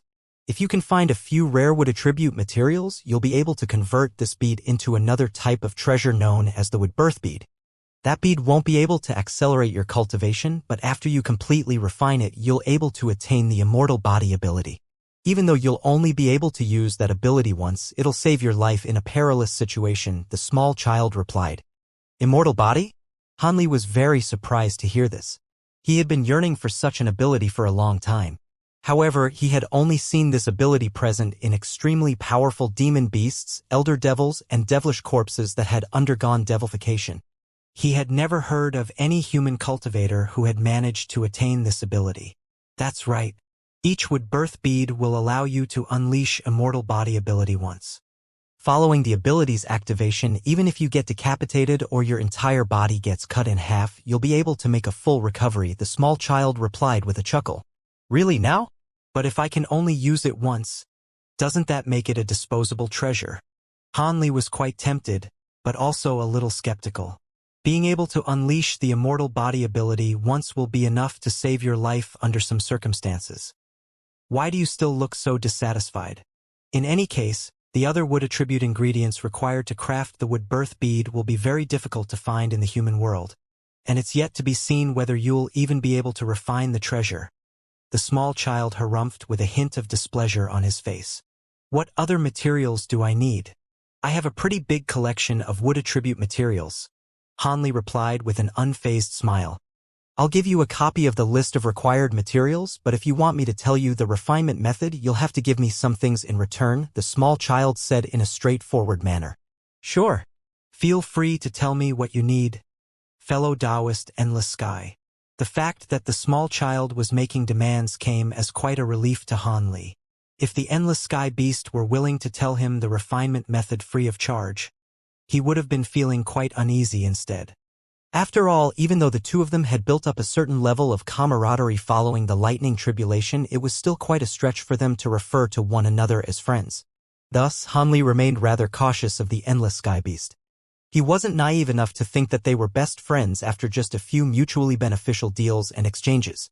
The Endless Sky Beast was mostly helping him because he was the owner of the Heaven Void Cauldron, and the demon beast was unable to escape from the cauldron. So he had no choice but to appease Han Li to a certain extent. Even though I've successfully reached the metamorphosis stage, I still require some medicines to fortify my cultivation base. I'm sure you'll be able to easily secure those medicines for me, Brother Han, the small child proposed. No problem. Give me a list of what you need along with the refinement method. Han Li replied without any hesitation. All right, when you get back to the cave abode, I'll give you the list of required materials, the refinement method, and a list of the medicines I'm looking for. The small child was very pleased with Han Li's straightforward reply. Han Li smiled upon hearing this before placing the wood spirit bead back into its wooden box, then flipping his hand over to stow all 3 treasures away into his storage pouch. All of a sudden, a cold light flashed through Han Li's eyes as he asked, "Fellow Taoist Endless Sky, do you think the ghost spirit sect cultivators were aware of the wood spirit bead's inherent flaw?" "That's hard to say. From the sounds of it, this bead was abandoned long ago by ancient cultivators, and information about its inherent flaw doesn't appear to have been passed down. If a nascent soul cultivator from the ghost spirit sect specializing in wood attribute cultivation arts had used bead before, then they would definitely have been able to identify its flaws. Otherwise, there's no way to detect anything wrong just from the bead itself. Are you suspecting that those 3 are trying to prevent you from reaching the deity transformation stage?" the small child asked. Han Li stroked his chin and deduced, "That was my initial thought process, but then I realized that there's no motive for the ghost spirit sect to do such a thing. After all, even if I can't reach the deity transformation stage, I'm already a late nascent soul cultivator, and I'll still be the #1 cultivator in the Heavenly South region. Aren't they afraid that I'll identify the flaw in the bead and destroy the entire ghost spirit sect in a fit of rage? There must be more to the story than meets the eye. Let me think about this. The mastermind behind all this who's trying to use the ghost spirit sect against me is most likely a cultivator from the Heavenly South region. But why would it benefit them to prevent me from reaching the deity transformation stage? Even if I don't reach that level, there's still no one in the Heavenly South region who's a match for me. The only downside to this is that I won't be able to lengthen my lifespan, and I'll pass away after reaching around 1,000 years of age. As such, the period of time during which our drifting cloud sect will be able to exert dominance over the other sects of the Heavenly South region will be significantly curtailed. However, to normal sects, it doesn't really matter which sect reigns supreme in the Heavenly South region. There are only a handful of sects who can contend for this position, and it's most likely one of the Flowing Mind sect, the Harmonious Bond sect, or the High Zenith sect. Alternatively, it could be all 3 of those sects joining forces to plot against me. The small child was quite stunned by Han Li's analytical prowess, and only after a long while did a wry smile appeared on his face as he said, "Now that you put it that way, things have been made a lot clearer. So you think that the other 3 late nascent soul great cultivators are behind all this?" Han Li rose to his feet and paced a few steps within the hall. He then looked up at the ceiling, and a cold smile appeared on his face as he said, "Perhaps. In any case, this is all just speculation. Who knows what could really be going on behind the scenes? I'm not sure if I'm right either. It's easy if you want to find out the truth, just capture one of those 3, then use a soul search technique on them," the small child suggested with a low chuckle. A sharp light flashed through his eyes, but he shook his head after a moment of contemplation as he said, "It would be indeed simple to capture one of them, but that's beside the point. Even if I've hit the nail on the head here, it would be inappropriate for me to attack any of those 3 sects without any concrete evidence. Otherwise, I'll be viewed as a public enemy. All other cultivators fear and revere me as the #1 cultivator in the Heavenly South region. But if I were to abuse that title, then more people would become resentful and fearful toward me. Maybe someone will take advantage of this opportunity to turn the entire Heavenly South region against me. No matter how powerful I am, I won't be able to stand against the entire cultivation world of the Heavenly South region. And there have been previous instances of something like this happening before. You're way too much of a coward, Han Brat. If someone tried to plot against me like this in the spirit realm, whatever, it's up to you in the end. As long as you can keep yourself from getting killed, I won't try to influence your decisions," the small child said in a lazy voice. "Don't worry. Now that I know there are people plotting against me, I'll be sure to be careful. As for this incident, I'll pretend to be oblivious to it for now. If whoever's behind this doesn't try any more little trick, then I'll let them be. But if they try something else, I'm sure I'll be able to catch them next time. As soon as I find some concrete evidence, they'll learn what it means to wish they were dead. Han Li's expression remained quite calm, but the menacing threat in his voice was quite apparent. The small child merely chuckled without saying anything this time. Han Li remained within the hall for a while longer before finally exiting the guest pavilion. He then turned his gaze toward another nearby pavilion and his brows furrowed slightly. He could understand Han Yunji coming to find him, but what business did Dong Xianer have with him? He was not on good terms with the latter of these two women. Dong Xianer was extremely beautiful, but she had left him with quite a negative impression. However, there was also something else that Han Li was confused about. He had once heard from a harmonious bond sect disciple that after Dong Xianer had reached the core formation stage, she had deployed people to search for him for a period of time. Why was that? Han Li looked at the pavilion with a hesitant look, but still decided to make his way toward it in the end. After entering the pavilion, he was greeted by the sight of two beautiful female cultivators, one of whom was standing while the other was seated in a chair, and both of them were completely silent. The one in the chair was a yellow-robed woman with a set of gentle features, making her appear very warm and approachable. The one who was standing was an extremely seductive white-robed woman who gave off an air of frailty. However, that sense of fragile vulnerability evoked within the onlooker the urge to protect her, thereby further contributing to her allure. Han Li's arrival immediately drew the attention of the two female cultivators. I'm quite surprised that you two came to visit me, fellow Taoists. We're all old acquaintances, and seeing you two evokes many past memories in me. Han Li approached the two women with a faint smile on his face. A hint of elation appeared in the yellow-robed woman's eyes at the sight of Han Li. She hurriedly rose to her feet but was seemingly at a loss for what to do as she said, "Brother Han." "No. Senior Han, I hope my visit isn't causing any trouble for you." As for the white-robed Dong Xianer, her vibrant red lips moved a few times, but she didn't say anything in the end. However, the expression on her face was slightly complex, seemingly a mixture of excitement and joy, as well as hints of distance and resentment. "I'm overjoyed to see you here, fellow Taoist Han. It's certainly not too much trouble for me at all. You don't need to refer to me as senior this or senior that. Hey there. Just call me Big Brother Han. You seem to have reached the mid-core formation stage already. Looks like it won't be long before you progress to the late core formation stage." Han Li greeted with a smile. The yellow-robed woman blushed slightly before nodding her head with elation upon hearing this. "We've come here to thank Big Brother Han for sparing my life on 2 separate occasions. If another cultivator had been in your shoes, I would have most likely died twice already," Han Yunji said in a grateful voice. Han Li faltered initially upon hearing before bursting into laughter. "Looks like you've recovered all of your memories surrounding the trial by blood and fire, and you're aware that I was responsible for what happened next." Han Li was unconsciously regarding this woman as something like his little sister, and Han Yunji also harbored similar feelings toward Han Li. As such, they were only a few sentences into their conversation, but she had already forgotten Han Li's current lofty status and was speaking to him in an intimate manner as if he really were her elder brother. As their conversation progressed, the two of them began to talk about the Great South meeting and the trial by blood and fire, and both of them were filled with nostalgia. Back when they had attended this meeting, neither of them could have imagined that they would be standing where they stood today, 200 to 300 years down the track. At the time, they had to look up to even Foundation establishment cultivators. All of a sudden, a thought seemed to have occurred to Han Yunji, and she abruptly turned to Dong Xianer with a smile as she said, "By the way, I met this big sister Dong during the ceremony. I heard that she was once a member of the same sect as Big Brother Han, and she has something she wants to speak to you about. Fairy Dong and I did indeed once both cultivate in Yellow Maple Valley.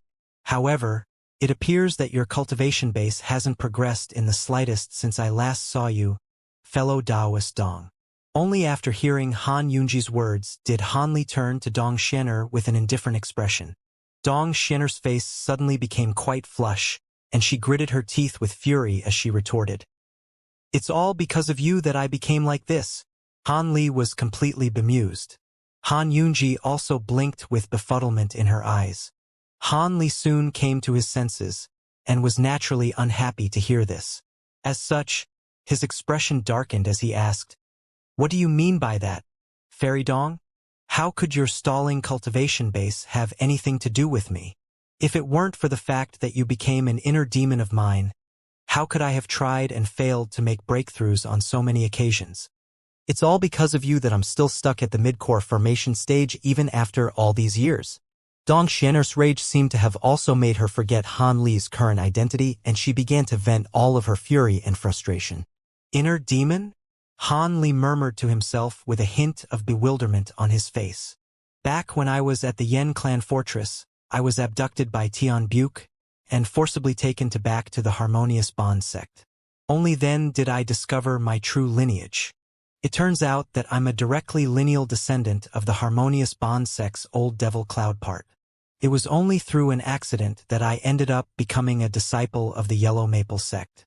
Before I was even born, Old Devil Cloud Part used a secret technique known as the Graceful Dream Art on me, which is a cultivation art related to cultivation and bewitching charming techniques. The cultivation art would significantly enhance my rate of cultivation, yet the easiest but also the most difficult obstacle for cultivators using this cultivation art would be the trial of the inner demons. If it turned out to be easy, then the obstacle would be virtually non-existent and I'd progress as easily as eating food or drinking water. However, if it proved to be difficult, then I could be impeded by my inner demons for the rest of my life, in which case my cultivation base would never progress.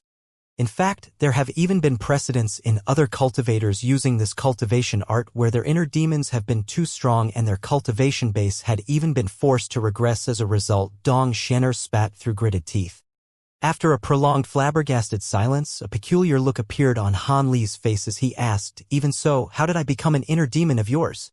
I've barely even met you before. How would I know?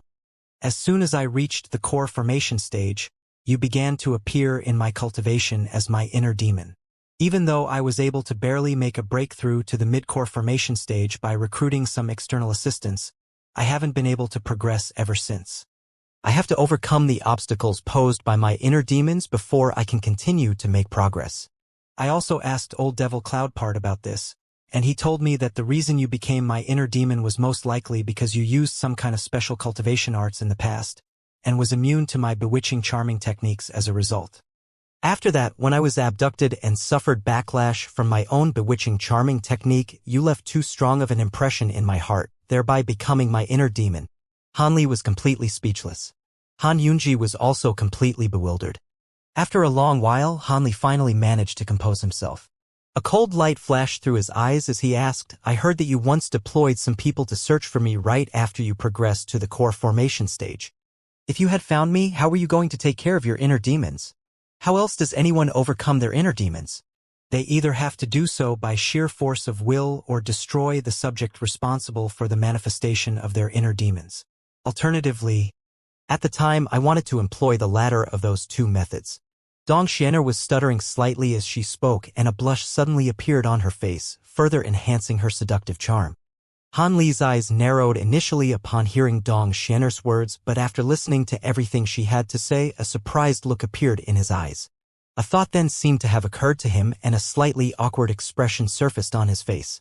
He was silent for a moment before asking, "I know why you're here now.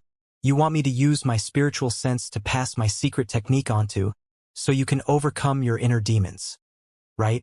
Dong Xian'er had also recomposed herself as she willingly admitted, "That's right. I wanted to request for your help during the Milan invasion, but at the time you'd already progressed to the nascent soul stage, and I hesitated to approach you, thus missing out on that opportunity. What makes you so sure that I would help you, fellow Taoist Dong?" Han Li asked with a faint smile on his face. "You're already the #1 cultivator in the Heavenly South region, so I don't know if you'd be willing to help a lowly core formation cultivator like me, either. However, if I want to have any chance of reaching the nascent soul stage, then this is my only hope."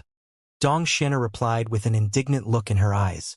"I know that we aren't exactly on good terms with one another, but we were once both disciples of the same sect, and your inner demon did stem from me. Helping you out here won't be a difficult task for me, so I can lend you my assistance on this occasion," Han Li said in a slow voice. "Really?" Dong Xian'er was elated to hear this. It would be easy for my current self to help you overcome your inner demon. Why would I lie to you? However, after this, the two of us will no longer have anything to do with one another. Don't expect me to lend you any further assistance in your cultivation, Hanli warned. Dong Shinner's face paled upon hearing this, and she was silent for a moment before replying expressionlessly. I'm already extremely grateful that you're willing to help me just this once. I wouldn't dare to dream of troubling you any further. All right, take a rest here for 3 days. Fellow Taoist Dong. 3 days later, I'll come back here and help you overcome your inner demon. Hanli replied calmly. Dong Shinner nodded in an aloof manner and refrained from speaking any further.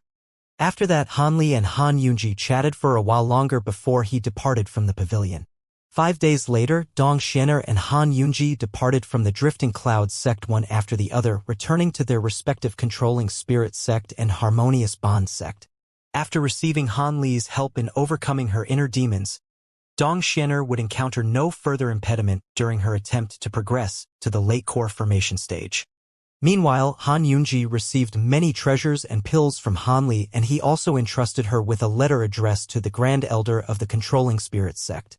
When Han Li descended in front of his cave abode as an azure streak of light, there was a young woman in a white palatial dress waiting for him with a smile on her face. As soon as Han Li arrived, she asked in a gentle voice, "Why did little sister Yunji leave so soon? You could have asked her to stay for a few more days. There's no need for that. Spending a few days here with me is enough for her." Han Li shook his head with a smile. "By the way, I just received some news about your other soulmate, that violet spirit woman. She reached the nascent soul stage several years ago, and has since embarked on a journey to the Great Gene. You probably won't be able to see her for a while," Nangong once said with a hint of a smile on her face. Han Li smiled and replied, with violet spirit's aptitude, it's no surprise that she was able to progress to the nascent soul stage. As for whether she's here in the heavenly south region or not, that's completely inconsequential. We'll naturally meet again if we're fated to do so. Also, I'm getting some tool refinement materials sent here in a few days, and I plan to go into seclusion after that. I want to get to the pinnacle of the late nascent soul stage as quickly as possible, then completely master the great development technique. After that, I'll fuse the 5 types of glacial flames with the unbroken sync devils. Sure, I was just thinking about making a breakthrough to the late nascent soul stage as well. Hopefully, we'll both have achieved our objectives when we come out of seclusion. Nangong Wan nodded with a gentle smile. Haha, I certainly hope that would prove to be the case. However, in the days before I go into seclusion, you'll have to keep me company in my lonely nights. A sinister look suddenly appeared in Han Li's eyes as his eyes roamed over Nangong Wan's sensitive regions. When did you become such a smooth talker? Nangong Wan scoffed with a deep blush on her face, but the amusement in her eyes was quite apparent. This is the first time anyone has called me a smooth talker in my life. You're probably the only one who'll get to see my smooth-talking side. Han Li threw his head back and chortled heartily as his laughter echoed throughout the interconnected peaks. Within the cave abode on another peak, a young girl was reading a jade slip in her hand, and her concentration was broken by Han Li's raucous laughter. A sweet smile also appeared on her face before she turned her attention back to her jade slip. Within the secret chamber on the main peak of the Dream Cloud Mountains, everything was enshrouded in a vast expanse of white mist. It seemed that a restriction had been set up within the entire secret chamber. At the center of a chamber sat a man with his legs crossed and azure light shimmering all over his body. Around him were 5 pristine white jade-like humanoid skeletons that were also seated with their legs crossed. These skeletons were enveloped in a layer of grayish-white devilish chi, yet all of their mouths were slightly agape, and there were respectively black, white, blue, yellow, and green flames shimmering within. The azure humanoid figure sitting at the very center of the chamber had his palm almost joined together in front of his chest, and there was a ball of indistinct purple flames burning between his hands. This humanoid figure was none other than Han Li, who had been seclusion for an indeterminate number of years. All of a sudden, silver light flashed on the wall, and another azure humanoid figure appeared within the restriction, standing next to the wall in a completely stationary manner. After a long while, Han Li suddenly opened his mouth and the ball of purple fire was sucked into his mouth as a purple line of flames. In contrast, the 5 skeletons nearby all closed their mouths and the different colored flames within disappeared in a flash. Immediately thereafter, the grayish-white devilish chi over their bodies quickly receded to reveal the skeletons, which had turned into different colors that matched their respective flames. At this moment, Han Li slowly opened his eyes, but they were still completely glazed over. Only after a long while did his pupils regain their clarity. He turned his gaze toward the azure humanoid figure off to the side, and his brows furrowed slightly. That azure humanoid figure was naturally none other than the humanoid puppet, which Han Li had left outside the cave abode. During these past few years, Han Li would summon the humanoid puppet to him at regular intervals to assimilate it with the second nascent soul again, but aside from that, the puppet was left to look after the cave abode. Now that it had suddenly appeared here, something important that had to be brought to his attention must have happened. Han Li felt this to be rather strange. After all, the second nascent soul paired with the humanoid puppet was not inferior in power to a normal great cultivator, so what could have happened that even it wasn't able to take care of? With that in mind, he immediately swept his spiritual sense toward the humanoid puppet and began to assimilate with the second nascent soul's spiritual sense. After around 15 minutes had passed, a peculiar look appeared on Han Li's face. The stationary humanoid puppet suddenly raised a hand before pulling an item out of the storage pouch hanging from its waist, then calmly handing it over to Han Li. Han Li immediately accepted the item to find that it was a broken jade talisman around half the size of a palm. After injecting his spiritual power into object, many tiny crimson characters began to appear on its surface. Han Li only glanced at these characters for a short while before a contemplative look appeared on his face. Fellow Taoist Endless Sky, you're also awake now, right? It looks like we've been in seclusion for a long time. Han Li's voice was slightly raspy and stiff from not speaking for so long. It's only been about 120 to 130 years. Not really all that long. Why do you say that? Do you want to come out of seclusion now? You've reached a critical juncture in combining your glacial flames and unbroken sync devils. It'll only take another decade or so before the 5 devils will be able to successfully refine the 5 type of glacial flames. Wouldn't it be a pity if you left now? Spiritual light flashed, and a small cauldron flew out from within Han Li's sleeve. The cauldron hovered before him, and the figure of a small child appeared above it. In its current state, the demon beast appeared to be 2 or 3 years older than it was when it had first gone into seclusion with Han Li. Han Li shook his head and said, "It's not really a big deal. I can just continue the refinement process when I come back. It's just that this myriad distance talisman is revealing to me some news from the scattered star seas.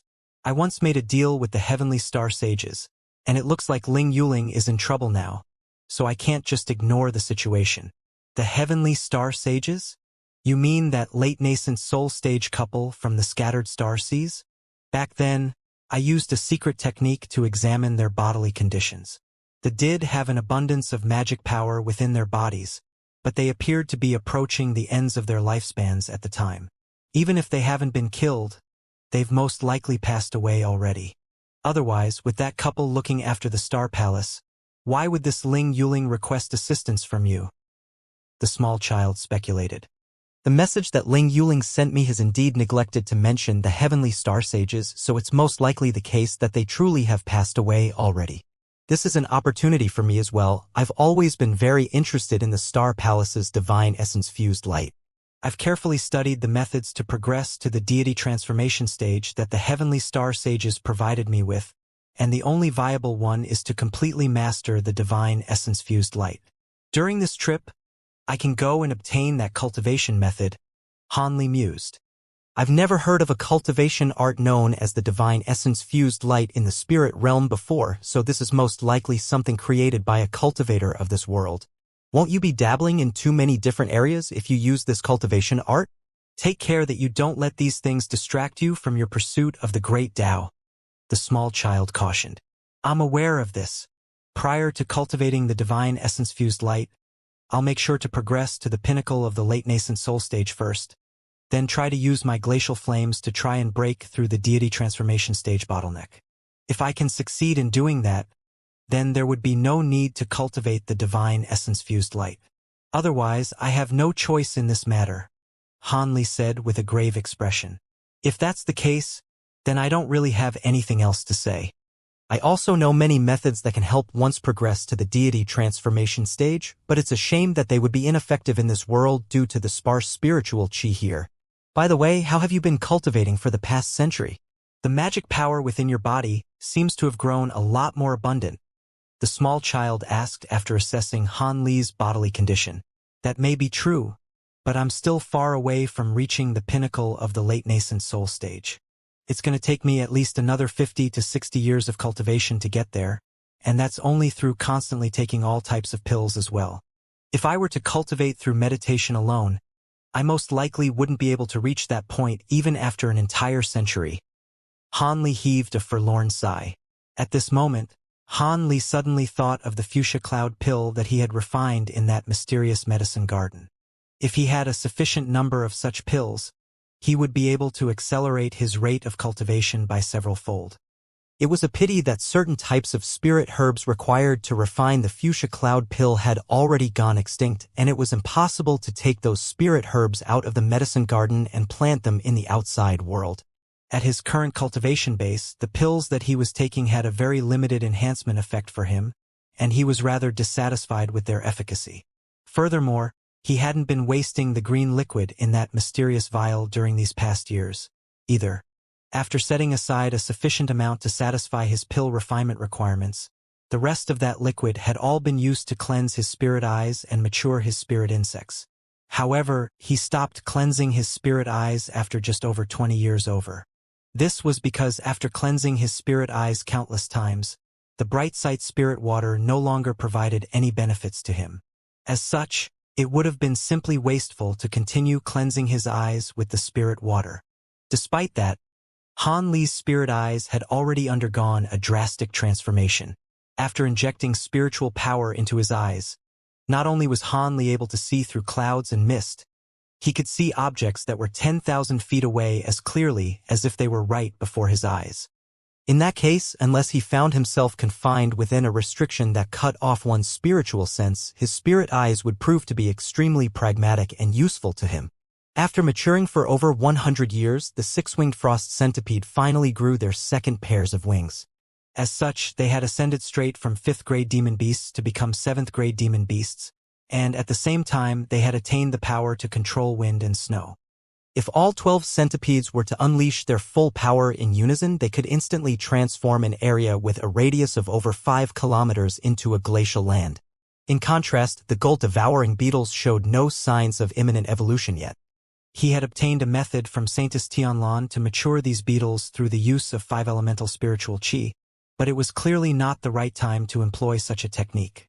It appeared that he was going to have to nurture these spirit insects for many more years before that course of action became applicable. As for the armored earth dragon that he had found in the Great Gene, which was only proficient in searching for heavenly materials and earthly treasures, it was also very content to cultivate by itself in the cave abode. However, judging from its cultivation base, it was still very far away from reaching the 8th-grade metamorphosis stage. In terms of cultivation arts, Han Li was cultivating the Azure Essence Sword art and the Great Development Technique at the same time. Perhaps it was due to the changes in his spiritual root aptitude, or perhaps it was because he really did have exceptional aptitude in spiritual sense cultivation. In any case, he was able to cultivate up to the final layer of the Great Development Technique in one fell swoop, and the process seemed to have gone even smoother than when he was cultivating the first few layers. As such, his spiritual sense had become several times more powerful than it once was. If he could also cultivate the final layer of the Great Development Technique, then his spiritual sense wouldn't be inferior even to that of the average deity transformation cultivator. Aside from the remarkable improvements in his spiritual sense, Han Li's current body was also powerful beyond belief. In order to facilitate the cultivation of the 9 Gale transformations, he cultivated the 3rd layer of the Bright Jade Arts. Even though it didn't take him much time to do so, the level of difficulty and the excruciating pain involved almost made Han Li give up midway. It was no wonder that very people reached the 3rd layer or above even in the spirit realm. However, after cultivating the 3rd layer of the Bright Jade Arts, Han Li's had even surprised himself with how powerful his body had become. At present, he was able to remain completely unscathed in the face of attacks from normal treasures, without even having to unleash his protective spiritual layer.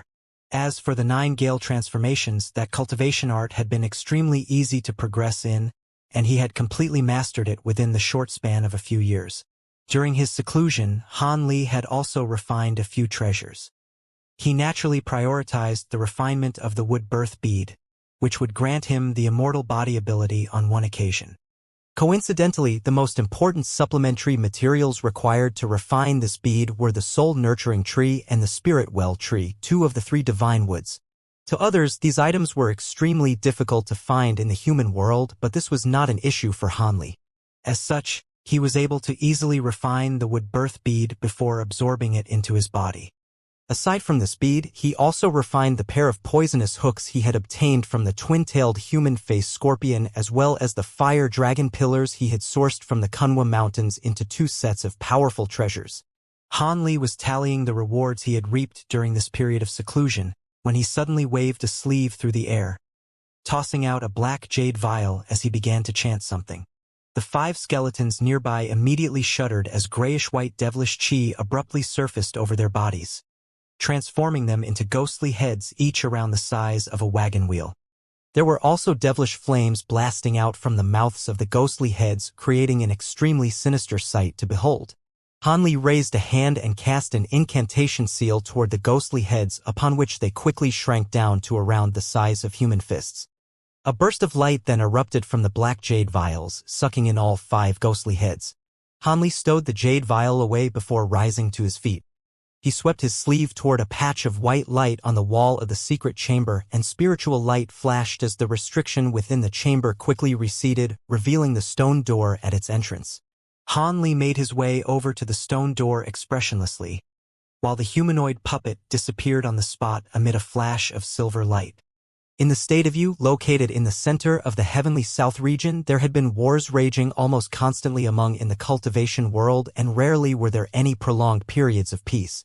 The 6 sects in the State of You were first vanquished by the Devil Dao, and following that was a war among the sects of the Devil Dao for supremacy and control over the State of You, a war that was won by the Ghost Spirit sect in the end. However, around a century ago, the Ghost Spirit sect had lost many of its high-grade cultivators during the battle in the Devilfall Valley, and the controlling Spirit sect took advantage of this opportunity, allying with the other sects to force the Ghost Spirit sect out of the State of You. As such, the State of You had since been split among the Devil Dao sects, with the controlling Spirit sect as their new leader. The current might and influence of the controlling Spirit sect allowed them to take over close to half of the spirit veins and spirit mines in the State of You, and one of those spirit mines was situated underground beneath a certain large valley. The spirit stone reserves here were initially quite abundant, but following relentless excavation for the past several centuries by the 6 sects of the State of You, then by the Ghost Spirit sect and the controlling Spirit sect, the supply of spirit stones had finally begun to run dry, and the mine itself was in a semi-abandoned state.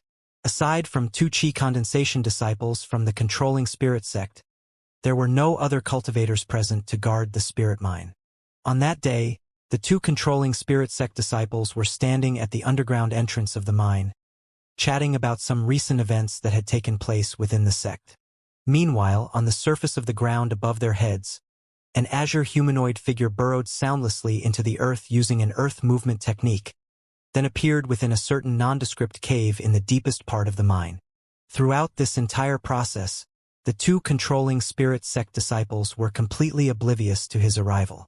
Yellow light flashed, and the humanoid figure revealed himself to be a young man with a set of mundane features. He took a glance at an empty corner of the cave, and a faint smile appeared on his face. This man was naturally none other than Han Li, who had traveled all the way from the State of Shi. A month ago, after coming out of seclusion in the State of Shi, he hadn't encountered Nangong Wan. Nangong Wan cultivated in a manner that was different from Han Li. During the past century, she had come out of seclusion on several occasions and traveled to all parts of the Heavenly South region for extended periods of time in order to train her mind. When Han Li had finally emerged from seclusion, Nangong Wan had re-entered her secret chamber several years prior to that, and was in the midst of her next spell of seclusion and cultivation. Han Li was rather disappointed, but nor was he going to disrupt Nangong Wan's cultivation just to see her again. Instead, he merely sent her a voice transmission talisman informing her of the fact that he was going to be embarking on a long journey, then visited LA with Tilda 1/4 Luo and Luyu in the Drifting Clouds sect. The two of them were naturally ecstatic to see Hanli. During the past century or so, the two had worked tirelessly to expand the Drifting Clouds sect, and it had now become one of the handful of most renowned sects in the Heavenly South region. During this time, Songyu had already reached the nascent soul stage, becoming the 4th nascent soul cultivator of the Drifting Clouds sect. Hanli was naturally quite pleased to hear this.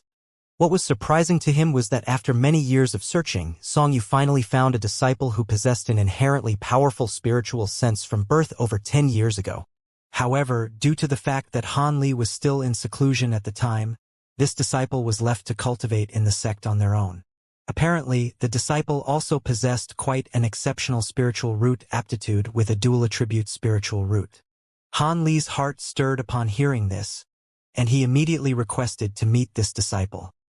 He discovered that this disciple was a slightly thin and frail-looking 16 to 17-year-old young man with a set of delicate features. Hanli examined the young man in person to find that he did indeed possess an inherently powerful spiritual sense from birth, one that was several times more powerful than cultivators of the same cultivation base. Most importantly, the young man had a very honest and steady personality, which Hanli was very pleased with. Thus, he cut straight to the point and asked the young man if he were willing to become his disciple. The young man's name was Jian, and he was already aware of who Hanli was. As such, he was naturally overjoyed that the #1 cultivator in the Heavenly South region was willing to take him as his disciple. As such, he immediately fell to his knees and kowtowed to Hanli, officially becoming his disciple. Hanli chortled heartily before taking the young man back to the interconnected peaks. He erected a new cave abode for the young man on one of the peaks and also gave him a copy of the Great Development Treasure Scriptures. He reinforced to the young man the importance of cultivating the Great Development technique, but allowed him to choose any other cultivation art in the treasured scriptures that he wished to cultivate alongside the Great Development technique. The Monarch of Soul Divergence was an extremely talented cultivator, so there were many cultivation arts enclosed in his treasured scriptures. Jian was still only a Qi condensation stage disciple, and Hanli left him a sufficient number of pills to support his cultivation. He also summoned his other disciple, Tian Qiner, to instruct Jian in his cultivation while he was away. Even though Tian Qiner possessed the Dragon Cry physique, she was also able to cultivate her way to the mid-foundation establishment stage during the past century with the assistance of the large number of pills given to her by the humanoid puppet. Just as Hanli had expected, it appeared that it wouldn't be impossible for her to reach the core formation stage. After accepting the young man as his disciple, Hanli felt as if a weight had been lifted from his shoulders. Before the Monarch of Soul Divergence had passed away, he had asked Hanli to find a disciple in his stead to pass the Great Development treasured scriptures on to. As soon as the young man reached the core formation stage or above, Hanli was planning to bestow upon him several powerful treasures, then send him to the far west so he could take over as the Thousand Bamboo Sect Master and receive the inheritance left behind by the Monarch of Soul Divergence. As for Mu Peeling, who was also residing in a cave abode on one of the interconnected peaks, Nangongwan had bestowed upon her a secret technique from the Masked Moon sect, and she had been able to cultivate it to make great strides in her cultivation, reaching the late core formation stage. She was in seclusion day and night, arduously cultivating her magic power so she could attempt to break through to the nascent soul stage. However, Hanli wasn't very optimistic about her future prospects. Mu Peeling's aptitude was far from mediocre, but almost every nascent soul cultivator had to encounter a miraculous opportunity that was unique to them before reaching the nascent soul stage. Mu Peeling was working extremely hard in her cultivation, but if she didn't encounter such an opportunity, her chances of reaching the nascent soul stage were quite abysmal. After taking care of everything that required his attention in the sect as well as within his own cave abode, Hanli immediately departed from the Dreamcloud Mountains and headed straight for the State of Yu. After all, from the message that Ling Yuling had sent him, the Star Palace was in a very perilous situation and was being completely dominated by the Starfall Coalition. Otherwise, she wouldn't have resorted to sending out a request for help using her Myriad Distance Talisman. Hanli didn't want to delay for too long before getting to the scattered star seas, only to find that Lin Yuling had already perished in battle. Now, he was back in the underground cave that the ancient teleportation formation had been situated in. Even though he had intentionally destroyed the teleportation formation on the previous occasion he had been here, he simply had to repair it before he could teleport to the scattered star seas. What came as quite a relief to Han Li was that there were only 2 chi condensation cultivators guarding this place. Even the most basic of concealment techniques could ensure that the 2 of them didn't notice that anything was amiss. With that in mind, Han Li grabbed the storage pouch hanging from his waist before tossing it into the air. The storage pouch spun in the air before the opening of the pouch turned upside down and a burst of white light erupted from within, heading directly toward the ground. The white light receded, and a large pile of materials about half as tall as a grown man was revealed. The majority of the pile consisted of various types of strange rocks and stones. Han Li waved a hand upward expressionlessly, and white light began to flash within the storage pouch again. On this occasion, a dozen or so formation flags and several formation plates shot forth from within. All of them hovered in midair following their emergence, shimmering with spiritual light of all types of colors. Han Li chanted something before gently sweeping his sleeve toward their formation tools. All of a sudden, these treasures transformed into streaks of light of various different colors, flying in all directions before disappearing into the walls of the cave in a flash. Large swathes of white mist then began to billow out from within the walls of the cave, concealing Han Li within in the blink of an eye. If a cultivator were to walk past the cave at this moment, they would simply be greeted by the sight of an empty cave within which nothing was amiss. The restriction created by the formation had completely concealed Han Li as well as that large pile of formation materials. Meanwhile, Han Li was already busy at work. With his current wealth of knowledge and experience, it was an extremely simple matter for Han Li to set up a small teleportation formation provided that there were enough materials available. As such, a brand new teleportation formation had been erected in the corner of the cave in just 2 days. After examining the formation one last time, Han Li cast an incantation seal toward it. White light flashed from the center of the formation, following which a burst of buzzing rang out. Immediately thereafter, spiritual light flashed over various spots on the teleportation formation before fading of their own accord. It appeared that there were no issues with the teleportation formation, so Han Li could use it immediately. Han Li was elated to see this, and his body swayed before appearing within the teleportation formation in the blink of an eye. However, just as he was about to activate the formation, he cast his gaze around the cave, and a hesitant look appeared on his face. After a brief period of contemplation, he suddenly patted one of the spirit beast pouches hanging from his waist. A hissing sound rang out, following which the pouch's opening widened, and a burst of white wind and snow erupted from within. Immediately thereafter, 12 snowy white centipedes were revealed. Each of them had 2 pairs of wings on their backs, and they were all very menacing in appearance. After releasing these 6-winged frost centipede, Han Li chanted something before casting an incantation seal toward them. All of these centipedes immediately shrank to around the size of a palm each at Han Li's behest. They then opened their mouths to blast out bursts of glacial chi which enshrouded their bodies, sealing themselves in a block of ice. Moments later, a series of remarkably translucent balls of ice appeared before Han Li. Han Li flicked his 10 fingers toward the balls of ice in quick succession, and 12 azure threads shot forth, instantly disappearing into the balls of ice. The 12 ice balls then plummeted downward in unison, disappearing into the ground amid a flash of yellow light. Only then did Han Li nod his head with a satisfied expression. With 12 7th-grade demon beasts guarding this place, even a nascent soul cultivator wouldn't be able to easily destroy the teleportation formation here. As such, he was feeling a lot more reassured. Han Li then immediately activated the teleportation formation beneath his feet and disappeared amid a flash of white light. Following a rush of dizziness, Han Li appeared on an island tens of millions of kilometers away. He swept his gaze around him to find that everything remained the same as they had been during his last visit. It appeared that this place was quite obscure and hadn't been discovered by any other cultivators.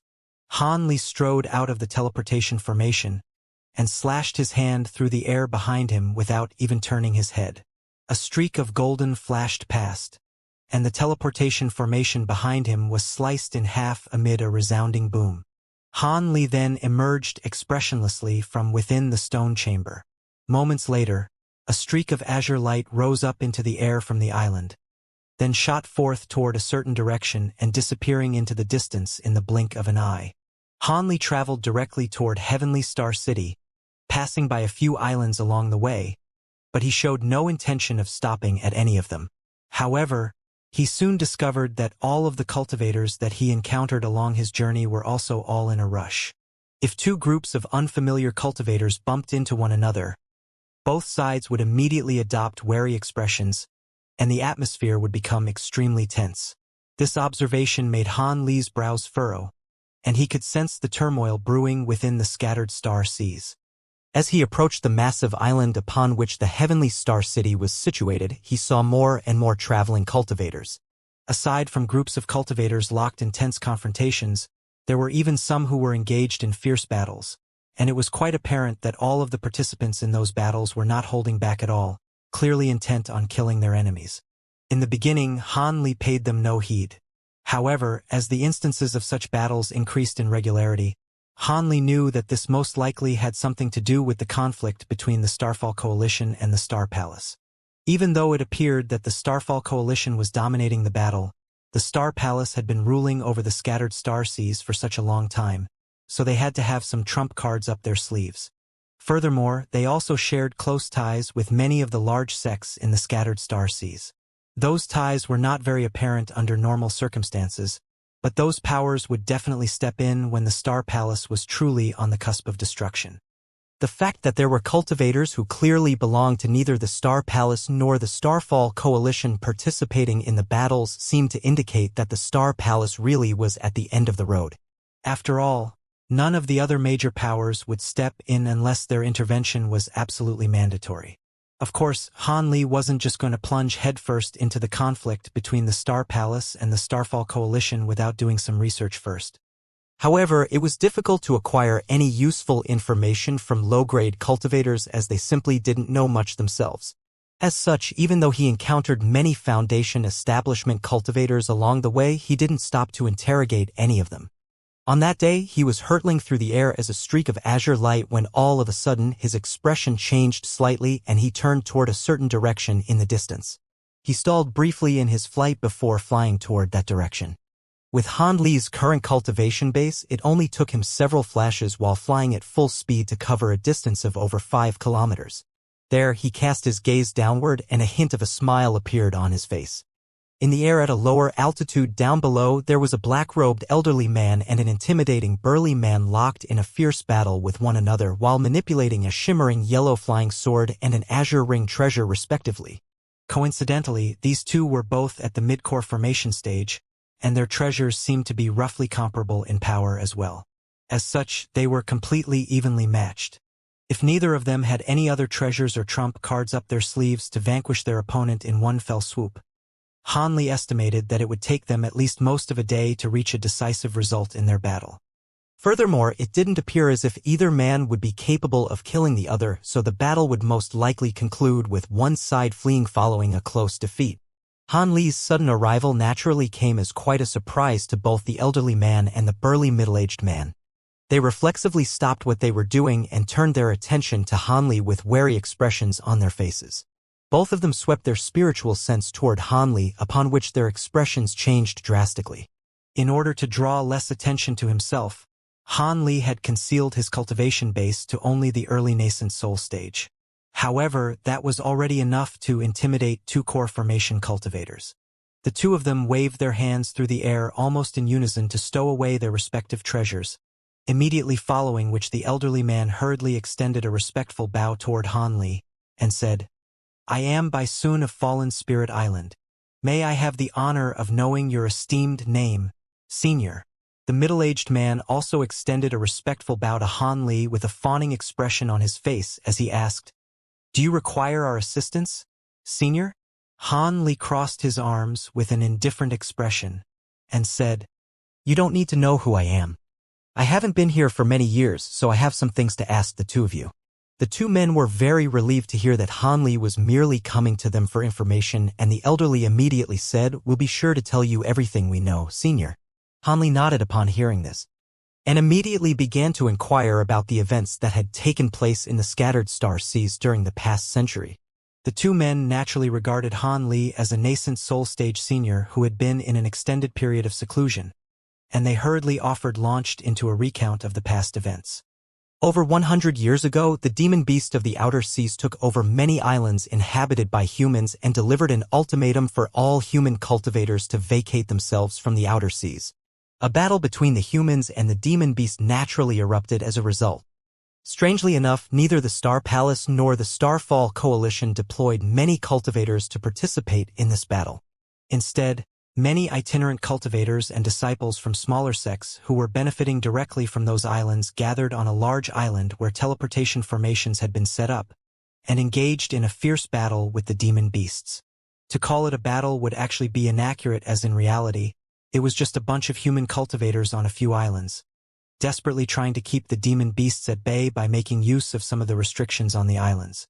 Cultivators who dared to participate in this battle possessed Foundation establishment stage cultivation bases at a minimum. It was said that tens of thousands of cultivators were gathered, and even when split up, there were still around 5,000 to 6,000 human cultivators on each island. However, as soon as the battle began, all of the islands were completely surrounded by countless low-grade demon beasts, thereby severely denting the morale of the human cultivators, who had initially been brimming with confidence. In the end, the human cultivators only lasted about half a month before all of the islands were conquered by the demon beasts. Apparently, not even a single high-grade metamorphosis stage demon beast had participated in the battle. All of the restrictions on the island had been vanquished by low-grade demon beasts, of which there seemed to be an almost infinite number, and just their efforts alone were enough to conquer all of the islands. In the outer seas, the human cultivators were no match for the demon beasts, so they had no choice but to retreat back to the inner seas, then destroyed all of the teleportation formations leading to the outer seas, and temporarily relinquishing everything they had established there. At that point, the outer star seas had once again become the domain of the demon beasts. Of course, the human cultivators hadn't actually completely given up on the outer star seas. After a few centuries or perhaps even a few millennia of recuperation, the humans were most likely going to return to the outer seas. After all, the countless demon beasts in the outer seas provided a virtually endless supply of demon cores to be harvested, and that was simply far too important of a resource for the cultivators of the scattered star seas to abandon. Another piece of information that Han Li took note of was that the heavenly star sages had passed away several decades ago. However, prior to their deaths, they had invaded the main base of the Starfall Coalition, using the might of their divine essence-fused light to kill several Starfall Coalition nascent soul cultivators. The Archsaint of the Six Paths and Wan Sangu were in a secret chamber, discussing some important matters at the time, and they were forced to emerge and face the heavenly star sages in battle. The two of them had thought that the heavenly star sages were bound to Heavenly Star City as they couldn't distance themselves from the divine essence-fused mountains, which was why they had been caught completely off guard by this surprise attack. After that, a series of events that stunned the entire scattered star seas unfolded.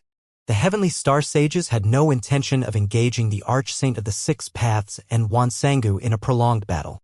Instead, they unleashed some type of secret technique from the get-go, detonating all of the divine essence-fused light that they had arduously cultivated for several centuries at once, creating a doomsday-like explosion that had razed the entire main base of the Starfall Coalition to the ground.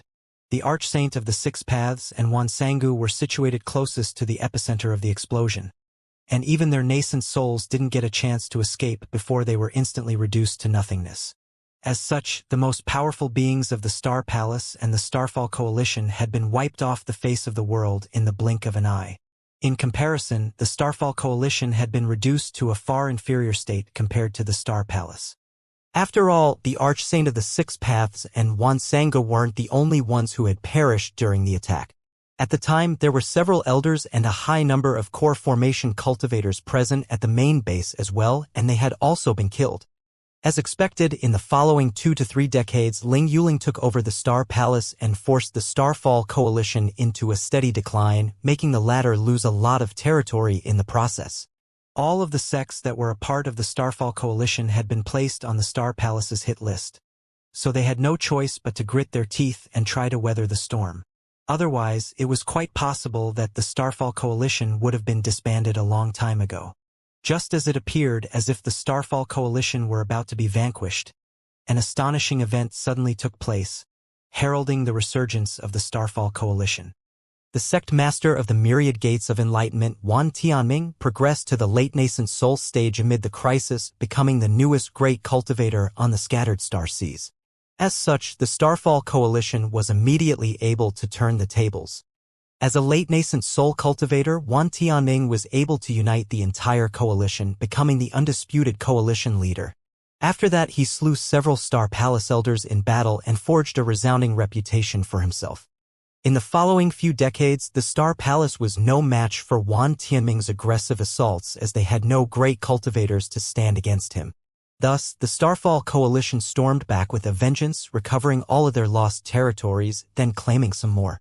Soon, the Star Palace had been plunged into an even more perilous situation than when the Archsaint of the Six Paths and Wan Sangu were still alive. Not long ago, the Starfall Coalition had opened up a pathway into the Heavenly Star City and sent out a batch of their ghost crests again. All sects and powers that received the crests had to confirm to whom they pledged their allegiance. If they didn't join the Starfall Coalition in their assault against the Star Palace, then they would be regarded as enemies of the Starfall Coalition and would be eradicated as a result. The Starfall Coalition was all set to attack the Star Palace and were taking no prisoners. Sure enough, Wan Tianming backed up his threat by actually destroying a few sects that were allied with the Star Palace, and the entire scattered star seas was completely riled up as a result. The sects that had pledged their allegiance to the Star Palace and the Starfall Coalition, as well as the sect that simply wanted to take a neutral stance, were all forced to take action. Some of them completely shut off their sects and hid within their restrictions. Some of them fled to the Heavenly Star City for refuge, and there were many that took this opportunity to expand by taking over abandoned territories. In any case, the scattered star seas was in complete turmoil. The Starfall Coalition's army of cultivators took this opportunity to gather on a few islands near the Heavenly Star City, and it appeared that they had deployed all of their most powerful cultivators in preparation for the final battle. It appeared that Wan Tianming didn't want to prolong this battle any longer. He simply wanted to destroy the Star Palace and end this conflict once and for all. However, when was the battle going to commence? And how many cultivators had been gathered on the islands near Heavenly Star City? Neither the elderly man nor the middle-aged man could provide answers to those questions. Most of the cultivators in the scattered star seas wanted nothing better than to avoid this battle altogether, but many of them were simply unable to do so and were forced to take a side. As for whether they had joined the Star Palace or the Starfall Coalition, that was only something that they themselves knew. As such, there were spies all over the place trying to ascertain which side everyone was allied to, plunging the area around the Heavenly Star City into complete turmoil. Furthermore, it only became more and more chaotic as one approached the Heavenly Star City. Hanli had heard all of the information he wanted to hear, and he fell into deep thought, sparing the two core formation cultivators from further interrogation. Hanli traveled directly toward Heavenly Star City, passing by a few islands along the way, but he showed no intention of stopping at any of them. However, he soon discovered that all of the cultivators that he encountered along his journey were also all in a rush. If two groups of unfamiliar cultivators bumped into one another, both sides would immediately adopt wary expressions, and the atmosphere would become extremely tense. This observation made Han Li's brows furrow, and he could sense the turmoil brewing within the scattered star seas. As he approached the massive island upon which the Heavenly Star City was situated, he saw more and more traveling cultivators. Aside from groups of cultivators locked in tense confrontations, there were even some who were engaged in fierce battles, and it was quite apparent that all of the participants in those battles were not holding back at all, clearly intent on killing their enemies. In the beginning, Han Li paid them no heed. However, as the instances of such battles increased in regularity, Han Li knew that this most likely had something to do with the conflict between the Starfall Coalition and the Star Palace. Even though it appeared that the Starfall Coalition was dominating the battle, the Star Palace had been ruling over the scattered star seas for such a long time, so they had to have some trump cards up their sleeves. Furthermore, they also shared close ties with many of the large sects in the scattered star seas. Those ties were not very apparent under normal circumstances, But those powers would definitely step in when the Star Palace was truly on the cusp of destruction. The fact that there were cultivators who clearly belonged to neither the Star Palace nor the Starfall Coalition participating in the battles seemed to indicate that the Star Palace really was at the end of the road. After all, none of the other major powers would step in unless their intervention was absolutely mandatory. Of course, Hanli wasn't just going to plunge headfirst into the conflict between the Star Palace and the Starfall Coalition without doing some research first. However, it was difficult to acquire any useful information from low-grade cultivators as they simply didn't know much themselves. As such, even though he encountered many Foundation establishment cultivators along the way, he didn't stop to interrogate any of them. On that day, he was hurtling through the air as a streak of azure light when all of a sudden, his expression changed slightly, and he turned toward a certain direction in the distance. He stalled briefly in his flight before flying toward that direction. With Han Li's current cultivation base, it only took him several flashes while flying at full speed to cover a distance of over 5 kilometers. There, he cast his gaze downward and a hint of a smile appeared on his face. In the air at a lower altitude down below, there was a black-robed elderly man and an intimidating burly man locked in a fierce battle with one another while manipulating a shimmering yellow flying sword and an azure ring treasure respectively. Coincidentally, these two were both at the mid-core formation stage, and their treasures seemed to be roughly comparable in power as well. As such, they were completely evenly matched. If neither of them had any other treasures or trump cards up their sleeves to vanquish their opponent in one fell swoop, Hanli estimated that it would take them at least most of a day to reach a decisive result in their battle. Furthermore, it didn't appear as if either man would be capable of killing the other, so the battle would most likely conclude with one side fleeing following a close defeat. Han Li's sudden arrival naturally came as quite a surprise to both the elderly man and the burly middle-aged man. They reflexively stopped what they were doing and turned their attention to Han Li with wary expressions on their faces. Both of them swept their spiritual sense toward Han Li, upon which their expressions changed drastically. In order to draw less attention to himself, Han Li had concealed his cultivation base to only the early nascent soul stage. However, that was already enough to intimidate two core formation cultivators. The two of them waved their hands through the air almost in unison to stow away their respective treasures, immediately following which the elderly man hurriedly extended a respectful bow toward Han Li and said, "I am Baisun of Fallen Spirit Island. May I have the honor of knowing your esteemed name, Senior?" The middle-aged man also extended a respectful bow to Han Li with a fawning expression on his face as he asked, "Do you require our assistance, Senior?"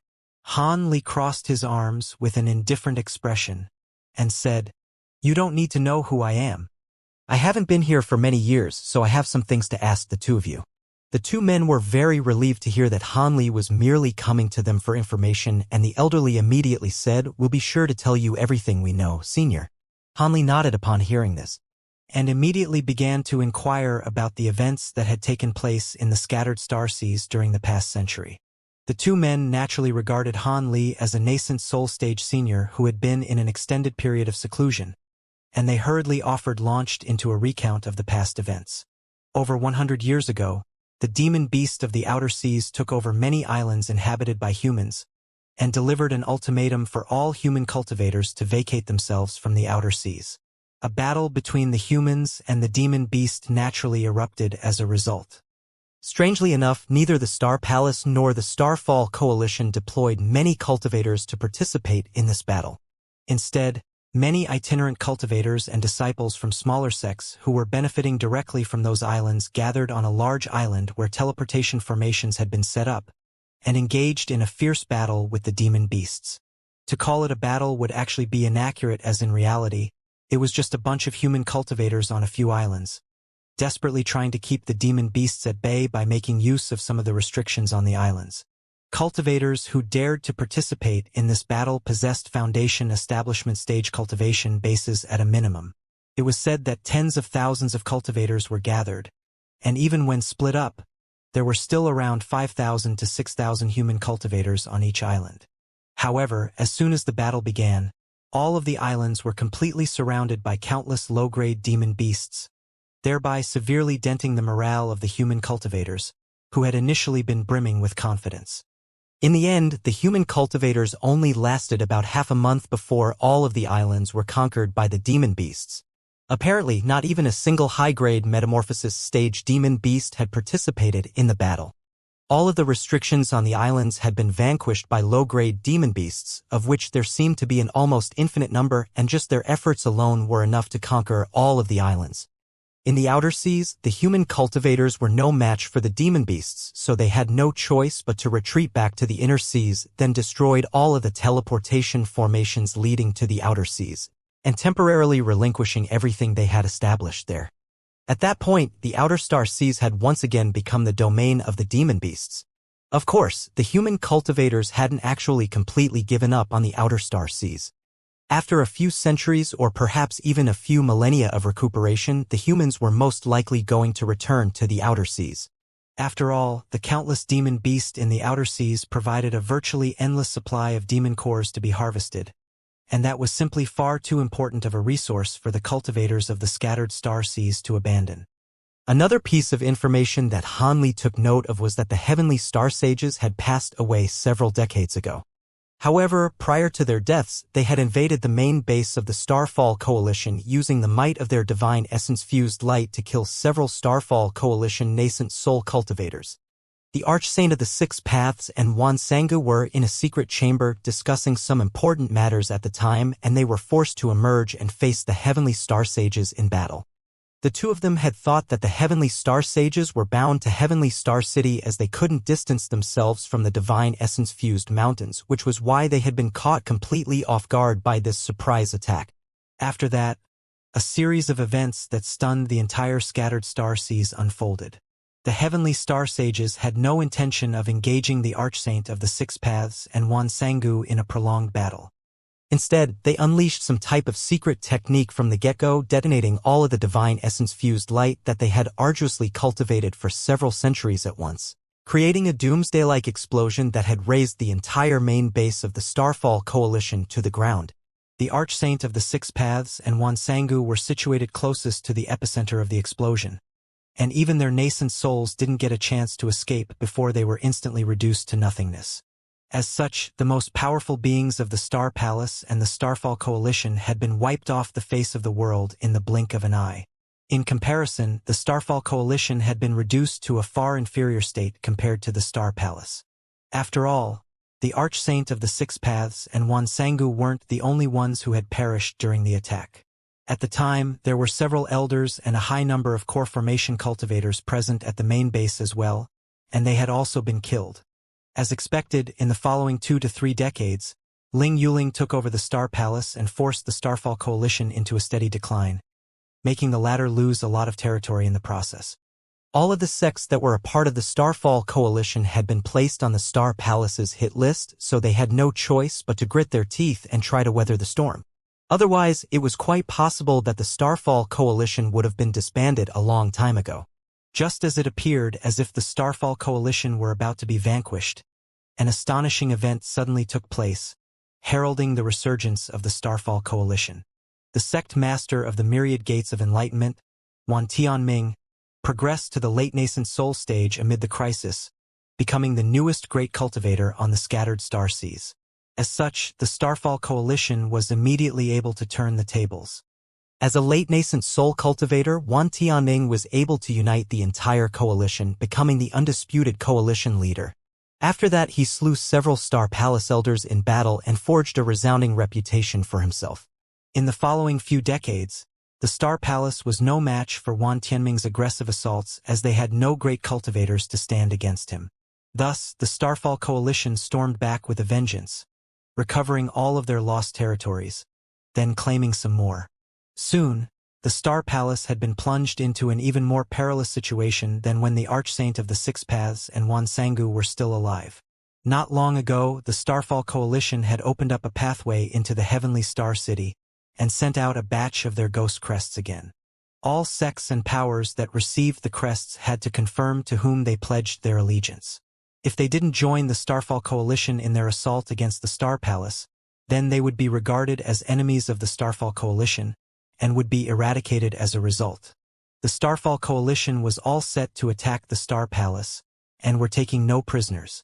Sure enough, Wan Tianming backed up his threat by actually destroying a few sects that were allied with the Star Palace, and the entire scattered starseas was completely riled up as a result. The sects that had pledged their allegiance to the Star Palace and the Starfall Coalition, as well as the sect that simply wanted to take a neutral stance, were all forced to take action. Some of them completely shut off their sects and hid within their restrictions, some of them fled to the Heavenly Star City for refuge, and there were many that took this opportunity to expand by taking over abandoned territories. In any case, the scattered starseas was in complete turmoil. The Starfall Coalition's army of cultivators took this opportunity to gather on a few islands near the Heavenly Star City, and it appeared that they had deployed all of their most powerful cultivators in preparation for the final battle. It appeared that Wan Tianming didn't want to prolong this battle any longer. He simply wanted to destroy the Star Palace and end this conflict once and for all. However, when was the battle going to commence? And how many cultivators had been gathered on the islands near Heavenly Star City? Neither the elderly man nor the middle-aged man could provide answers to those questions. Most of the cultivators in the scattered star seas wanted nothing better than to avoid this battle altogether, but many of them were simply unable to do so and were forced to take a side. As for whether they had joined the Star Palace or the Starfall Coalition, that was only something that they themselves knew. As such, there were spies all over the place trying to ascertain which side everyone was allied to, plunging the area around the Heavenly Star City into complete turmoil. Furthermore, it only became more and more chaotic as one approached the Heavenly Star City. Hanli had heard all of the information he wanted to hear, and he fell into deep thought, sparing the two core formation cultivators from further interrogation. After hearing the information provided by the two core formation cultivators, Han Li was feeling a lot more assured. It was quite clear that Ling Yuling had requested for his help through the use of the Myriad Distance Talisman so he could oppose the sect master of the Myriad Gates of Enlightenment. Speaking of this Wan Tianming, Han Li had actually seen him in the Heaven Void Hall before. This man had left him with a rather negative impression, and he always appeared as if he were plotting something. However, Han Li was quite surprised to hear that this man was able to reach the late nascent soul stage. The Heavenly Star Sages, who had perished along with the Archsaint of the Six Paths and Wan Sangu, would clearly have been unable to anticipate this. In their minds, the Star Palace would have surely already defeated the Starfall Coalition and reigned supreme over the scattered star seas again, so there would be no need to request any external assistance. However, Han Li really didn't see this Wan Tianming as much of a threat. This sect master one had progressed to the late nascent soul stage even later than he had, so there was no way that he was a match for Han Li. Following his period of seclusion, Han Li had further bolstered his cultivation base, and his spiritual sense had also become vastly more powerful. Even if he were to come up against a deity transformation cultivator, he had the resources to ensure self-preservation, albeit just barely. With that in mind, Han Li's thoughts quickly turned to the divine essence-fused light, as well as that legendary divine essence-fused mountain. The divine essence-fused light cultivation art wouldn't be difficult to obtain. Apparently, this cultivation art wasn't exactly a well-guarded secret, so he would most likely be able to find a copy somewhere in the scattered star seas. Even without recruiting the assistance of the Star Palace, he would also be able to find it as long as he was willing to expend some time. However, the divine essence-fused mountain was an extraordinary object, and it was difficult to say whether there would even be another mountain of a similar nature in the human world. He didn't know whether this mountain was a mandatory element for cultivating the divine essence-fused light. But many high-grade cultivators in the scattered star seas were aware that the heavenly star sages had only begun using this cultivation art after discovering the divine essence-fused mountain. As such, this mountain was at least very helpful to those cultivating the divine essence-fused light. Otherwise, as aforementioned, this cultivation art was not that difficult to obtain, and far more people would be using it, but that was clearly not the case. With these thoughts racing through his mind, Han Li nodded absent-mindedly toward the two core formation cultivators and left some parting words of gratitude before flying away as a streak of azure light. Throughout this entire process, he hadn't asked anything about why the two were fighting, nor which of the two sides they had pledged their allegiance toward. The two of them stood on the spot and looked on with respectful expressions at Han Li's departing figure. Only after the azure streak of light truly disappeared into the distance did they turn to each other in unison, upon which hints of animosity reappeared in their eyes. However, after Han Li's interruption, neither of the two were in the mood to fight anymore, and after trading a few verbal insults, both of them departed in a rather sheepish manner. At this point, Han Li was already over 50 kilometers away. Over the surface of the ocean several tens of thousands of kilometers away from the Heavenly Star City, there were a dozen or so streaks of light hurtling toward the city. This group consisted of cultivators who varied in age, but all of them wore identical attire, so it was quite apparent that they belonged to the same sect or power. Perhaps it was due to the fact that they had gotten close to Heavenly Star City, but hints of complacency had crept onto their faces, and some of them had even begun conversing through voice transmissions. Right at this moment, a sudden turn of events abruptly unfolded. Brilliant white light erupted from the surface of the ocean beneath the group of cultivators, following which a dozen or so pillars of white light shot forth from down below. Following a string of rumbling explosions, all of the cultivators were struck aside from the three core formation cultivators with the highest cultivation bases, who had barely managed to evade the surprise attack just in the nick of time.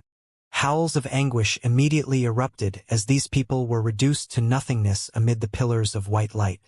The three remaining core formation cultivators were naturally shocked and infuriated upon seeing this, and they immediately summoned their respective treasures as they hurriedly cast their eyes downward. Right at this moment, 7 or 8 streaks of light emerged from within the ocean, rising up into the air before surrounding the three core formation cultivators. One of the remaining elderly cultivators seemed to have recognized one of the people that they had been surrounded by, and a resentful expression appeared on his face as he cussed. Starfall Coalition dogs. A middle-aged man with a set of sinister features chuckled coldly as he asked, If it isn't Brother Liu of the White Water Sword sect? Going by your logic, doesn't that make the three of you Star Palace dogs? Also, hasn't your sect declared itself to be completely neutral? Why are you heading to the Heavenly Star Island? Humph, why do you insist on asking a question you already know the answer to?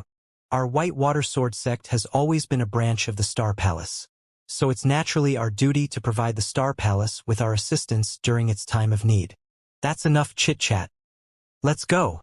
The elderly man aimed a vicious glare at the opposing middle-aged man before barking an instruction to the two core formation cultivators beside him. The three cultivators then swayed and transformed into 3 streaks of light as they flew toward a certain direction.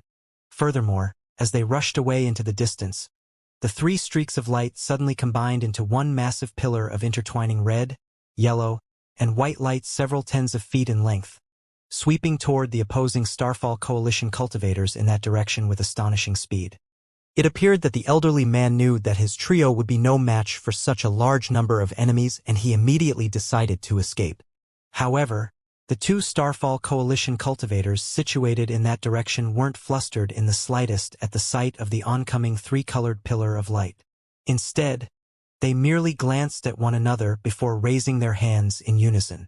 A vast expanse of azure light suddenly erupted from their hands without any premonition, catching the 3-colored pillar of light completely off guard before ensnaring them within the azure light. The 2 of them then began to chant something, and azure light flashed as a massive azure net was revealed, trapping the 3 core formation cultivators. All 3 of them were attacking the net with all their might, but were still unable to break free. Haha, cease your futile struggles, Brother Liu. This all-encompassing net was given to us by an elder of our sect. With your core formation stage cultivation bases, there's no way that you'd be able to break free from it. Besides, even if you did manage to escape, it wouldn't do you any good anyway. The entire Heavenly Star City has been surrounded by our Starfall Coalition, and it'll only be a matter of time before it's vanquished. Allow me to send you 3 on your way first. The middle-aged man chortled as he abruptly opened his mouth. A small white sword shot forth from within, flying directly toward the 3 core formation cultivators trapped within the net. Oh? From the sounds of it, Heavenly Star City seems to have been surrounded for some time already. Can you tell me about the situation here? An unfamiliar male voice suddenly rang out nearby, and was clearly audible to everyone present. Who's there? The middle-aged man's heart jolted with shock as he hurriedly surveyed his surroundings with a wary expression. The other Starfall Coalition cultivators also hurriedly released their spiritual sense, and they also began to look around with bewilderment and caution on their faces. However, their search proved to be completely futile, and all of them could only look at one another with confusion in their eyes. "What are you all looking for?" "I'm right here, aren't I?" The unfamiliar chuckled coldly, following which azure light flashed in front of the three ensnared white-water sword sect cultivators, and a humanoid figure was revealed. This was an azure-robed young man who appeared to be in his 20s, and he was appraising the Starfall Coalition cultivators around him with an indifferent expression. The two Starfall Coalition cultivators closest to the young man swept their spiritual sense toward him, upon which their expressions changed drastically, and they exclaimed in unison, "A nascent soul cultivator?" Even though they couldn't ascertain Han Li's exact cultivation base, there was definitely no mistaking the fact that he was a nascent soul cultivator. The middle-aged man's expression also changed upon hearing this. He carefully sized up the young man before him, and a look of astonishment and horror suddenly appeared on his face. Immediately thereafter, he made a hand seal without any hesitation and fled into the distance as a streak of white light. Following just a few flashes, he was already several hundred feet away. Not only was Han Li slightly surprised to see this, the other Starfall Coalition cultivators were also quite flabbergasted. Even if this young man were a nascent soul cultivator with so many core formation cultivators present, they should still have been able to at least put up a fight. Furthermore, that middle-aged man was the leader of the group, and his cultivation base was the pinnacle of the late core formation stage, so why was he fleeing the scene before they had even verified whether this young man was friend or foe? "You recognize me?" This young man was naturally none other than Han Li, who had finally gotten here after over a month of intensive traveling. His expression darkened as he casually flicked a finger toward the distance, upon which a red line immediately shot through the air amid a piercing whistling sound. The red line swayed and completely disappeared. Meanwhile, an anguished cry suddenly rang out from within the streak of white light several hundred feet away. The white light dissipated, and a humanoid ball of fire plummeted into the ocean, where it sank like a lead weight. Han Li merely waved a hand through the air in a nonchalant manner, and that same sharp whistling sound erupted again as that red line flashed through the air, disappearing into the Han Li's hand in the blink of an eye. Han Li turned his gaze toward the other cultivators and asked, "Are you willing to answer my questions now?" Even though Han Li's voice wasn't very loud nor deliberately menacing, all of the Starfall Coalition cultivators felt chills run down their spines. Only then did they realize why the middle-aged man fled without so much as a second thought. The man standing before them was clearly unfathomably powerful, and they didn't appear to have any chance of victory even if they were to attack all at once. Most importantly, he seemed to be harboring a lot of enmity toward their Starfall Coalition. With the precedent of the middle-aged man being insta-killed, all of the other Starfall Coalition cultivators were feeling quite weak in the knees, and none of them dared to act recklessly. After a while, a man with a hook nose cleared his throat and forced a smile onto his face as he asked, "What questions do you have for us, Senior?" "Didn't I already state my question? Do you want me to repeat myself?" Han Li turned toward the man with a cold expression. The hook-nosed man's heart jolted, and his smile stiffened even further as he hurriedly replied, "My apologies, Senior. I'll answer your question right away. The Star Palace has indeed been surrounded by our coalition already. Otherwise, we wouldn't dare to appear in an area so close to the Star Palace." "I see. Looks like your Starfall Coalition decided to attack before the announced date to catch the Starfall Palace off guard. You'll also be able to kill all of the cultivators loyal to the Star Palace in the process. What a great ploy you've devised." A hint of a smile appeared on Han Li's face as he spoke. "I'm not aware of the specific details. Our cultivation bases are not very high, and we only did as we were told," the hook-nosed man replied with a sheepish smile. "But even if the Starfall Coalition has gained the upper hand in this battle, Heavenly Star City is an extremely massive place. Even with tens of thousands of cultivators gathered, there's no way that they'd be able to surround the entire city, right?" Han Li asked. "You're more likely not aware of this, Senior, but Coalition Leader Wan had set up 108 wind-fire copper pillars, then gathered a few powerful formation spell masters to set up a heavenly wind-fire formation around the island that Heavenly Star City is situated on. and he's using the boundless powers of fire and wind to attack the Star Palace. As long as the Coalition's cultivators can guard the 108 wind-fire pillars, that'll be enough to trap the entirety of Heavenly Star City. The hook-nosed man knew that he would be punished by the Coalition for revealing this information. But the cold glare that Han Li had directed at him had tipped him over the edge, and in his horror he blurted out this information without thinking. As soon as those words escaped from his mouth, the hook-nosed man was sorely regretting his decision. However, even a core formation cultivator like him was aware of this information, so it clearly wasn't very confidential. With that in mind, he was feeling slightly more relieved. A heavenly wind-fire formation? Han Li stirred slightly upon hearing this. He hadn't ever studied this formation in detail, but many of the formation spell tomes that he had read had mentioned this formation on quite a number of occasions. It was said that in ancient times there was a restriction formation that could draw upon the powers of fire and wind within this world, and the staggering enormity of this formation was vastly renowned. If the Starfall Coalition had managed to set up such a formation, then there really was a possibility that they could have used it to surround Heavenly Star City. After all, with Wan Tianming guarding the formation core in person, even if the Star Palace cultivators managed to destroy a few windfire pillars, those pillars could be easily repaired. As long as the formation core remained intact, there was no way to truly destroy the formation. A contemplative look appeared on Han Li's face. Meanwhile, tension was rolling off the bodies of the Starfall Coalition cultivators in almost palpable waves.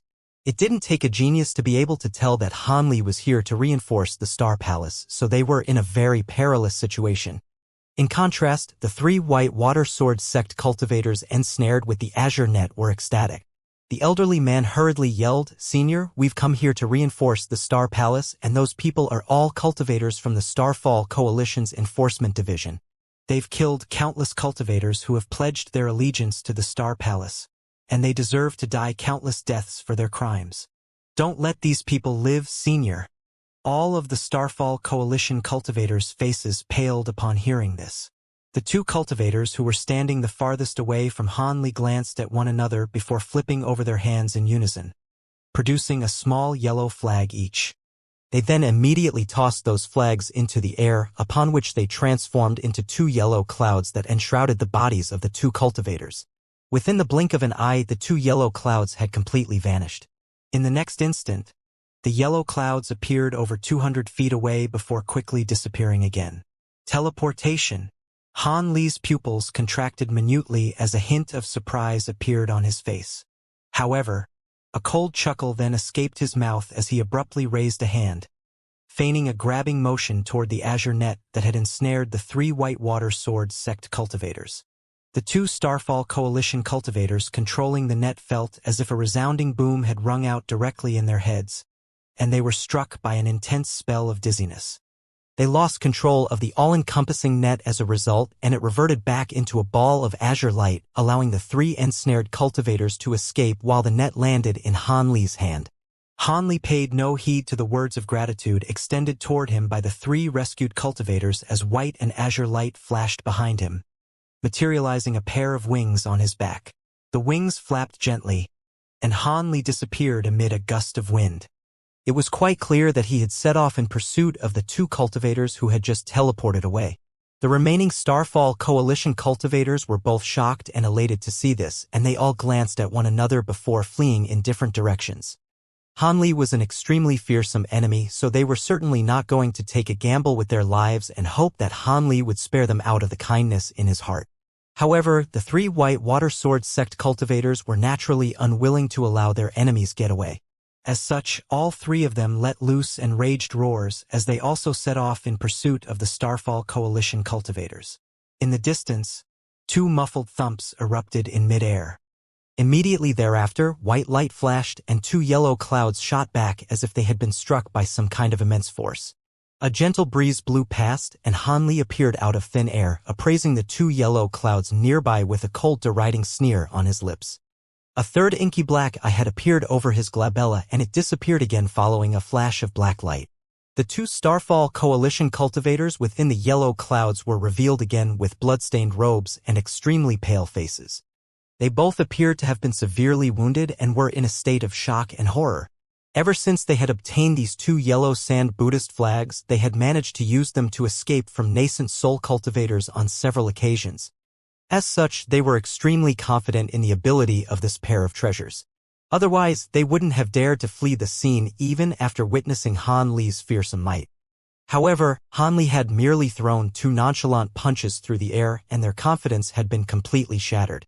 Only then did they realize that this young man was even more fearsome than they had anticipated. Even so, the 2 of them certainly weren't going to give up and allow themselves to be killed. Thus, they immediately gritted their teeth and let loose loud cries in unison as they blasted mouthfuls of blood essence into the yellow clouds. The clouds immediately tumbled and surged before turning into a crimson color. The 2 cultivators then began to join their voices in a chant, clearly preparing to unleash their final trump card.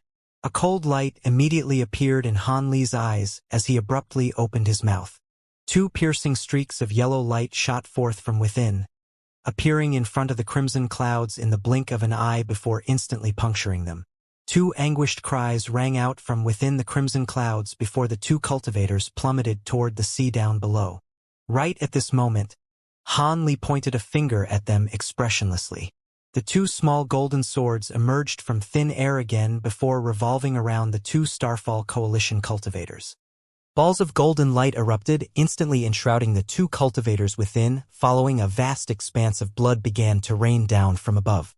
Han Li didn't even afford the 2 a chance to unleash their secret technique before putting an end to their lives. Only then did he wave his hand toward the 2 crimson clouds. The crimson light on those clouds quickly receded and they reverted back into yellow clouds before flying toward him. Han Li cast 2 incantation seals, both of which disappeared into the clouds. As the yellow clouds approached him, they transformed into 2 yellow flags again before being stowed away up his sleeve. These 2 ancient treasures were quite useful for fleeing from perilous situations. Of course, they served no purpose for him, but they would be extremely valuable for his disciples. After stowing away his 2 flying swords, Han Li turned his attention toward the rest of the fleeing Starfall Coalition cultivators in a calm and collected manner. During this brief delay, all of them had fled to over 1,000 feet away and the fast cultivator among them had already become a black dot in the distance. Han Li heaved a faint sigh before grabbing onto a spirit beast pouch hanging from his waist and tossing it into the air. A loud burst of buzzing rang out as a swarm of golden beetles emerged from within. The beetles split up into 5 smaller swarms at Han Li's behest before hurtling toward different directions as fast as lightning. Meanwhile, Han Li flipped his palm over and the 2 yellow flags appeared again for his inspection. The swarms of golden beetles and the fleeing cultivators disappeared into the distance in the blink of an eye. Not long after that, golden light flashed in the distance again as the swarms of beetles flew back from different directions one after the other. The 3 white water sword sect also flew toward Han Li behind the swarms of beetles, but they were looking at the swarms with horrified and traumatized expressions. It appeared that the 3 of them had just witnessed the gold-devouring beetles devouring living people, and had been greatly shaken by that gruesome visual experience. After Han Li stowed away the beetles into his spirit beast pouch again, the elderly man stepped forward in a respectful manner and said, "Thank you for saving our lives, Senior. If it weren't for your intervention, the 3 of us would most likely be dead by now. There's no need to thank me, I only saved the 3 of you because I just so happened to be passing by anyway. Now that Heavenly Star City has been surrounded, the 3 of you won't even be able to access the island at your cultivation spaces. You should hurry up and go back. I have no interest in carrying useless baggage while I try to break through that heavenly windfire formation," Han Li replied in an aloof voice. The 3 cultivators knew that Han Li was right, and wry smiles appeared on their faces. As such, after extending some further words of gratitude to Han Li, the 3 of them returned the way they had come. Han Li looked on with narrowed eyes for a while as the 3 cultivators departed before flying toward Heavenly Star City. A journey of several tens of thousands of feet was naturally not a very lengthy one for Han Li. Along the way, he noticed several groups of Starfall Coalition cultivators, hidden beneath large rocks or under the surface of the ocean. Even though none of them as powerful as the first group he had encountered, which had 7 or 8 core formation cultivators among their ranks, there were still 2 or 3 high-grade cultivators in each group. These people were clearly stationed here to take care of anyone who managed to escape from the Heavenly Star City. Han Li couldn't be bothered to pay any heed to these cultivators. He simply transformed into a faint azure shadow and glided soundlessly through the air above them. None of these Starfall Coalition cultivators were alerted to the fact that they had just brushed shoulders with death. When Han Li was only just over 50 kilometers away from Heavenly Star City, he finally saw some flashes of red light in the distance. After drawing even closer, he discovered that the entire island had been completely enshrouded under a veil-like layer of azure and red light. Furthermore, he could hear the sound of indistinct rumbling akin to thunderclaps coming from the direction of the island. Han Li raised his eyebrows upon making these observations, and he quickly made a series of hand seals, following which the barely visible streak of azure light he had transformed into was completely concealed. At the same time, Han Li decelerated significantly, approaching the island at a much more leisurely pace.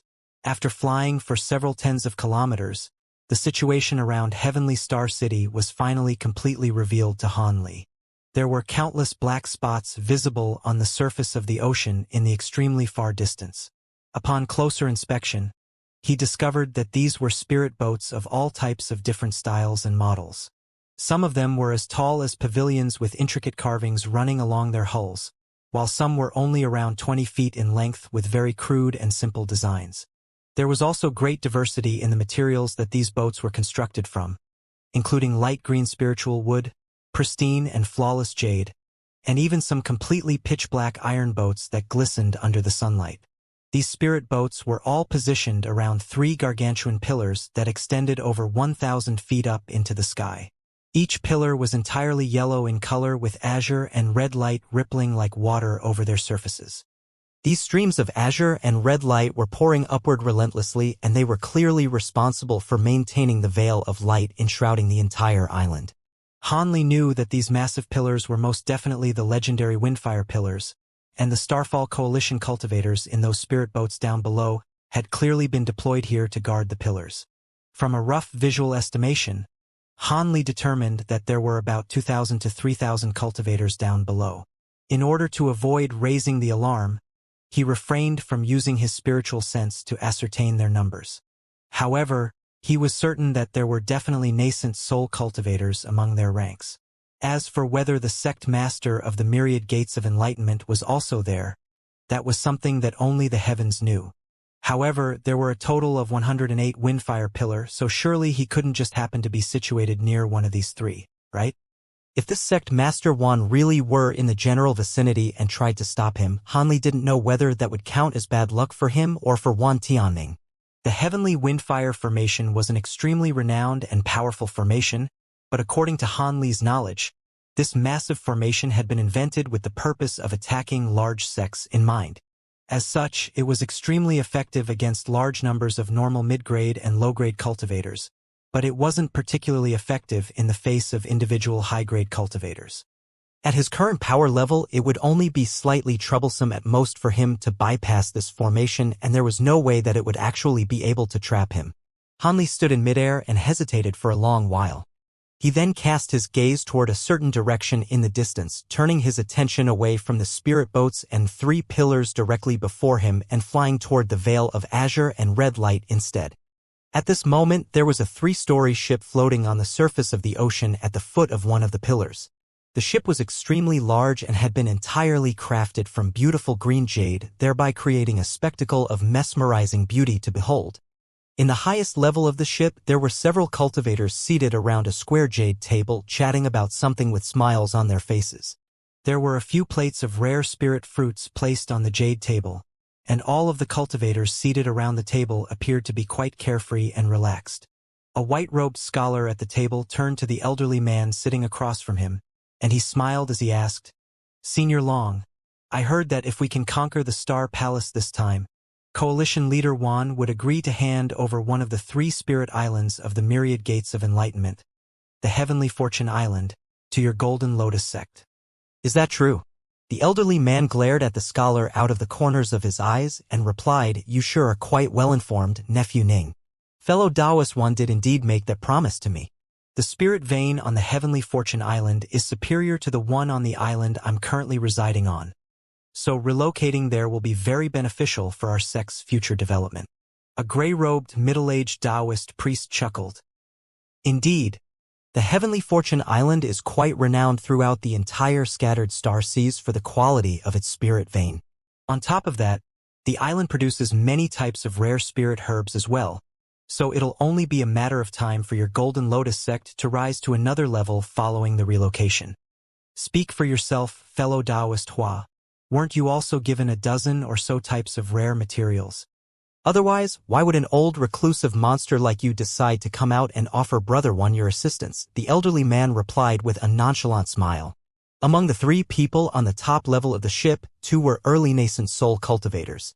The white-robed scholar was only a late core formation cultivator, but he was speaking to the other 2 in a manner that was neither haughty nor humble, so it was quite clear that he was not just some ordinary late core formation cultivator, either.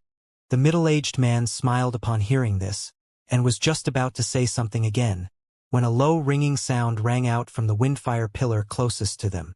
The red and azure light that it was releasing also began to tremor violently, as if it were being struck by an invisible force.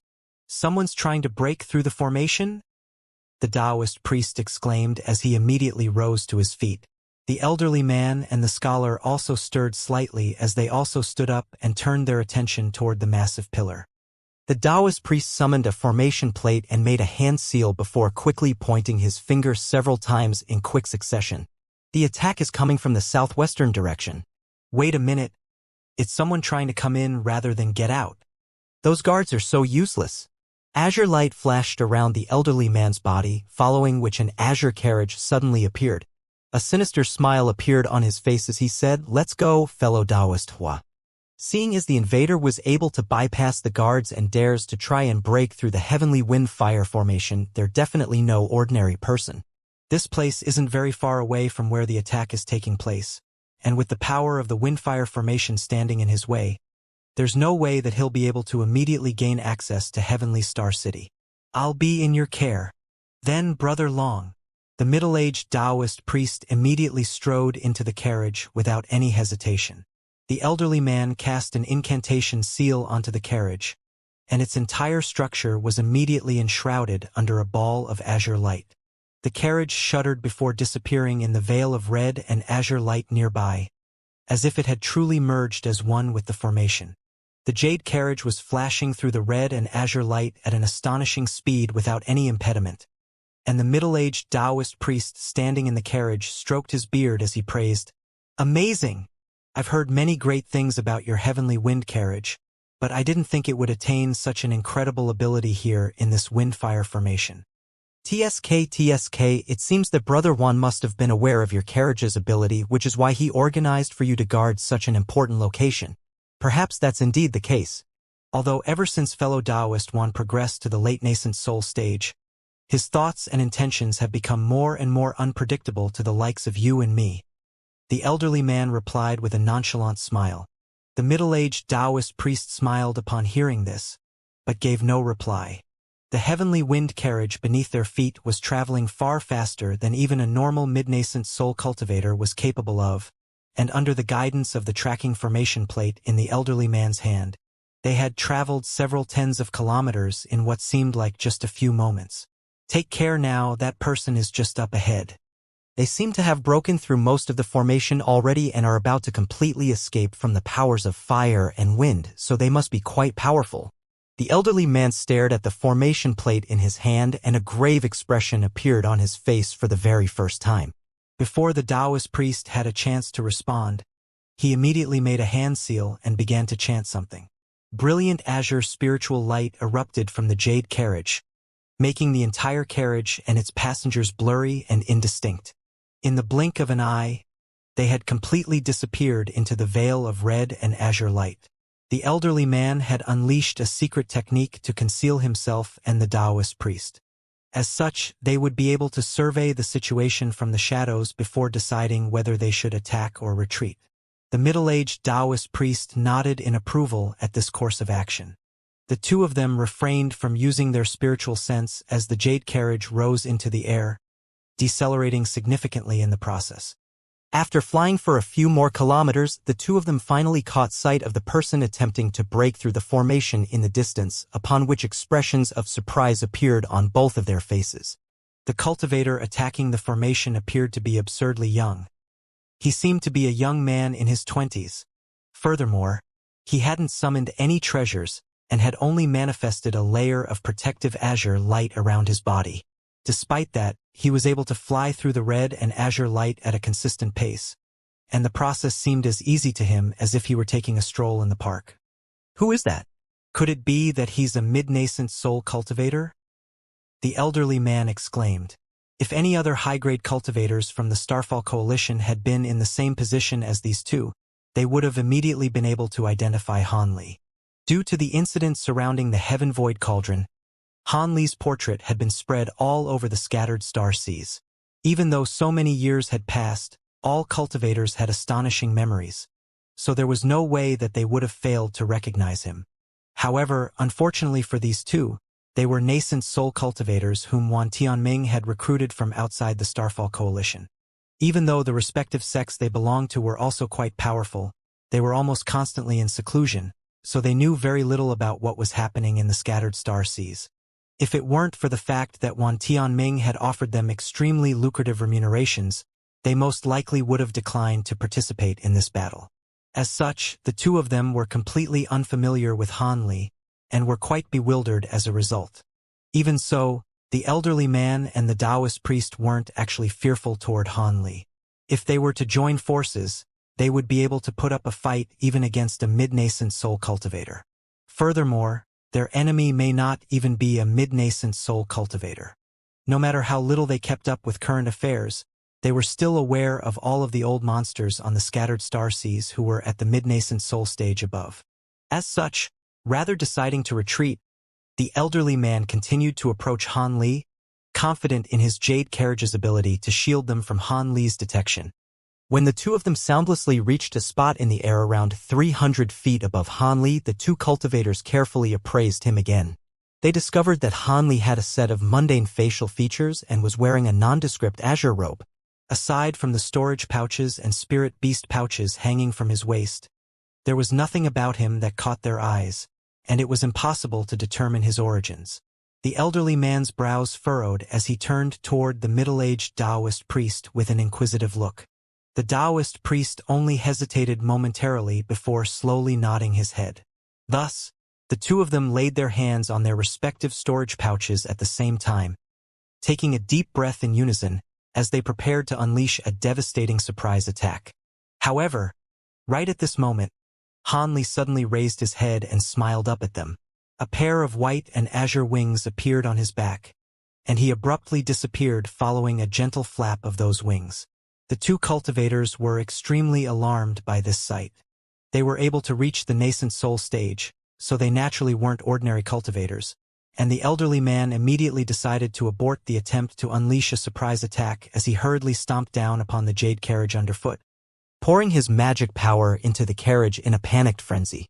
The carriage's concealment technique was immediately dispelled while a ball of piercing azure light appeared, enshrouding both cultivators as well as the carriage. Meanwhile, the middle-aged Taoist priest hurriedly pulled out a black and white yin-yang mirror from his storage pouch before tossing it into the air. Almost at the exact same moment, an azure arc of lightning flashed in the air above the jade carriage, upon which Han Li appeared out of thin air before immediately sweeping a sleeve through the air. Several tens of small golden swords shot forth from within, transforming into streaks of golden light that rained down from above. "Break!" The middle-aged Taoist priest yelled as his expression changed drastically. As he did so, he pointed a finger toward the yin-yang mirror overhead. A pillar of black and white immediately shot forth from the surface of the mirror before transforming into clumps of thin threads that attempted to ensnare the golden streaks of light. A string of resounding booms erupted as threads and the golden light clashed, and the black and white threads were severed with ease as if they were delicate strands of silk. The Taoist priest's heart jolted with shock, and before he had a chance to react, the flying sword had already struck the azure ball of light around the carriage. The same thing happened again.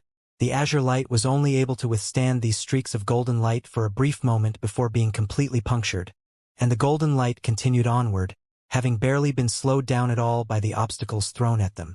The elderly man and the Taoist priest were truly petrified now.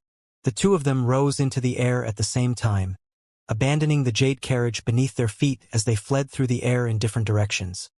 One was an azure streak of light and the other as a white streak of light.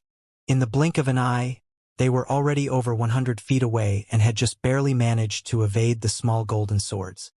As the middle-aged Taoist priest hurtled into the distance, he patted one of the spirit beast pouches hanging from his waist, and a clear cry erupted from within as a snowy white bird around a foot in size emerged. The bird had a pair of green eyes, a sharp crimson beak, and a pair of black talons. The Taoist priest was feeling greatly reassured after summoning this bird, and he reached into his sleeve before producing a crimson badge. There was red light shimmering over the badge, and a dense bunch of runes could also be seen on its surface. Before he had a chance to activate this badge, spatial fluctuations proliferated forth from the air above him, following which Hanli emerged from an arc of azure lightning. He turned his gaze toward the Taoist priest down below and harumphed coldly as brilliant blue eyes radiated from his eyes. The Taoist priest was naturally greatly alarmed and immediately tried to activate the treasure in his hand. However, he suddenly felt as if his spiritual sense had been viciously pricked by a sharp object, and he was suddenly afflicted by a splitting headache. A cry of pain immediately escaped his mouth as blood began to trickle out from his ears and nostrils, and he almost dropped the badge in his hand in his agony. Hanli took advantage of this opportunity to flick his 5 fingers in quick succession, sending 5 red threads flashing through the air. Meanwhile, green light flashed in his other hand and a green wooden ruler emerged, which he gently waved it toward the snowy white bird. Crimson flames hurtled through the air, and threads punctured the middle-aged Taoist priest's body. The threads then wound themselves around him, transforming into 5 thick fiery ropes that rendered him completely immobile. Only then did the Taoist priest return to his senses in the aftermath of his excruciating headache, and his face immediately turned deathly pale as he realized the desperate situation that he was in. He was completely unable to move, and he hurriedly summoned his spirit bird to come and rescue him using his spiritual sense, but it completely ignored his orders. The Taoist priest was feeling extremely alarmed as he turned his attention toward the spirit bird, only to find that a silver lotus flower had appeared above its head. 7-colored Buddhist light was emanating from the lotus flower, enshrouding the spirit bird's entire body and completely immobilizing it as well. A wave of shock and fury surged through the Taoist priest's heart, and before he had a chance to think out of this dire situation, a gentle breeze swept over his head, and a streak of golden light came crashing down like lightning from above. The Taoist priest could only cry out in despair before he was decapitated by the golden light. Hanli's body reappeared amid the gust of wind, and he immediately raised both hands into the air at the same time. Loud thunderclaps rang out as a vast expanse of golden lightning arcs shot forth, interweaving with one another to form a golden net. The entire net was shimmering with golden light and creating a raucous commotion as it ensnared the Taoist priest's headless body. Hanli then began to chant something, and scorching flames suddenly erupted from the ropes binding the Taoist priest's body. Bursts of crimson flames shot forth immediately thereafter, instantly reducing the body to a pile of ashes. However, almost at the exact same moment, the Taoist priest's nascent soul emerged from the flames within a ball of white light. It was holding a white scepter in its hands and was desperately attempting to flee into the distance. However, it crashed headfirst into the golden lightning net, upon which it was rebounded amid a string of rumbling thunderclaps. Brilliant golden light then radiated forth as the golden net exploded violently, and the nascent soul was instantly reduced to nothingness amid the devastating explosion. Only then did Hanli exhale gently as he turned toward another direction with a cold light in his eyes. At this moment, the elderly man had already fled to over 400 feet away, and he had pulled out a pair of azure bowls from a storage pouch hanging from his waist.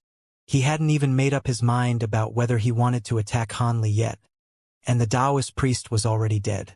The elderly man's heart immediately sank upon seeing this, and he felt as if his entire body had been plunged into a glacial pit.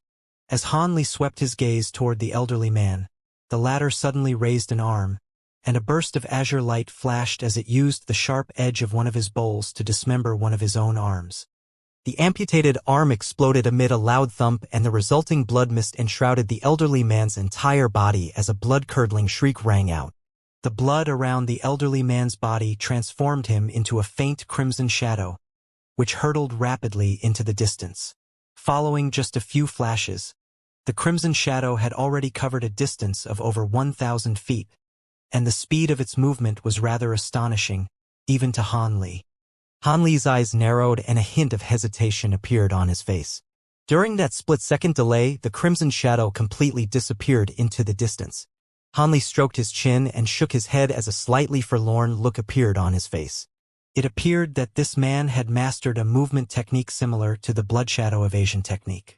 In that case, Han Li was reluctant to expend the time and effort required to chase him down.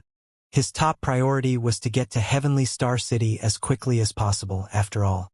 With that in mind, he turned his attention to the spirit bird, which was still trapped under the silver lotus flower conjured up by the 8-spirit ruler. He flicked a finger through the air, and a golden sword shot forth, instantly slicing the bird in half and putting an end to its life. This was a spirit beast that had been nurtured by the Taoist priest's blood from birth, so there was no way for it to be tamed by anyone else. As such, Han Li naturally wasn't going to let it live. After that, he transformed into a streak of azure light again as he flew directly toward Heavenly Star City. On this occasion, he was flying at full speed, and it only took him around 10 minutes to pass through the Heavenly Windfire Formation's restriction. Han Li's body faltered slightly as he broke through the formation, and he paused in his flight as he looked on at Heavenly Star City from afar. There in the distance, the city's gargantuan walls had been enshrouded under a dense barrier of faint blue light. In the air above the light barrier, there were large swaths of red and azure light striking down upon it relentlessly. As the lights of different colors intertwined with one another, earth-shattering thunderclaps rang out incessantly. Upon seeing this, Han Li no longer hesitated any longer as he resumed his journey toward the Heavenly Star City. After just a few flashes, the azure streak of light had reached one of the city gates, but his progress was stalled by that blue light barrier. The Star Palace cultivator behind the light barrier had naturally also caught sight of Han Li, and a loud whistle rang out as a dozen or so Star Palace cultivators of different heights appeared above the city wall, all of whom were appraising Han Li with grave and bewildered expressions. The Starfall Coalition had set up the Heavenly Windfire Formation to prevent people from being able to escape from Heavenly Star City, yet Han Li had gone to all this trouble to break through the restriction and enter from the outside. That was simply inexplicable to them. Even though Han Li was still extremely far away from the city, he could clearly see the expressions on the faces of the Star Palace cultivators through the use of his bright sight spirit eyes. As such, he wasted no time with words, flipping over his palm, instead to produce the Star Palace Guest Elder badge he had received from Wen Qing over a century ago. He raised his hand and the badge slowly flew toward the light barrier, where it remained hovering in midair. The sight of this badge created quite a stir among the cultivators above the city gates. Several of the more powerful cultivators were appraising the badge with their brows furrowed tightly in confusion when one of them suddenly seemed to have come to an abrupt realization. An enlightened expression abruptly appeared on his face as he turned to his companions and said something. Expressions of surprise immediately appeared on the faces of the other cultivators, and one of them hurriedly pulled out a flag before waving it several times toward the blue light barrier. The light barrier swayed, and the badge flew into the barrier as a streak of yellow light. Following a few flashes, it emerged on the other side of the barrier as if it had passed through nothing but empty air. Han Li looked on with an aloof expression as he hovered before the light barrier. At this point, all of the cultivators above the city gates had seen the Guest Elder badge, and expressions of surprise and elation had appeared on all of their faces. One of them pointed at Han Li and said something before pulling a voice transmission talisman out from his storage pouch. He swept a hand through the air, and the talisman transformed into a streak of light as it flew into the city. He then produced a treasure that resembled a formation plate, and pointed his finger at it a few times before asking, "Is that you, Senior Han? Please forgive us for our insolence. As you can see, we're in a time of crisis here, and none of us have ever met you in person before, so we can't allow you into the city. However, I've already sent a voice transmission talisman to our palace master, and she'll arrive here shortly." The man's words completely disregarded the blue light barrier and traveled directly into Han Li's ears. Han Li raised his eyebrows upon hearing this, but he merely nodded in response and waited with his hands clasped behind his back. Not long after that, 3 streaks of light flew out rapidly from within the city before stopping atop the city gates. The trio was comprised of 2 men and a woman, and the woman was standing at the center, indicating that she was the leader of the group. The woman was extremely gorgeous, and her facial features struck Han Li with a sense of familiarity. It was none other than Ling Yuling after reverting back to her female appearance. Accompanying her were a yellow-robed man who appeared to be in his 30s, as well as an elderly man with a head of white hair and a white beard. The 3 of them all had their eyes trained firmly on Han Li. The cultivators guarding the city gates all stood off to the side with respectful expressions, not even daring to breathe too loudly. An elated expression illuminated Ling Yuling's beautiful features as she commanded, "It really is fellow Taoist Han. I thought that he wouldn't be able to get here. Hurry up and let Brother Han into the city. Palace Master, is that a good idea? Is that man really reliable? We'd be in big trouble if he turned out to be a Starfall Coalition cultivator in disguise." The yellow-robed cultivator dissuaded with a hesitant look on his face. Ling Yuling shook her head firmly and replied, "Don't worry, this guest elder badge is completely unique in this world, so there's no mistaking it. Furthermore, with his extraordinary powers, there's no one in the scattered star seas who would be able to take the badge from him." Upon hearing this, the yellow-robed cultivator could only nod in silence. Thus, the cultivators guarding the city gates immediately sprang into action. All of them summoned either a formation flag or a formation plate before tossing them into the air in unison. Lights of various different colors appeared before the formation tools, disappearing into the light barrier in front of the city gates. The brightness of the blue light barrier immediately increased, following which a circular passageway around 10 feet in diameter appeared. Han Li briefly examined the passageway that had opened up in front of him before flying into it as a streak of azure light appeared on the other side in the blink of an eye. The light barrier shuddered again, and the passageway disappeared. Ling Yuling turned to Han Li with an elated smile on her face as she said, "Fellow Taoist Han, you're finally here. I made a promise to your parents, so I certainly couldn't ignore your request for help in your time of need," Han Li replied with a smile. "I'm extremely grateful for your assistance, Brother Han. With you here, there's no need for us to fear those Starfall Coalition clowns. This is not the place to talk. Come with me to the sacred mountain, fellow Taoist Han. Elder Son, inform all of the elders who aren't currently on duty to gather at the sacred palace. I have important matters to discuss with them." Ling Yuling extended an invitation to Han Li before issuing some instructions to the yellow-robed cultivator beside her. "Yes, Palace Master." The yellow-robed cultivator was an early nascent soul cultivator, and as soon as Han Li had passed through the light barrier, he had tried to ascertain Han Li's cultivation base using his spiritual sense. What he discovered was that Han Li's cultivation base was completely unfathomable to him, and a hint of awe and veneration intermingled with shock appeared on his face. After hearing Ling Yuling's orders, he immediately cupped his fist in a salute before pulling out a stack of voice transmission talisman to inform the Star Palace elders of the Palace Master's instructions. At this moment, Han Li turned toward the white-haired elderly man and said, "Long time no see, fellow Taoist Zhao. You're looking quite well. Not only that, but your cultivation base has also improved drastically. I must congratulate you." The elderly man was none other than the very same Elder Zhao who had approached Han Li with that dual cultivation proposal on Silver Shark Island. It had been more than a century since Han Li had last seen him, and he had reached the mid-nascent soul stage as well, just as Ling Yuling had. However, a wry smile appeared on Elder Zhao's face upon hearing this, indicating that there were some hidden circumstances involved behind his breakthrough. I wouldn't have been able to take this step by myself. It's all thanks to the 2 former palace masters that I was able to take another strike in my cultivation base." "Oh, I see." A contemplative look appeared on Han Li's face after hearing this. "So you and Elder Zhao are old acquaintances as well? I'm glad to see that. Let's head to the sacred palace first, and we'll continue our conversation there," Ling Yuling suggested with a smile.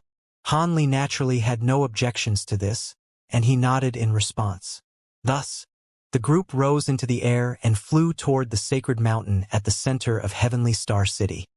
Under the guidance of Ling Yuling and the others, Han Li flew directly toward the highest level of the sacred mountain before descending in front of what appeared to be a very nondescript blue stone palace. Han Li appraised the stone palace with a hint of surprise on his face. Do you find our sacred palace to be too mundane, Brother Han? Ling Yuling turned to Han Li with a dainty smile. It's indeed not what I was expecting. Han Li made no effort to deny this. It does indeed look quite ordinary, but all of our past palace masters have cultivated here before, so it was preserved and is regarded as one of the most important places in our star palace. We normally wouldn't let outsiders set foot into this palace, but you came from afar to help us in our time of need, so you're naturally exempt from this rule, Brother Han. Ling Yuling explained with a smile. The palace itself does look quite mundane, but there's a remarkable abundance of spiritual qi in the surrounding area, so it's an exceptional place to cultivate in. I doubt there would be many islands on the inner star seas that could provide a cultivation environment comparable to this one. Han Li nodded in response. Ling Yuling's smile widened upon hearing this, and she immediately led Han Li toward the gates of the stone palace. The dozen or so star palace disciples guarding the gate hurriedly extended respectful bows toward their group, and all of them wore rather curious expressions at the sight of Han Li. Ling Yuling naturally wasn't going to waste time providing an explanation to these guards as she led Han Li into the palace. Their group filed into a short corridor before arriving in an antiquated hall where all of them took a seat. Brother Han, you must have learned about our star palace's situation on your way here, right? Ling Yuling cut straight to the point. Of course. It appears that the star palace is in a rather perilous situation, Han Li replied calmly. Then I suppose you're also aware of the fact that our star palace had initially gained the upper hand, and we've only been plunged into this situation because that Wan Tianming suddenly reached the late nascent soul stage. Only after he became a great cultivator did the Starfall Coalition manage to turn the tables, so he is the key in this battle. Brother Han, as long as you can hold off that man, I'm confident that our star palace would be able to destroy the Starfall Coalition again. A cold look appeared in Ling Yuling's eyes as she spoke. So you want me to fight that sect Master Wan? Han Li asked. Ling Yuling faltered slightly, and a hesitant look appeared on her face as she asked, Are you unhappy with that arrangement, Brother Han? Han Li raised an eyebrow and replied, It's not that. I just think there seems to be a misunderstanding here, Fairy Ling. A misunderstanding? Could it be that you're not here to help me, Brother Han? Ling Yuling's expression changed slightly upon hearing this. Of course I'm here to help you. It's just that. Han Li was just about to explain when his words came to a halt and he suddenly turned toward the entrance of the hall. Ling Yuling naturally also cast her gaze toward the same direction. Moments later, 3 cultivators strode into palace, one of which was a mid-nascent soul cultivator, while the other 2 were at the early nascent soul stage. The mid-nascent soul cultivator was a purple-robed man with a pockmarked face. After entering the hall, he refrained from extending a salute toward Ling Yuling, and instead turned toward Han Li with an unfriendly expression, giving off a rather uncouth and antagonistic demeanor. However, his pupils immediately contracted as he swept his spiritual sense toward Han Li, and his expression became quite strained. At this moment, Ling Yuling smiled and said, Elder Ma, I didn't think you'd get here so quickly. Have a seat. When all of the other elders get here as well, I'll introduce to everyone an esteemed guest of our star palace. Indeed, I can sense that this fellow Taoist possesses an unfathomable cultivation base, so a warm welcome is very much necessary. The purple-robed man quickly composed himself before giving Han Li a forced smile and taking a seat. After assessing Han Li's cultivation base, he was clearly a lot more subdued than he was just a second ago. The other 2 star palace elders were naturally unable to identify Han Li's cultivation base, but the purple-robed man's reaction told them everything they needed to know. As such, they exchanged an astonished glance with one another before cupping their fists in a salute toward Ling Yuling and also taking a seat. However, in response to this, Ling Yuling merely tucked a few stray strands of hair behind her ear as a cold light flashed through her eyes. Han Li was observing all of these minor details and a hint of a smile appeared on her face. It was quite clear that this elder Ma wasn't content to serve this new master of the Star Palace, and Ling Yuling was using him to intimidate these elders and keep them in check. Han Li was feeling both rather amused and a little speechless. However, Ling Yuling was an old acquaintance of his, so he didn't take this to heart. After all, what she was doing wasn't causing harm to him in any way. Following the arrival of Elder Ma's trio, the rest of the Star Palace elders also began to arrive at the Sacred Palace one after the other. All of them were immediately given quite a surprise by the sight of the unfamiliar great cultivator present among their ranks. Even though none of these nascent soul stage elders could ascertain Han Li's true cultivation base, all of them turned to Elder Ma as a litmus test for Han Li's power, and all of them were quite stunned by what they saw. Before long, over 20 Star Palace elders had gathered in the hall. Aside from 3 mid-nascent soul cultivators, Elder Zhao, Elder Ma, and Ling Yuling, all of the rest were at the early nascent soul stage. Ling Yuling slowly rose to her feet and pointed at Han Li with a smile as she announced, "Seeing as everyone's here, let me introduce to you all an esteemed guest. This is the guest elder appointed by the former palace masters, Han Li." All of the elders present had naturally heard of Han Li before, and Ling Yuling's announcement created quite a stir among them, to the extent that one of them couldn't help but exclaim, "Han Li!" Han Li turned toward the Star Palace elder, who had spoken to find that it was a benevolent-looking white-robed elderly man. Han Li's eyes narrowed as a contemplative look appeared in his eyes. All of a sudden, a thought seemed to have occurred to him as his expression darkened. "It appears that we've met in the Heaven Void Hall before. I recall that there were 2 fellow Taoists responsible for opening the Heaven Void Hall back then. May I ask where he is?" Han Li's voice had become rather cold and unforgiving. Meanwhile, the white-robed elder's face had turned deathly pale. This man was none other than the Star Palace enforcement elder who had almost stabbed Han Li through the heart in the Heaven Void Hall. Back when he had just entered the hall, he had found Han Li to be rather familiar, but he failed to immediately identify him.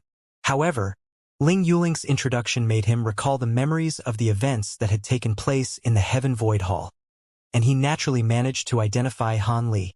Ling Yuling could naturally glean the cold look in Han Li's eyes, and her heart sank in response, but she could only muster up her courage and ask, "Do you recognize Elder Shiman, Brother Han?"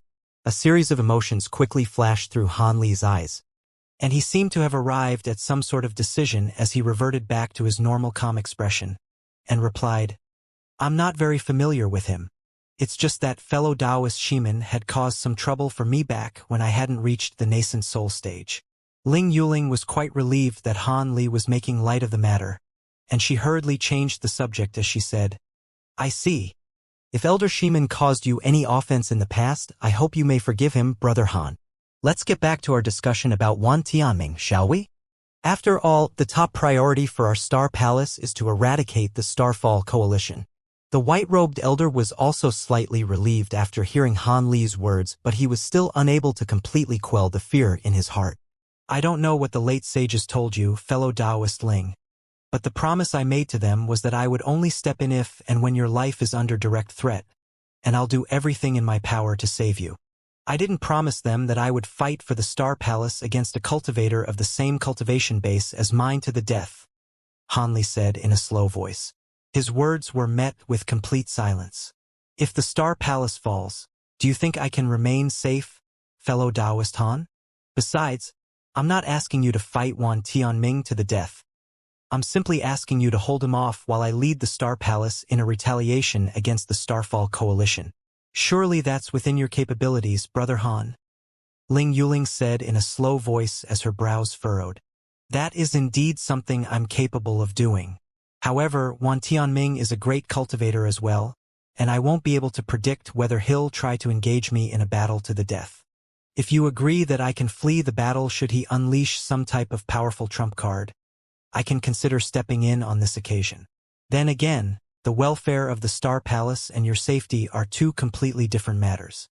Even if the Star Palace ceases to exist, I'm confident in my ability to keep you alive, and that'll be enough to fulfill the promise I made to the former palace leaders.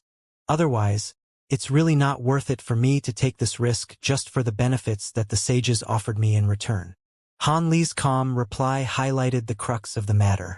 Ling Yuling's expression changed slightly upon hearing this.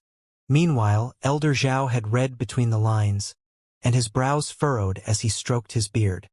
Fellow Taoist Han, from what you're saying, it sounds like you won't necessarily refuse to help us, but we have to pay a sufficient price in exchange for your assistance, right? Of course, nothing in this world comes without a price. If your Star Palace offers me sufficiently tempting remuneration, I can consider taking a risk, Han Li admitted with a faint smile. What do you want from our Star Palace, fellow Taoist Han? It was Elder Ma who had spoken on this occasion. It's not a matter of what I want.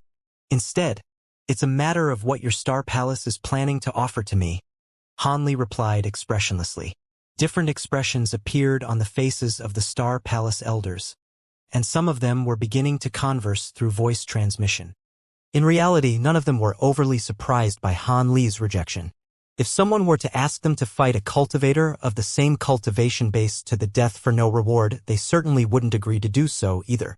Furthermore, this was going to be a clash between two great cultivators, beings who stood at the pinnacle of the human world, so the risks involved would undoubtedly be more severe than in a battle between cultivators of a lesser caliber. However, it wouldn't be an easy task to offer a reward that could tempt Han Li. After all, a great cultivator like him would most likely simply scoff at normal treasures, materials, and cultivation arts. Ling Yuling sat in the main seat and looked on with a contemplative expression as the elders conversed among themselves. After a while, she broke the silence and said, "Your proposal is quite reasonable, Brother Han. However, ordinary items clearly won't be able to catch your eye, so I'm willing to offer the cultivation art of our Star Palace's Divine Essence-Fused Light and our Divine Essence-Fused Mountain as a reward. Will that be satisfactory to you, fellow Taoist Han?" The Divine Essence-Fused Light is an extremely powerful cultivation art, and only a man of Brother Han's extraordinary talent deserves to cultivate it. The reward that Ling Yuling was offering was none other than Han Li's objective for this trip, and this turn of events came as quite a surprise to Han Li. His expression faltered slightly before he appraised Ling Yuling through narrowed eyes and fell into deep thought. All of the other Star Palace elders were startled to hear this, but after exchanging glances with one another, none of them stated any objections.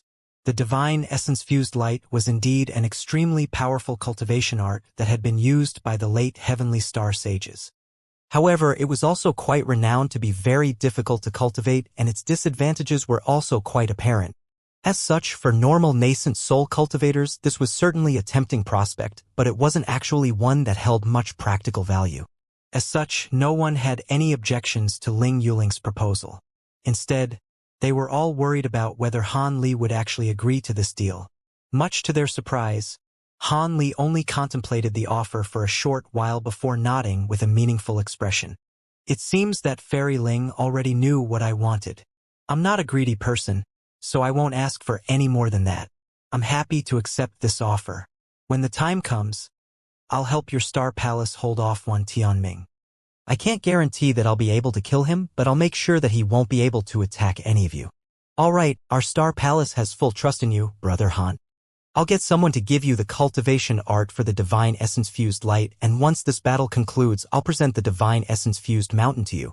A smile had reappeared on Ling Yuling's beautiful features.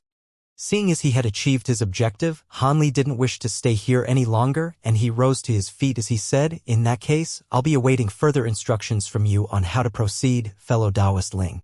It's been a rather tiring journey for me, so I'm going to take my leave and have some rest." Ling Yuling immediately nodded as she turned to Elder Zhao with an amicable expression, and instructed, "Of course, Elder Zhao, organize a silent cultivation chamber for fellow Taoist Han so he can rest and recuperate. Fellow Taoist Han is an esteemed guest of ours, so I'll have to trouble you to look after him, Elder Zhao." Elder Zhao nodded and extended a bow toward Ling Yuling before leading Han Li out of the hall. Han Li nodded toward Ling Yuling, but didn't immediately follow Elder Zhao out of the room.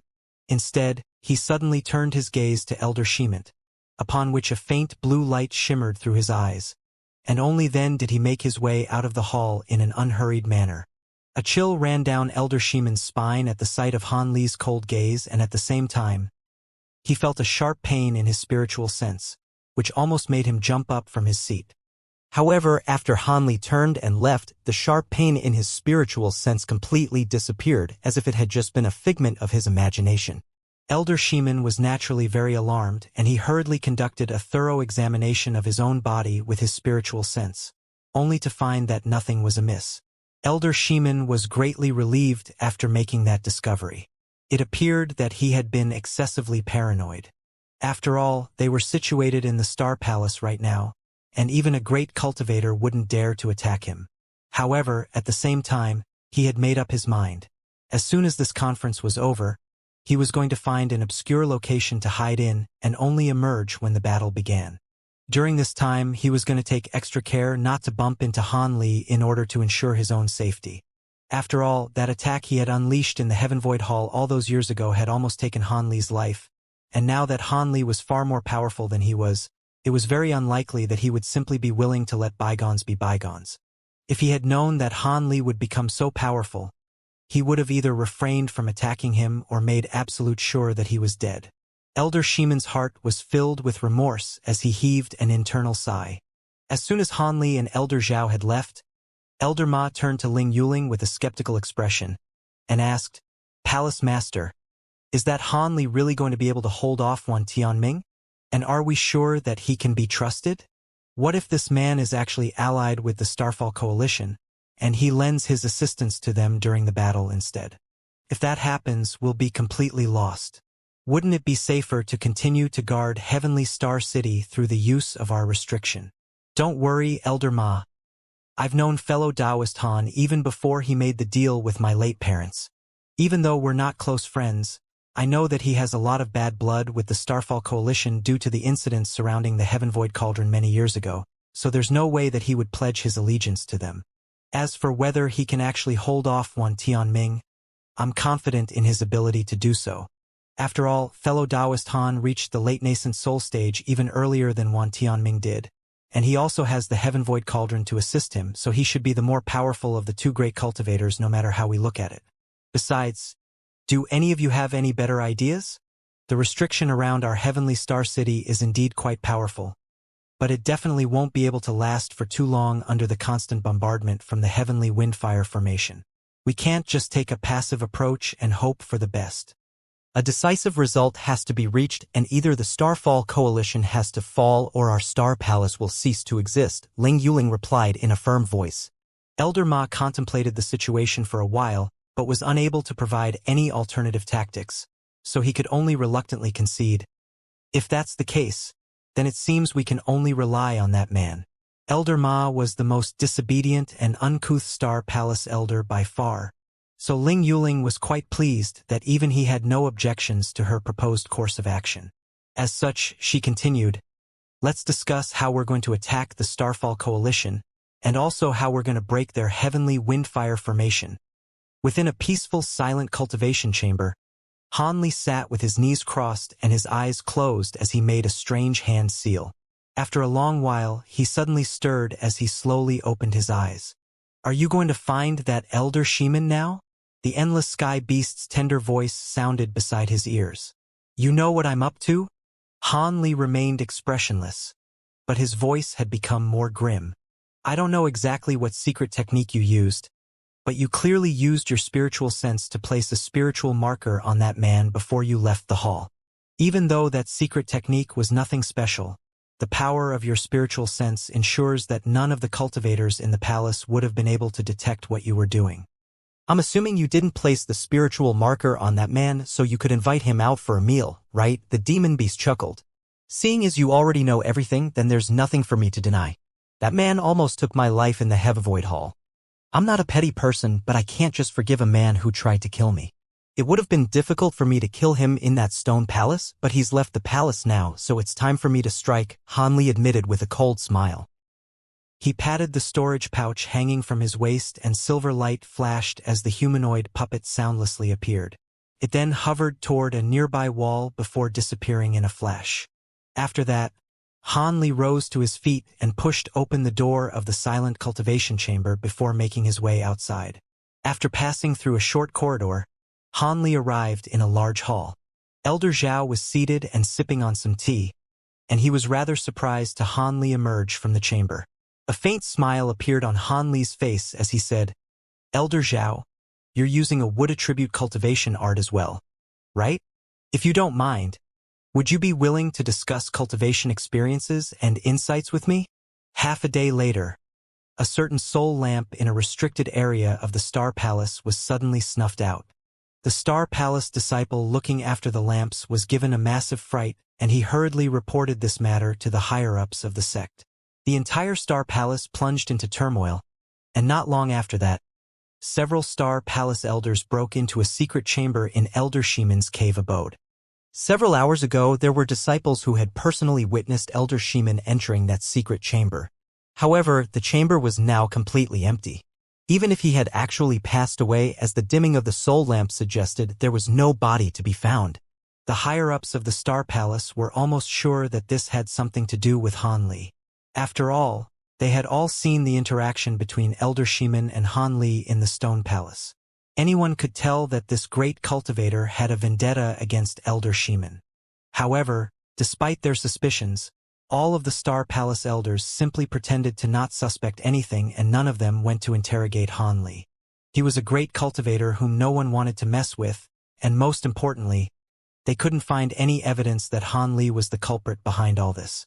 Instead, there was strong evidence suggesting that he hadn't actually been responsible for this incident.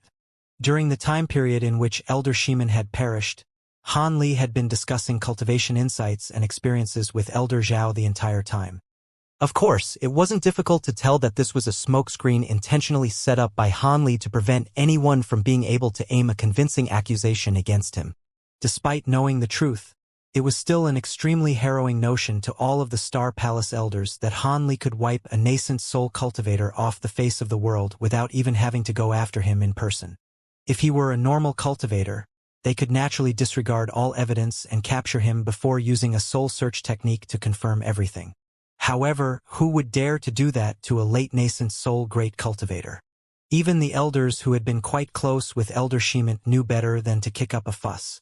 Furthermore, the Star Palace had to rely on Han Li's powers to carry them through this crisis, so they absolutely couldn't afford to get on his bad side. Thus, Ling Yuling and all of the Star Palace elders could only pretend that they had no idea who the culprit could be.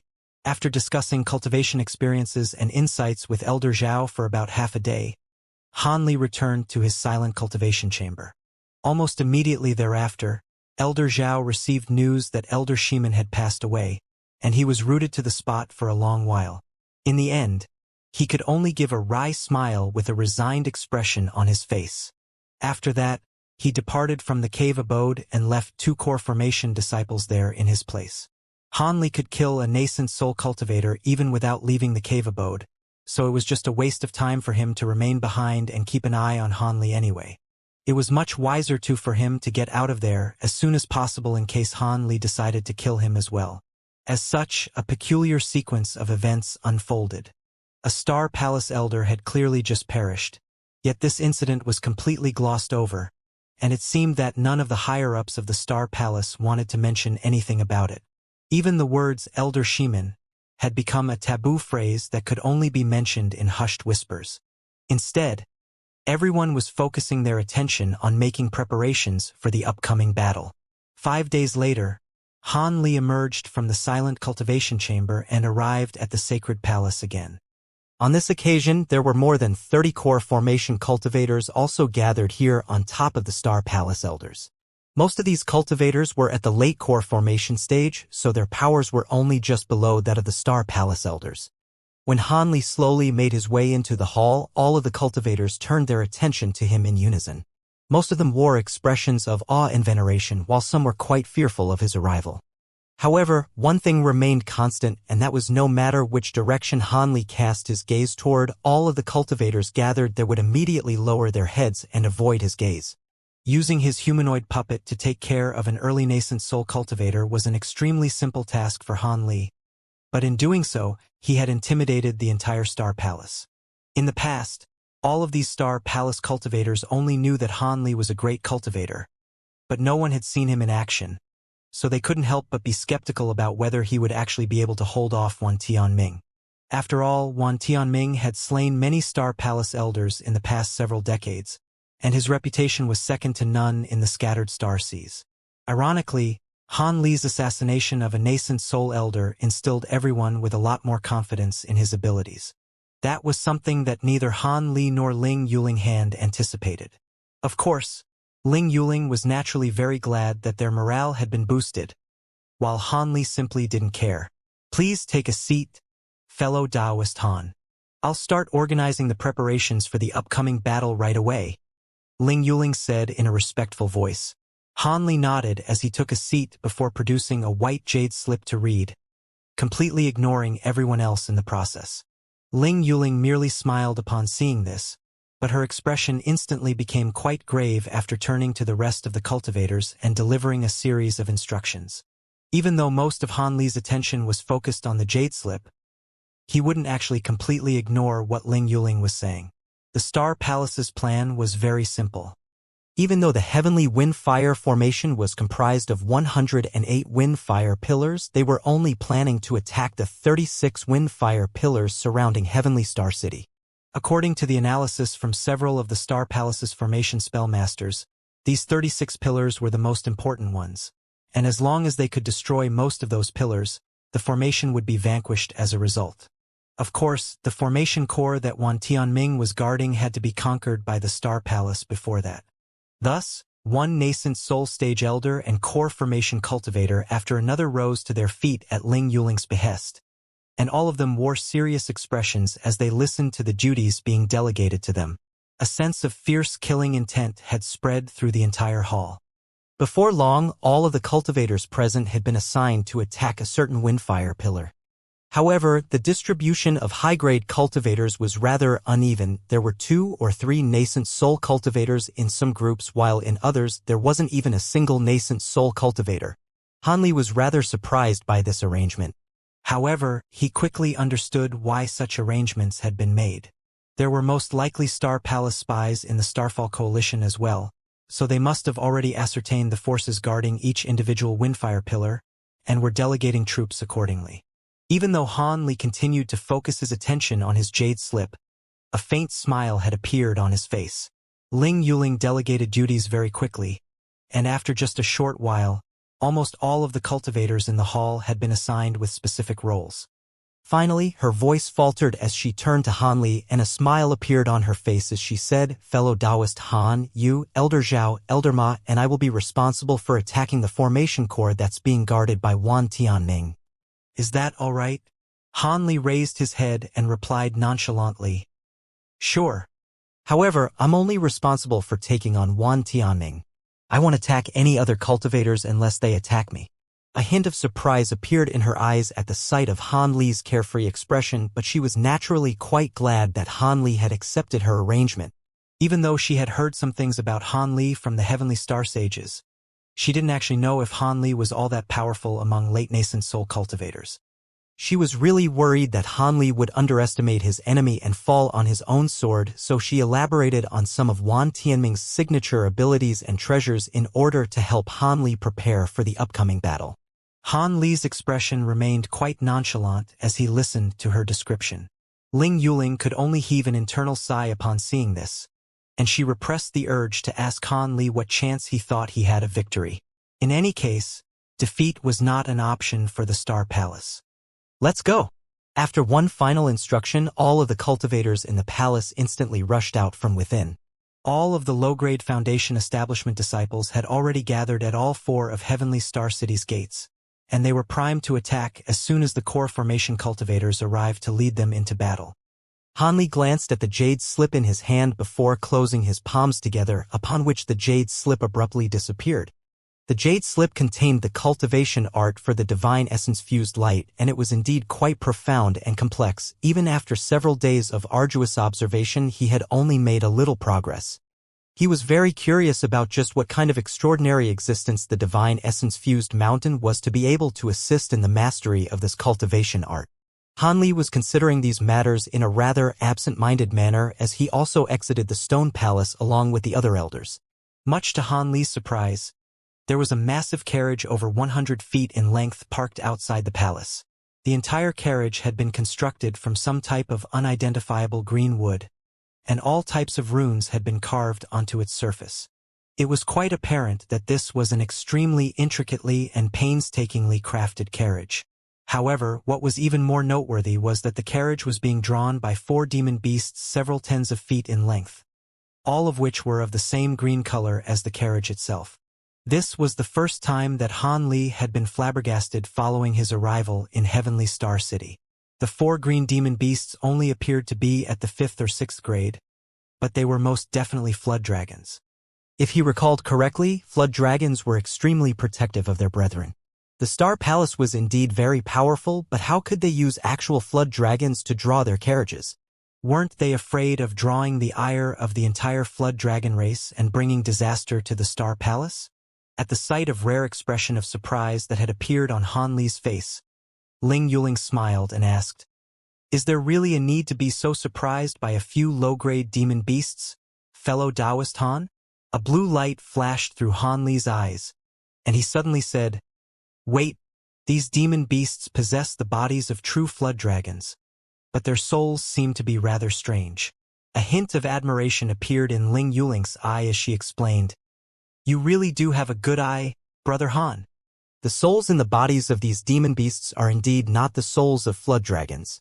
Many years ago, when my father was traveling through the outer seas, he won a few low-grade green flood dragon carcasses from the golden WIRM king in Tibet, then used a secret technique to inject the souls of marine spirit pythons into their bodies, thereby creating these demon beasts." "I see. But why have you placed this carriage here? Will we be using it in our attack?" Han Li's brows were still furrowed with confusion. You won't be aware of this, Brother Han, but this carriage was personally crafted by my father. Aside from these demon beasts, the carriage itself is also very special and will be quite effective against our enemies. If it weren't for the importance of this battle, I wouldn't even be using such a precious treasure." Ling Yuling raised her eyebrows as a mysterious look appeared on her face. When Han Li heard Ling Yuling, he swept his spiritual sense past the carriage beasts and nodded, saying little else. Its driver was a bald 2-meter-tall giant drove it. Although he only possessed foundation establishment cultivation, his upper body was bare and revealed steel-like muscles, giving him a menacing aura. When everyone boarded the carriage, the large man raised a white whip and cracked it. The green flood dragons that were lazily resting in front of the stone hall quickly raised themselves and began to slither in the air. The carriage then launched into the air in a white streak, traveling at a speed that rivaled an early nascent soul cultivator. A quarter-hour later, Han Li and company arrived above a gate at Heavenly Star City. At that moment, the power of windfire was bombarding the blue light barrier relentlessly. Even with the protection of the light barrier, the muffled explosions trembled throughout the city, startling mortals and low-grade vagrant cultivators alike. Although the light barrier appeared quite durable, under the sustained attack of the grand formation outside, it was only a matter of time before the barrier broke. As Han Li stood outside a desolate city gate, he examined the situation on the outside of the island. The situation appeared far from good. It was about the same as when he entered. All he could see was azure and red. Even with his vast abilities, he couldn't see far past it. He indifferently glanced down at the city and saw thousands of low-grade cultivators hiding behind the other city gates nearby. They were either meditating while sitting cross-legged or preparing magic tools and talismans, making their final preparations. Old Man Zhao and the large purple-robed man then walked out of the carriage. They were talking with the other elders with a grave expression. Footsteps sounded from behind him, and before he turned his head, he heard a sweet voice speak to him. "Brother Han, I have a request for you. I don't know if you would be willing to accept." "What is it?"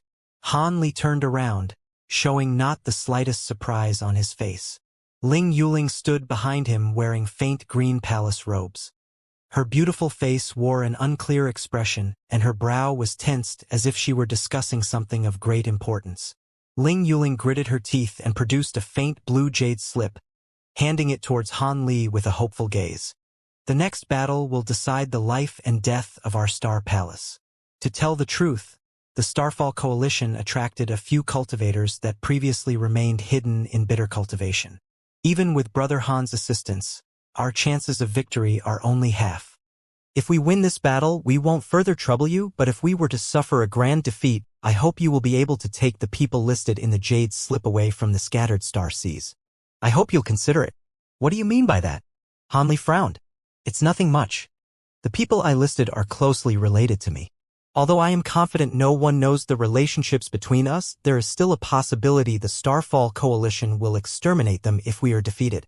It would be much better if you were to take them with you. You aren't a cultivator from the scattered star seas. You should be capable of doing this. Ling Yuling spoke with a tone of complete trust. Han Li looked at her in silence. As his silence continued, she misunderstood. She smiled and said, "Of course, if you do this for me, it will fulfill your agreement with my father to act 3 times. You've already fulfilled a part of the agreement by dealing with Wan Tianming. If you agree to this matter, the agreement will be fulfilled even if we win and you don't have to take action." After another moment of silence, an odd gaze appeared in Han Li's eyes, and he said, "Fellow Taoistling, please consider this carefully. My agreement with your father was to save you 3 times when your life was in danger. Don't you think that using one of these requests like this is against the intentions of the 2 sages? I am well aware, but I am the Star Palace Lord now. If we are truly defeated in this battle, the Star Palace's ancient legacy will be extinguished as a result. What use are 2 extra chances at life? It would be better for my close relatives to be saved. As for my own protection, my mid-nascent soul cultivation should be enough." Han Li looked at her lovely, pitiful expression for a long while before replying with an emotionless tone. "Fine. In that case, I will accept your request. If you lose this battle, I will bring them away from the scattered star seas." With beauty blossoming from her face, Ling Yuling charmingly said, "Your words leave me without worry for the future. With your amazing abilities, you will be able to make it out safely no matter how badly this war turns out." Han Li smiled and then turned his gaze to outside the city. With Ling Yuling acquiring Han Li's agreement, she tactfully left him alone and withdrew. Several hours later, voice transmission talismans were sent out notifying that preparations were complete and the gates to Heavenly Star City were opened. Tens of thousands of cultivators rushed out at the same time, quickly leaving the city's blue barrier and disappearing into the azure and red mist formed from windfire. Heavenly Star Palace's massive deployment was instantly discovered by the Starfall Coalition cultivators that were assigned to protect the formation. The Starfall Coalition immediately deployed large numbers of cultivators to fight and had their retainers immediately control the Grand Formation, fully activating the formation's might. Although the spell formation didn't have any effect on cultivators above Foundation Establishment, it could produce grave injuries to anyone at Foundation Establishment and below. After the various windfire pillars were activated, the azure red mist that was slowly floating in the air began to violently turn, condensing into azure red balls of light and promptly exploding. For a time, light flashed within the Grand Formation, followed by sounds of unceasing explosions. If common Foundation Establishment cultivators were to enter the formation without any preparations, they would have been immediately torn apart by the power of windfire. But for this battle, the Star Palace made meticulous preparations. Each and every cultivator had various colored light barriers appearing on their bodies, warding off the attacks of windfire and preventing any significant injuries to the low-grade Star Palace cultivators. At that moment, the Starfall Coalition cultivators guarding the pillars met the Star Palace cultivators head-on. The sounds of battle and death immediately sounded from the formation. At nearly the same time at the edge of the Grand Formation, at the very top of a giant kilometer-tall pillar of wind flame, several cultivators were staring into the distance. Their leader, a middle-aged man with a tense, squarish face, wore a purple robe and a jade band. He held his hands behind his back. He was Wan Tianming. His current calm demeanor was far different from when Han Li had seen him last. Standing not far behind him was an old man with dark skin and an old woman with red and green clothing. The two wore similarly grave expressions. It seems the Star Palace is truly launching a full-force attack. They used so many mid-grade talismans in this very attack that it could bankrupt an ordinary clan. The dark old man muttered. This was the cultivator surnamed Long, who escaped in a panic when Han Li rushed the formation. They must be staking it all in one throw. This must be related to the person who rushed into the city. Wan Tianming calmly said, I see it as a desperate move. However, fellow Taoist Long, is the cultivator who killed fellow Taoist Hua so fearsome? Even with you two united, this fellow was still able to kill one of you in an instant. Green light flashed from the old woman's eyes as she looked at the old man. She possessed mid-nascent soul cultivation. When Old Man Long heard the woman mention Hanli, his face turned pale and stroked the new arm he produced from a secret technique. A long while later, he replied with a wry smile, more than just fearsome. Fellow Taoist Hua was by no means weak, but he wasn't able to put up much resistance.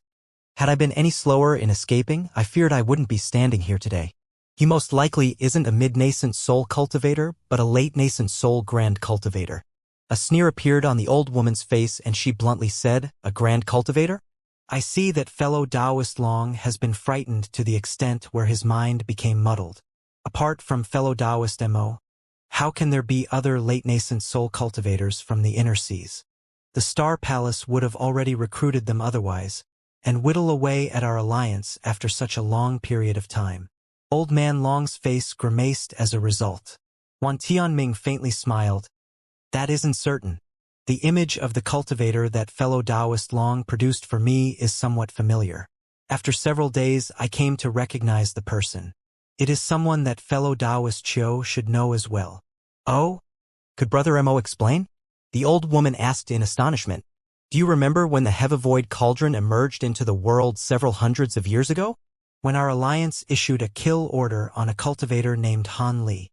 Wan Tianming leisurely asked. After a short moment of thought, she came to an instant realization. The Heavenvoid Cauldron? That Han Li. Was that the person who broke through the formation? They do bear a strong resemblance. But how can this be possible? That person was a core formation cultivator in the past. She shook her head, wearing an expression of disbelief. Wan Tianming looked in the direction of the Grand Formation and indifferently said, "You don't need to be so surprised. Over 100 years ago, before the death of the Heavenly Star Sages, I acquired a secret report that Han Li appeared near the Yellow Sand Sect as a nascent soul cultivator. Then, he used a Star Palace teleportation formation to the outer seas. At that time, the Star Palace sages attempted to recruit him, but to little success. I suspect that the disappearance of Swift Crane and other elders of our alliance are largely related to him." Elder Swift Crane and Fire Dragon Island's Huang Kuan? They didn't die from a demon beast ambush at Green Spirit Island, the old woman said with a start. Wan Tianming coldly chuckled and slowly explained, "That is what we say to outsiders. In truth, according to our cultivators on Green Spirit Island, the two elders never made an appearance on the island on the day of the demon beast invasion. Rather, there were people from Lightning Sky Island that reported a sighting of Han Li on the same day that Swift Crane and Huang Kuan mysteriously disappeared. Their life soul tokens in the Alliance's possession were also extinguished. As for the demon beast invasion of Green Spirit Island, that was an unrelated affair that occurred after." The old woman remained stunned for a while and slowly said, "Even if that is the case, those two were partners to the death. Would it have been a difficult task? It is true we have no evidence that he was the one who did it. But if the cultivator who broke through the formation was truly Han Li, and he possesses the ability of a grand cultivator, then that guess should mostly be correct." A cold light glinted from Wan Tianming's eyes and his voice turned gloomy. "If this person truly reached late nascent soul stage and has the Heavivoid Cauldron in his possession, and Brother Wan also only became a late nascent soul cultivator recently," as Old Man Long muttered this, worry was betrayed on his face. Wan Tianming chuckled and spoke unperturbed.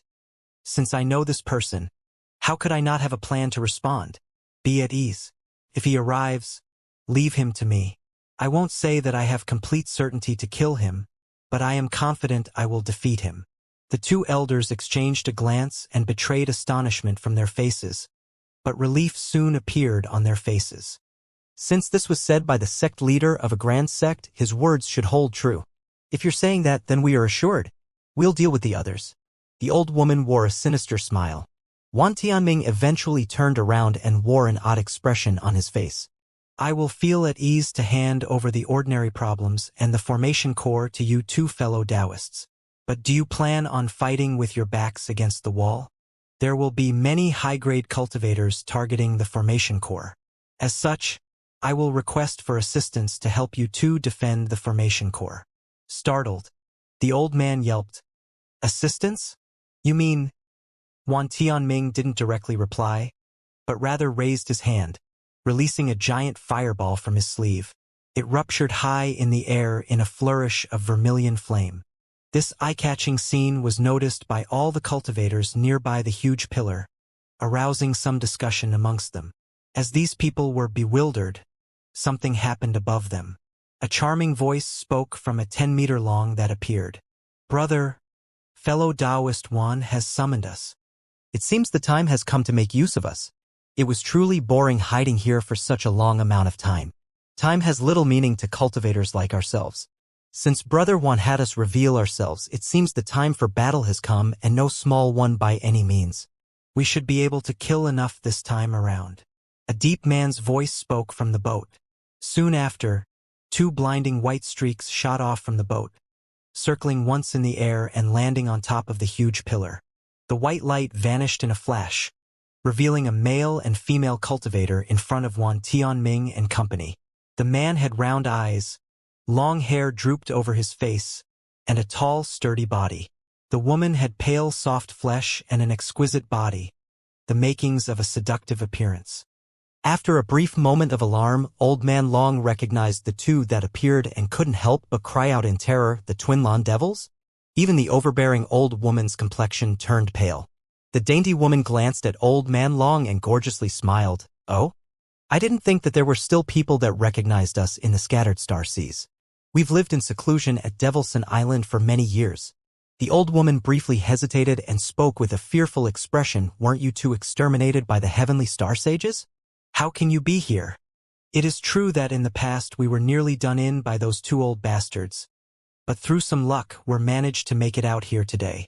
"What? You don't mean to say you have some sort of grudge against us?" The large man swept a cold gaze past the 2 elders. Strangely enough, his lips moved, but his voice came from his abdomen, revealing a set of glinting white teeth from there, as if there were a man embedded inside. The old woman's heart trembled at the sight of this, and she unconsciously took a step back. Soon after, she realized she was showing weakness and couldn't help but step back forward, letting out a resentful snort. The large man sinisterly grinned in response and released waves of baleful qi from his body, covering his face in a layer of faint blood qi. Wan Tianming snorted and sullenly said, "Enough, our enemy has arrived. Fellow Taoists, I had you remain hidden until today for this very battle." "Humph. Did you think I didn't notice that the Star Palace had a spy infiltrate the higher ranks of our alliance?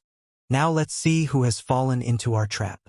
The others startled and quickly turned their heads in the direction of the spell formation. They saw a violent storm of windfire in wide the azure-red mist. Inside it was a huge carriage being pulled by 4 green flood dragons. Countless cultivators followed after it, and in a blink of an eye, several thousand cultivators could be seen. The star-defying alliance cultivators nearby the pillar had long prepared for this moment. When they saw enemies approach, they flew into the air on their flying tools. Soon, the 2 sides found themselves in confrontation at the huge pillar of Windflame. The old woman and Old Man Long paid no further heed to the Lan devils, focusing instead on the Star Palace cultivators in front of them, particularly on the 4 cultivators riding the carriage. When the old man saw this, his heart trembled and mouth turned dry. He saw a confidently posed Han Li inside the carriage. At that moment, Han Li hadn't taken notice of the old man. Rather, his eyes immediately fell on Wan Tianming and examined him with a sharp gaze. "The twin Lan devils." The large purple-robed man let out a yelp similar to Old Man Long. Han Li didn't react to the name, but Ling Yuling and Old Man Chao were strongly startled. Ling Yuling asked with an urgent tone, "Elder Ma, are you not mistaken? Weren't the Lan devils exterminated long ago by my esteemed mother and father? How could I be mistaken?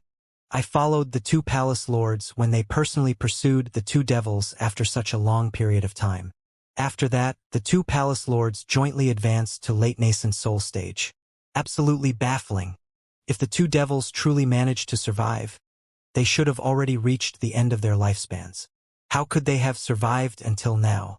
However, their cultivation was about the same as in the past in the realm of mid-nascent soul stage.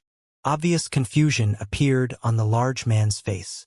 "That isn't anything strange," Han Li explained. "I know of several medicines that can extend one's lifespan well over 200 years. It is possible for them to have consumed one if they were lucky. That is the only possibility. In any case, the 2 devils were just as famous as the Star Palace lords in the past. The sheer mention of their name could turn people pale. The man is fond of killing and once slaughtered 2 small islands overnight, laying waste to 1,000 cultivators and over 100,000 mortals. The woman cultivates the renowned womanly yang pilfering art. She is particularly fond of extracting the life essence of young male cultivators and sadistically killing them. After the two reached mid-nascent soul stage, they became inseparable. United, they can survive against even late-nascent soul cultivators.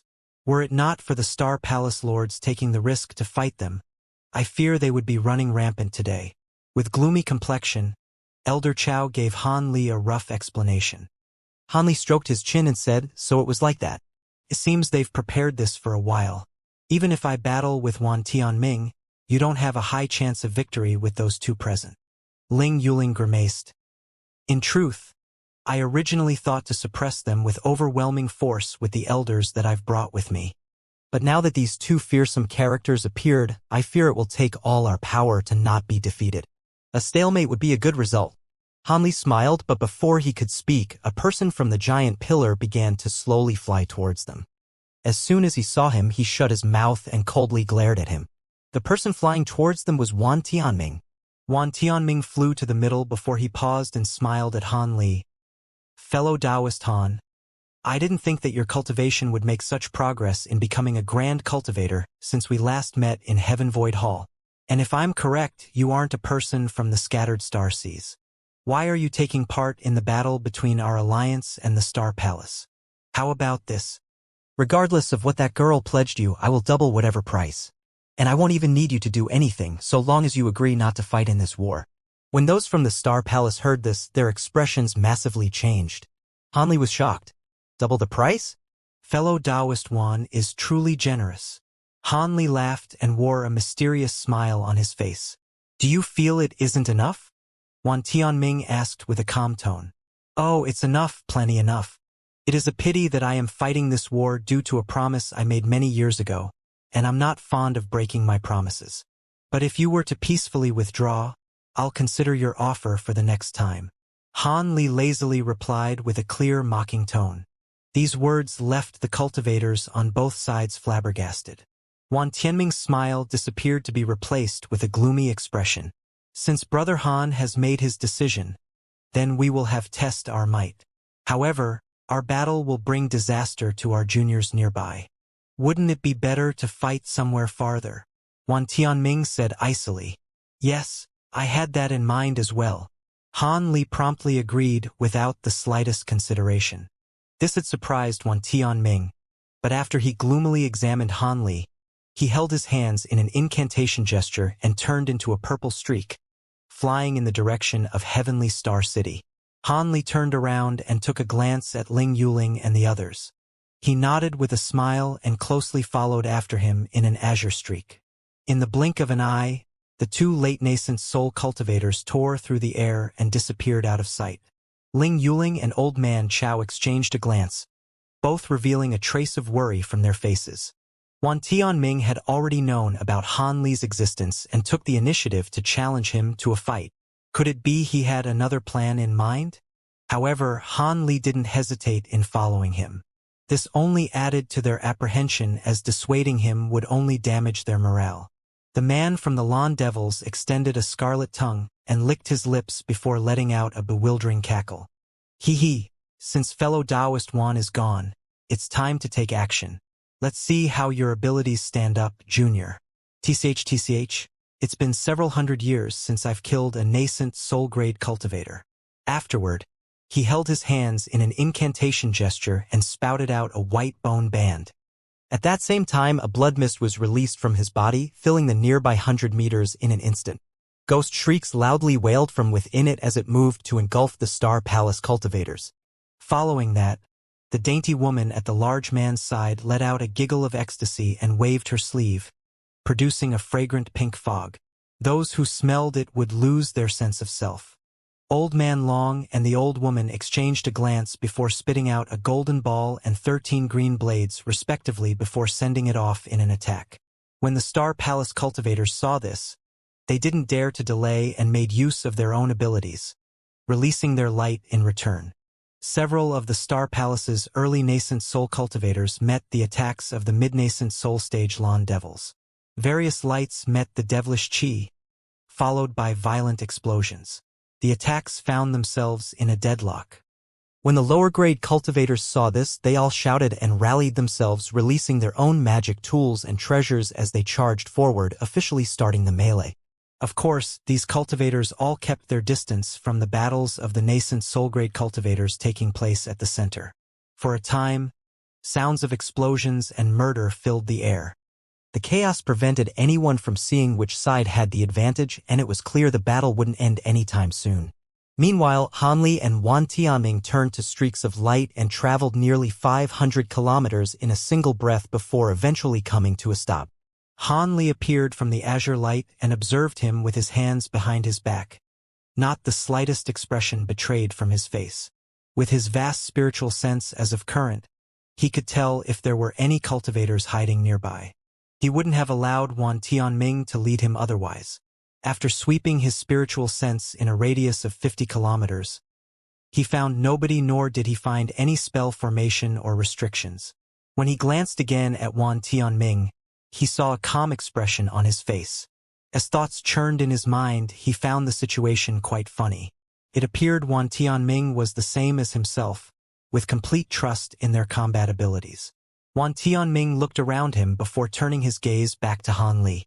With a demeanor similar to an iceberg, he coldly said, "This should be far enough. If we use this as your gravesite, it shouldn't disgrace your status as a grand cultivator." "My gravesite?" Han Li remained unshaken and simply smiled. Wan Tianming snorted and asked, "What? Do you feel that I am talking too highly of myself?" Han Li chuckled unperturbed and leisurely said, "No. I only feel that there is something amiss with your recent cultivation. You might have progressed your magic power so quickly that you damaged your head. We'll see if my words hold true when I scatter your soul. But before that, there are two people I wish to introduce to you." Han Li coldly smiled and replied with a blunt tone, "Do you think I am a child? There is no one here apart from you and me. I'll have your head and give it to you as a gift." Wan Tianming narrowed his eyes. "Is that so? Then it is my mistake. These two aren't considered people after all." With that said, he didn't wait for Han Li to respond. He took a black leather pouch at his waist and tossed it into his air. Then, with his hands in an incantation gesture, he began to chant. Suddenly, the bag opened itself, spitting out a black mist. A tall and a skinny silhouette appeared there, drifting erratically in the mist as if they were ghosts. Refined corpses? Han Li frowned. As experienced as he was, he immediately recognized the mist before him to be an extremely potent corpse chi. Wan Tianming coldly smiled when he heard it and cast a spell seal. The two silhouettes raised their arms, absorbing the nearby corpse chi in great force, turning the mist into snakes that burrowed into their bodies. In the blink of an eye, the black corpse chi disappeared and the corpses' true faces were revealed. Han Li glanced at the two corpses with indifference. This was to be expected. He was rather unfamiliar with the appearance of these corpses. Of the two corpses, one was tall and had a tense expression. It appeared over 40 years of age, but its arms had an extra extension and reached down to its knees. Its palms were exceptionally large as well, and they sparkled as if they were carved from fine white jade. The smaller refined corpse was a woman of about 30 years. She had a slim face, deep eyes, and a rough brow. One of her shoulders had 3 differently styled swords nailed into it, creating a warped appearance. When Wan Tianming saw Han Li disregard the 2 refined corpses, a harsh expression appeared on his face. He took a deep breath and his hand gesture changed.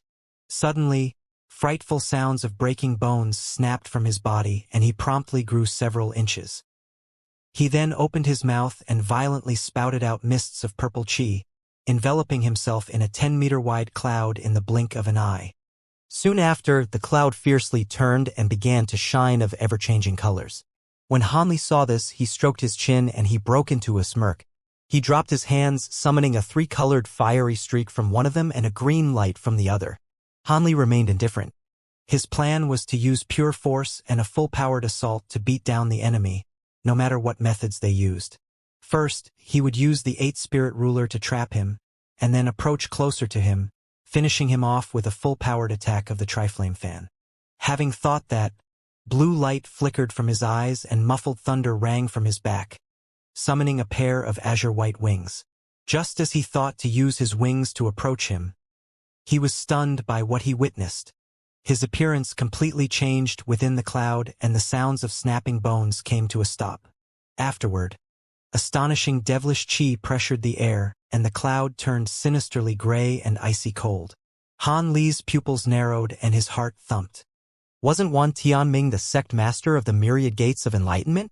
How could he cultivate devil Dao arts? Rather, this devilish chi was quite familiar and was somewhat similar to the elder devil's true devil chi. Soon, something came to mind, but he couldn't fully recall as he wasn't in a position to take his time. As Han Li was bewildered, a series of wild laughs echoed from the devilish chi as a silhouette warped in front of him. Behind this person was 6 distinct phantoms that appeared solid, each with a horn on their head or fangs. All of them were frightening to the eye and had scales on their body, appearing like the devils that once appeared in this world. The 6 apex devils art. Han Li cried out. Oh? You recognize this Lord's devil art? You aren't so stupid after all. His laughter came to a stop and he coldly looked at Han Li with an attitude of complete arrogance, derision clear on his face. He still wore Wan Tianming's clothes, but his face was completely different. When Han Li saw his face, he couldn't help but betray his shock. Han Li turned his gaze and he looked at the face of the tall, refined corpse.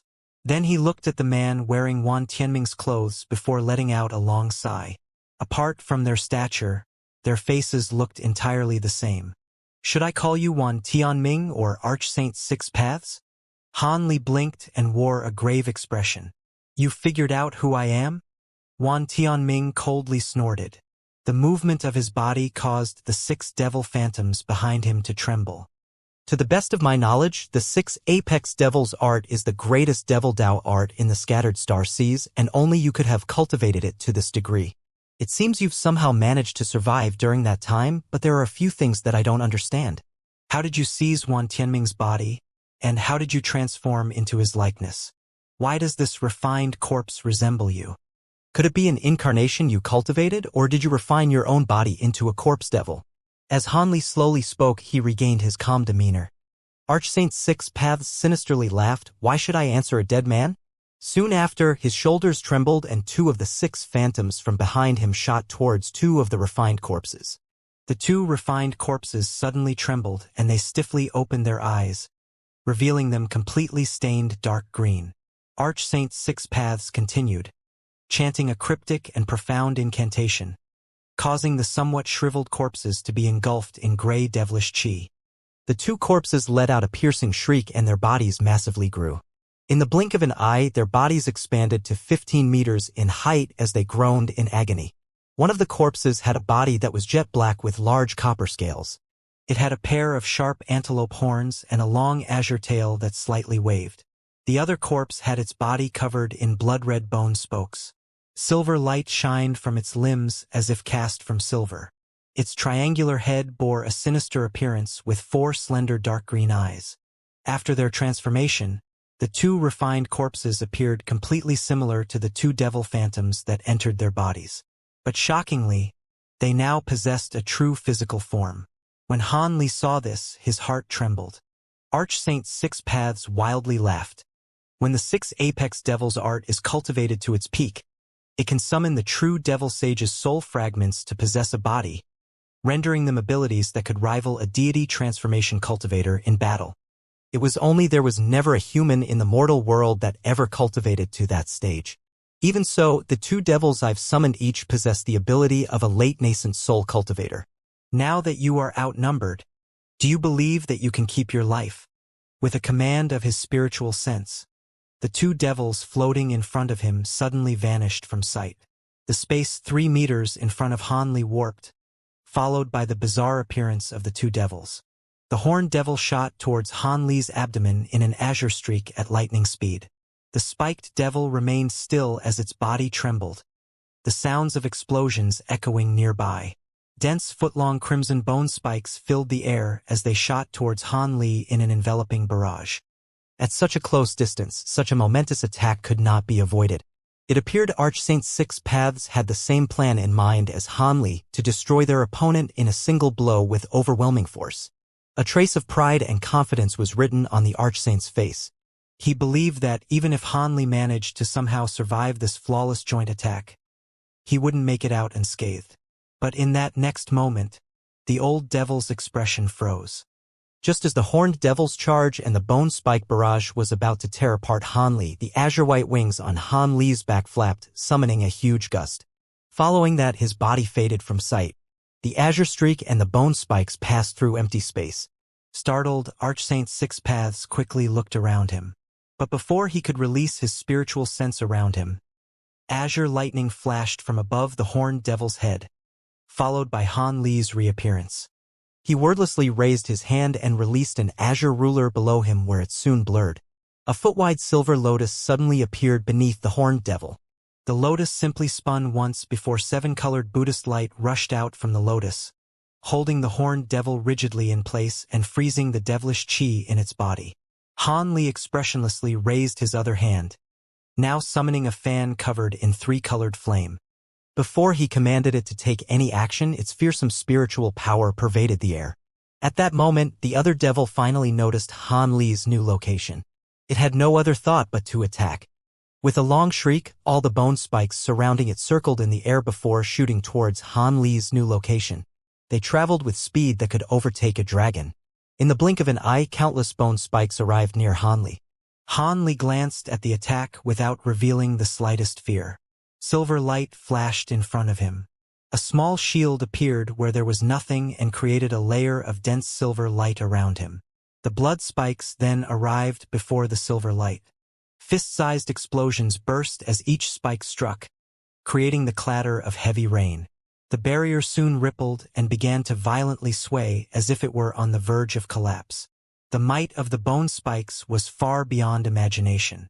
Each one possessed the power of a top-grade magic treasure. The Tailstar Essence Shield wasn't able to deflect the attacks. Han Li's expression changed from the sight of this and chanted an incantation. A thumb-sized golden ball appeared on his forehead, glowing with light as it created a layer of golden mist around him. This was the Vajra barrier Han Li nurtured within his body. Having refined the Vajra relic inside his body for countless years, its defensive power had far overtaken that of the Tailstar Essence Shield. When the silver barrier eventually collapsed, the rest of the bone spikes fiercely struck, sounding metal clangs as they struck the Vajra barrier. Golden light directly flashed from its surface, blocking the barrage with ease. Meanwhile, a phoenix cry sounded from the three-colored flames in his hand. A flame bird with talisman characters suddenly flew out from it and unfolded its wings as it flew down. It was clear it was making its way to the immobilized horned devil. Although the devil couldn't move, a fierce expression appeared from its face. It opened its mouth and spat out a white wave to meet the flame bird. A rumbling, deafening explosion shook the air as the white wave and the bird collided. Although the sound wave was one of the devil's strange innate abilities, its body was trapped and it was unable to circulate its devilish chi, greatly weakening its power. The attack couldn't hope to compare with the Tri-Flame fan. The confrontation only lasted for a brief moment and the firebird exploded. A three-colored halo suddenly appeared and spread out, engulfing the white wave underneath it. Afterward, the halo quickly grew, sweeping past the horned devil in an instant and turning it into nothing. While the scene may be described slowly, this took place in the mere span of several breaths. As for the Archsaint, his expression greatly changed when he saw this. How could he have expected that Han Li wouldn't die from his two devils, but rather, he would kill one of the two he released? At that moment, he realized he was dealing with no ordinary Grand Cultivator. A furious alarm taking over him, he didn't dare to delay and hastily commanded his spiritual sense. He spat out a black streak from his mouth, creating a cloud of black chi that soon vanished. As for the spiked devil, it let out a roar and its four eyes glinted before disappearing. The space behind Han Li stirred and the devil stretched out its silver hands from nothing. Crack! The two arms grew several times in size and claws burst out from its hands. They fiercely swiped at Han Li's head and back. Meanwhile, black light flickered at that moment where a black octagonal skull-sized hammer appeared 10 meters above Han Li's head. Carrying sinister black chi, it fiercely smashed down. From its dreadful devilish chi, one could tell it was a rarely seen devil artifact. The Archsaint didn't stop his attack there. With a tremble of his shoulders, the other 4 devil phantoms appeared again behind him. They all opened their eyes and blurred, charging at Han Li in black streaks. After killing one of the devils, Han Li faced a united front against the Archsaint and the other devils. Han Li let out a sigh. Before he took any further action, azure light flickered from his body and silver light lit up closely behind him. A silhouette suddenly appeared, taking the attack of the silver devil. 2 world-shaking explosions shook the air. Within the silver flashing light, the azure silhouette remained completely still. Rather, the devil reaching out from behind was completely shaken from the impact and fell back. Meanwhile, light flickered from above Han Li. A small azure cauldron wrapped into the air and slowly spun in place. Then, azure thread shot out from it as its lid opened, catching the black hammer that was smashing towards him and suspending it in midair. The jet-black octagonal hammer simply emitted a thread of sparkling blue flame in response to being caught by the cauldron. The chilliness the flame emitted was downright eerie. Although Han Li couldn't tell just how powerful the devil flames were, they were by no means ordinary. Blue flame wrapped around the heaven-void cauldron and rigidly trapped it in the air without the slightest show of effort. No matter how fiercely the cauldron flames burned, the blue thread was completely unaffected. Han Li ignored what was happening above him and turned his sights on the 4 black streaks that were shooting towards him. The devil sages? Han Li muttered silently. A trace of a smile appeared on his face and he shook his sleeve. Suddenly, several rolls of thunder sounded out, followed by 4 dense bolts of lightning arcing out from his sleeve. In a flash, they accurately struck the 4 black streaks. Several explosions sounded out as 4 blinding golden flashes ruptured, drowning out the black streaks in an instant. The devil phantoms seemed to have met their weakness and quickly evaporated like morning dew. This had taken Han Li only a token effort. In the mere blink of an eye, the azure silhouette behind Han Li raised its hand and produced a small crimson bow in its hand, drawing it back. A deafening boom shook the air. Blinding red light and countless arrows of flame were released, filling the sky with its barrage. At that moment, the spike-covered devil saw a skyful of arrows shooting towards it and looked on with fear. It let out a large shout and its body glowed with crimson light. When the spiked devil finished taking its defensive actions, the barrage struck its barriers. Countless arrows ruptured on impact and the devil was submerged in flames. Explosions shook the air for a long while, in a display of their terrifying power. However, the devil within the flames remained unscathed inside its crimson barriers. It took a deep breath and it waved their silver arms, intending on cutting away the crimson flames that surrounded it. Then, the sounds of thunder struck.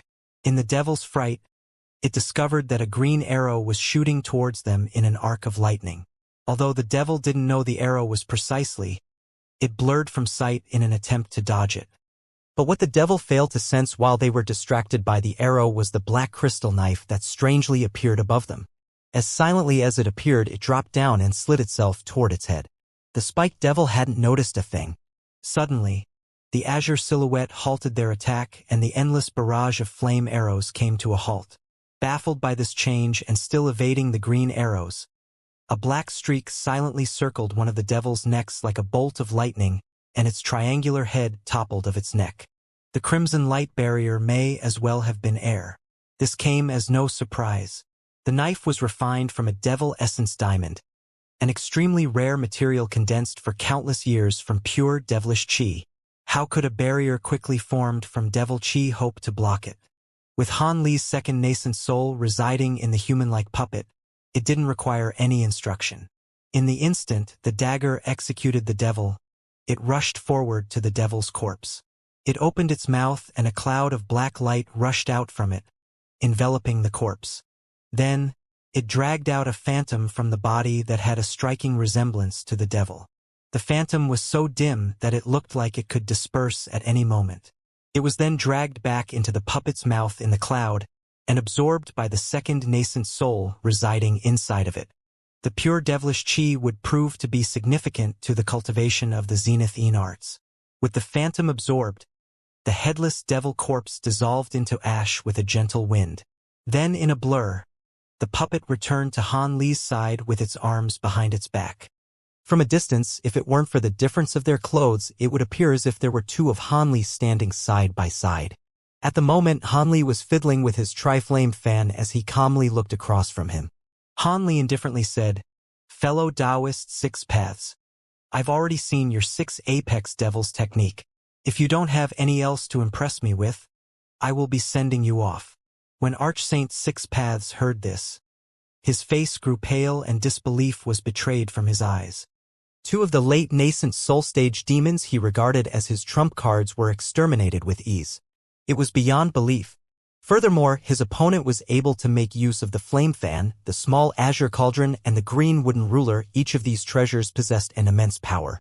Let alone the famous Heaven Void Cauldron and Han Li's use of the incarnation techniques, he didn't have the slightest information on the other 2 grand treasures. But what was particularly bizarre was that his unfathomable incarnation alone was able to slay one of his devils. His heart dropped. How was this possible? Han Li should have only been at late nascent soul stage for about 100 years at most. For him to master these profound techniques and acquire these grand treasures in such a short amount of time. Although he had never seen a deity transformation stage cultivator, he had no doubt that Han Li's current abilities were close to one. When the old devil heard Han Li's words, his back trembled and his eyes narrowed. Then he opened his mouth and a scarf of black mist roiled out. The object quickly blurred and immediately covered him in black wind. The winds let out a shrieking whistle before letting out a tremble and kiting backwards, carrying the old devil with them. The black wind became vague and flew at immense speed. Several blurs later, it left a chain of afterimages. In an instant, the wind strangely appeared an even greater distance away. There even was a remnant of black wind in its original position. As a result, there were several balls of black wind present, all capable of teleporting away. In the blink of an eye, they could travel over 300 meters away. A normal late-nascent soul cultivator would feel helpless against such bizarre movements. Of course, Han Li wasn't an ordinary late-nascent soul cultivator by any means. When he saw this, he wore an odd expression. "So you're actually running away. Your bonded magic treasure seems quite good at it. If it were before, I fear I may have had some trouble. But now, ha!" Han Li took a deep sigh and the thunderstorm wings trembled behind his back, letting out a roll of thunder.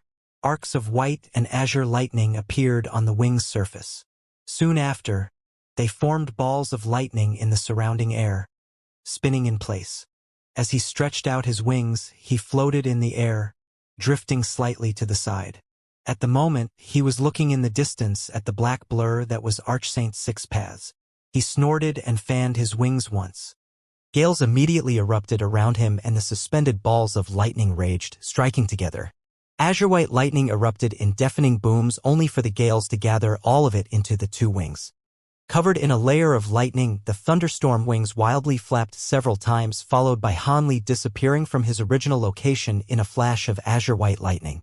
A breath later, lightning sparked 100 meters away, and it happened again after a pause each time, heading 100 meters further out. Its speed was quite faster than the old devil's black winds. In several blinks, the lightning pursued the black wind until it was only 30 meters away.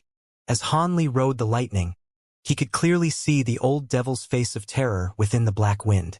With another wave of his wings, another clap of thunder roared, and he arrived in front of the black wind in an azure-white flash. The lightning faded to reveal Han Li blocking the old devil's path.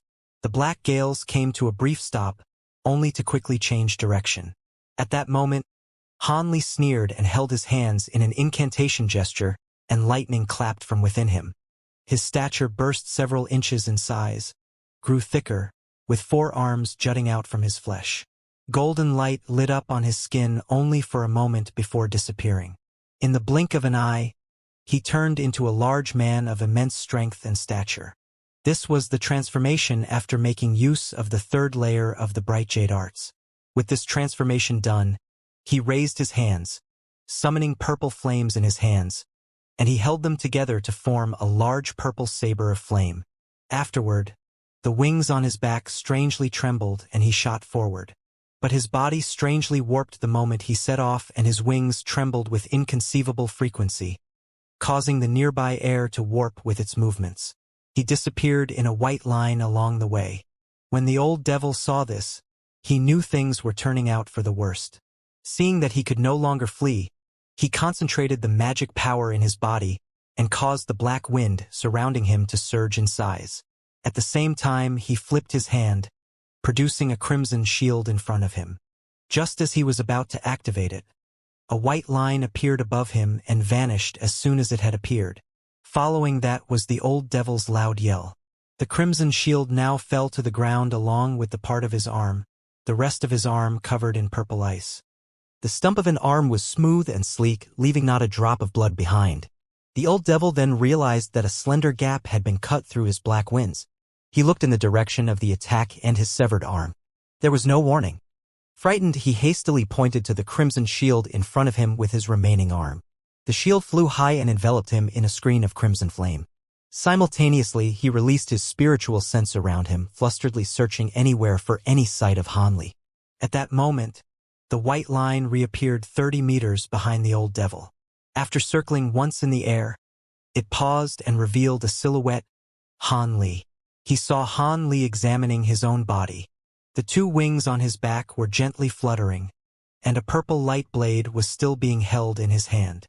Although the 9 Gale transformations possess great power, it places a burden too great on the body, Hanli muttered to himself, even with the 3rd layer of the bright jade arts. I find it difficult to use it even once.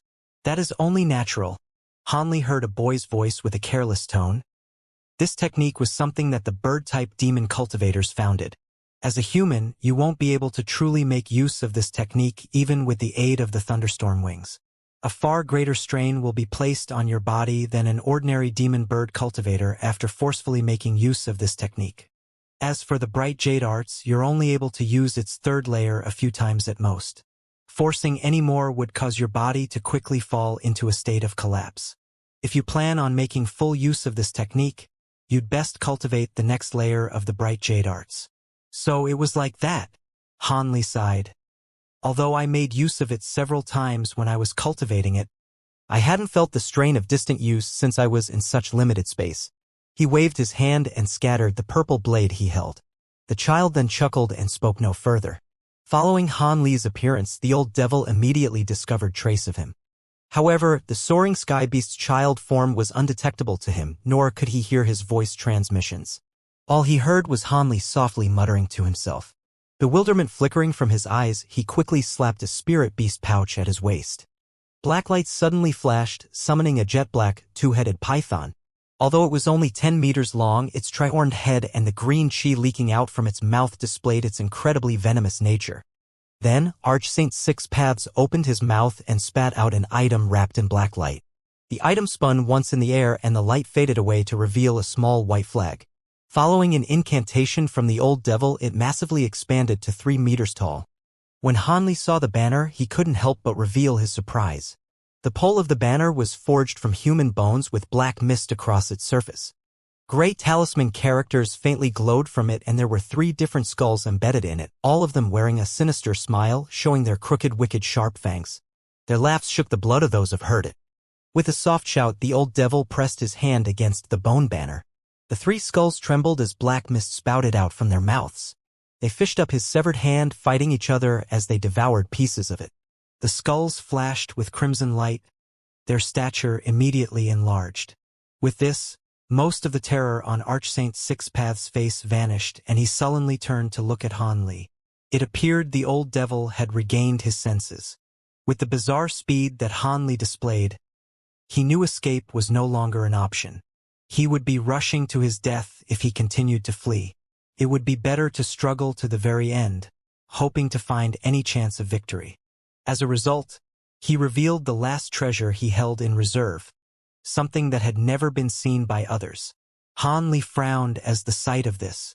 Although he had never seen the treasure before, the banner carried astonishing in-chi. He didn't dare to underestimate it. Hanli then heard an odd sound. The 3 Divine Souls banner? I didn't expect someone in this world capable of refining such a wicked item. It is truly beyond belief. It is quite famous in the spirit realm as one of the 7 great wicked artifacts. Of course, this superficial copy possesses only a mere fraction of a true banner. The creation of it is exceptionally bloody, requiring each human or beast it is refined from to die a horrible death. Although it isn't particularly powerful, it required the deaths of many cultivators. The child chuckled. Although he spoke highly of the banner, there was a hint of fear in his voice. So it was like that. A brief moment of realization was followed with a sneer. TCH, it is no wonder he is the greatest devil cultivator in the scattered star seas. There is nothing he shies away from. Since he has a wicked artifact of such repute, I may as well test its power. Han Li then reached at his waist and raised his hand, summoning forth a jet-black bottle. The bottle spun in the air and its lid opened of its own accord. Suddenly, gray Yin-Chi shot out from within, releasing 5 white silhouettes leisurely floating in the air. They were the unbreakable Sync Devils. As soon as the 5 devils appeared, Han Li formed an incantation gesture. Suddenly, 5 skeletons climbed out from the ocean and instantly turned into wheel-sized ghost heads. With twisted horns and vicious fangs, they pounced directly at the banner. Unbreakable Sync Devils. As expected of his reputation as the greatest devil cultivator of the seas, Archsaint Six Paths immediately recognized the 5 devils and couldn't help but utter their name. As the old devil didn't know how Han Li acquired the Sync Devils rather than personally creating them, he believed Han Li to be a vicious devil cultivator like himself. He immediately felt his heart sink. This person was already difficult to deal with. If Han Li was also skilled in devil Dao techniques, he might have truly run into calamity. With the Sync Devils whistling towards him, he had no choice but to move the banner in front of him. The bone banner trembled.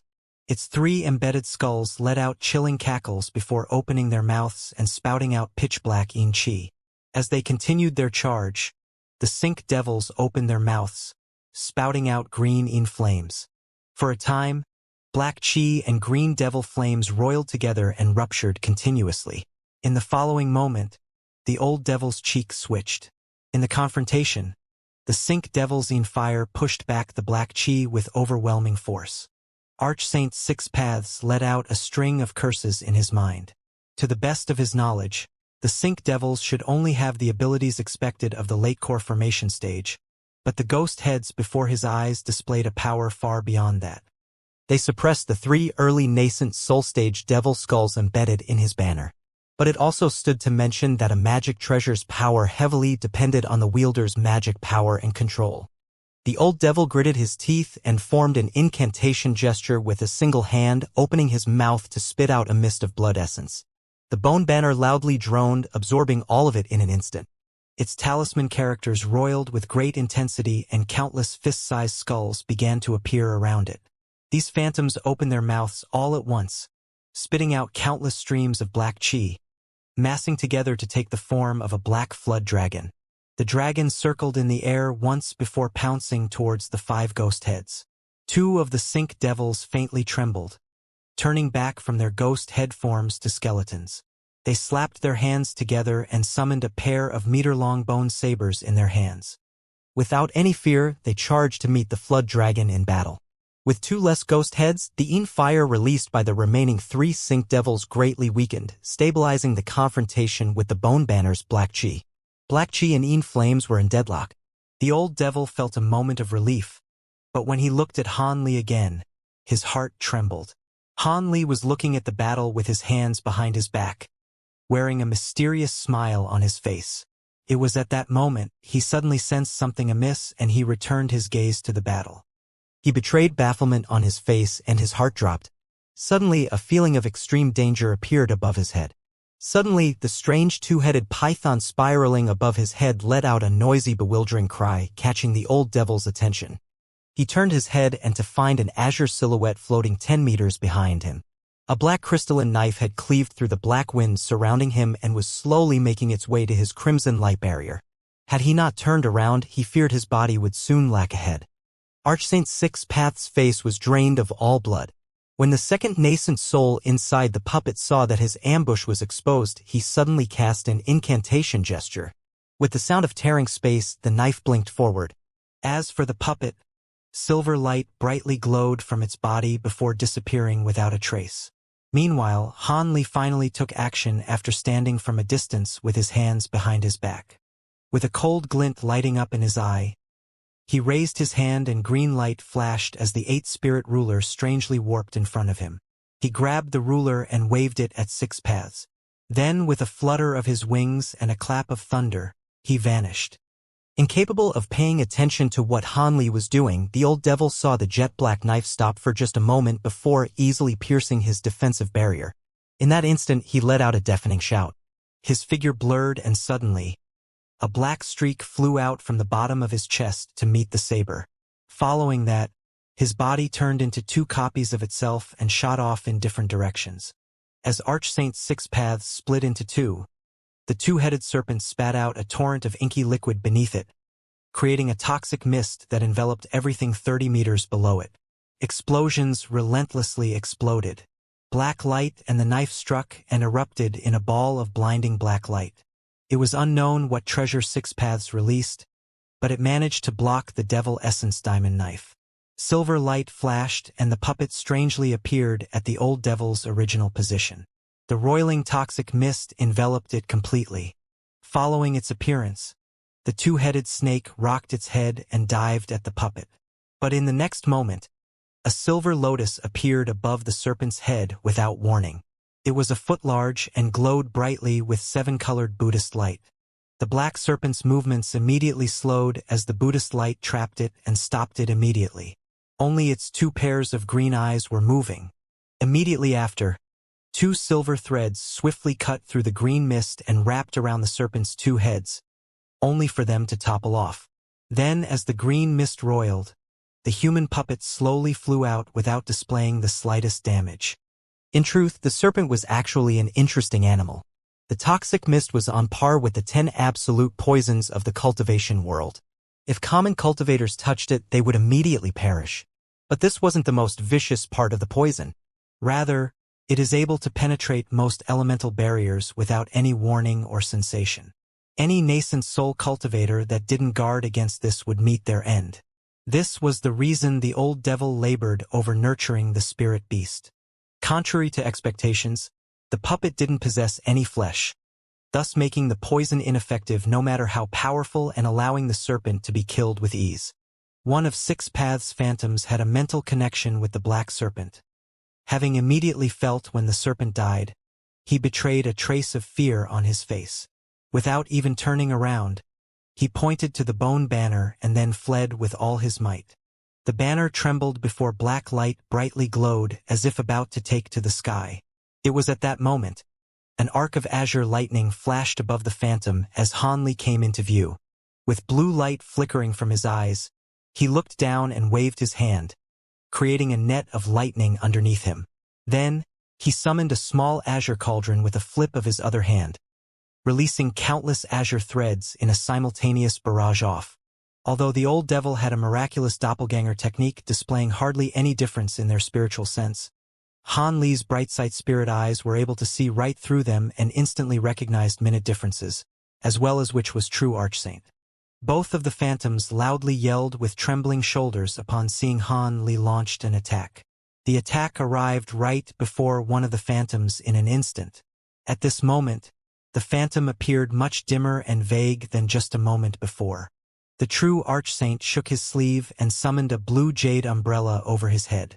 It quickly expanded several times its original size in an instant, protecting the old devil entirely from above. Several thuds sounded as the cauldron's azure threads struck 6 paths phantom. The threads paused for only a second before piercing cleanly through. Shortly after, arcs of golden lightning burst struck, immediately wiping away the phantom without any resistance. Soon after, the lightning and threads fused together with dazzling flashes, and in a blur struck the top of the umbrella. Following a bright storm of light, the umbrella remained unscathed. The umbrella hadn't moved the slightest inch from the Ada when Han Li saw this. His expression sank and he reached his hand out, summoning a golden meter-long sword in his grasp. Soon after, the wings on his back stirred and dived down, disappearing in a white line. The old devil was quick to react and attempted to dodge. But before he could act, Golden light flashed from the surface of the umbrella. Zap, the center of the umbrella was cleaved through the center. Ah! The old devil shouted. He immediately surrounded himself in black light as he fled. But just as he took off, the space in front of him warped where a white thread appeared, coiling around the old devil like lightning. His escape denied. The next thing he felt was a chill on his back.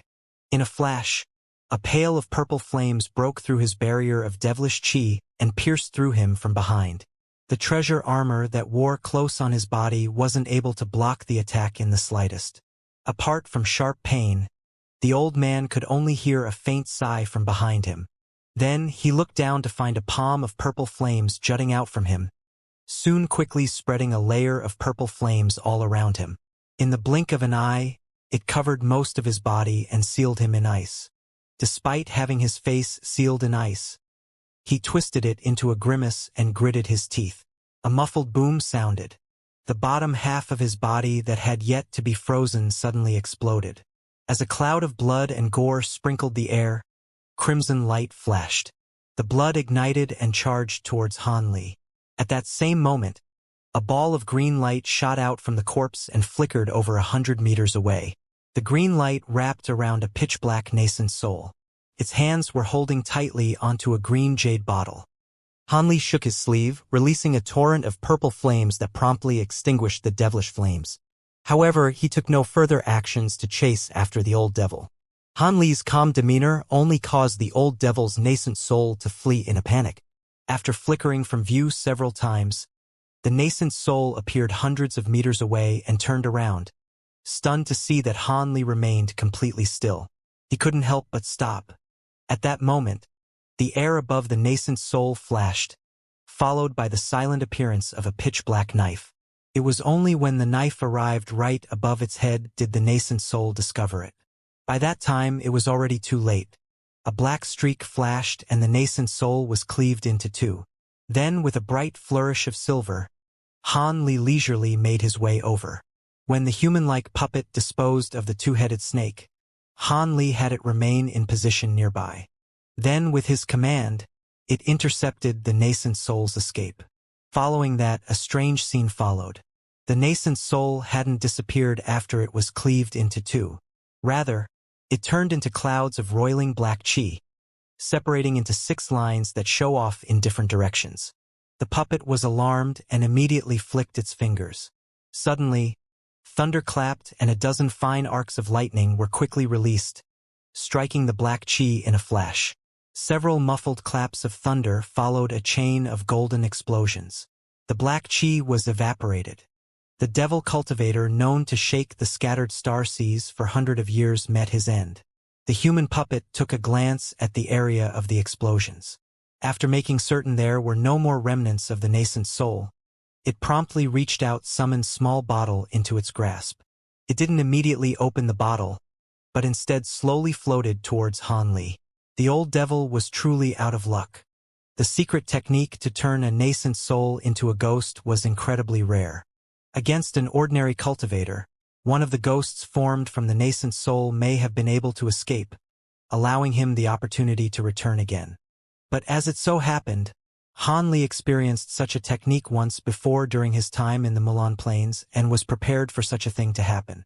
As such, the human-like puppet made use of the divine devilbane lightning from the bamboo arrow to strike down all the ghost fragments. If there was even a single moment of hesitation, it would have been greatly troublesome. After a ghost fragment hit itself, it will be incredibly difficult to find. When the human-like puppet flew up to Han Li, it tossed the green bottle over to him. Han Li caught it and examined it for a moment before revealing excitement on his face. But before he opened the bottle, ghostly cries shrieked from the distance. Han Li raised his head and looked over to the unbreakable Sink Devils. Without the old devil controlling the bone banner, its power greatly decreased, allowing the Sink Devils to regain the advantage. However, the 3 skulls embedded on the banner belonged to no ordinary cultivators. Although they were no match for the Sink Devils, their desperate flaming rage appeared exceptionally brutal. When Han Li saw this, he frowned and ordered the Sink Devils with an incantation gesture. Suddenly, 3 of unbreakable Sink Devils flew off, returning to their original skeletal form. The two devils that were fighting with the mist flood dragons also withdrew. Before the flood dragons and the three skulls from the banner could resume their attack, the Sync devils all formed incantation gestures and opened their mouths.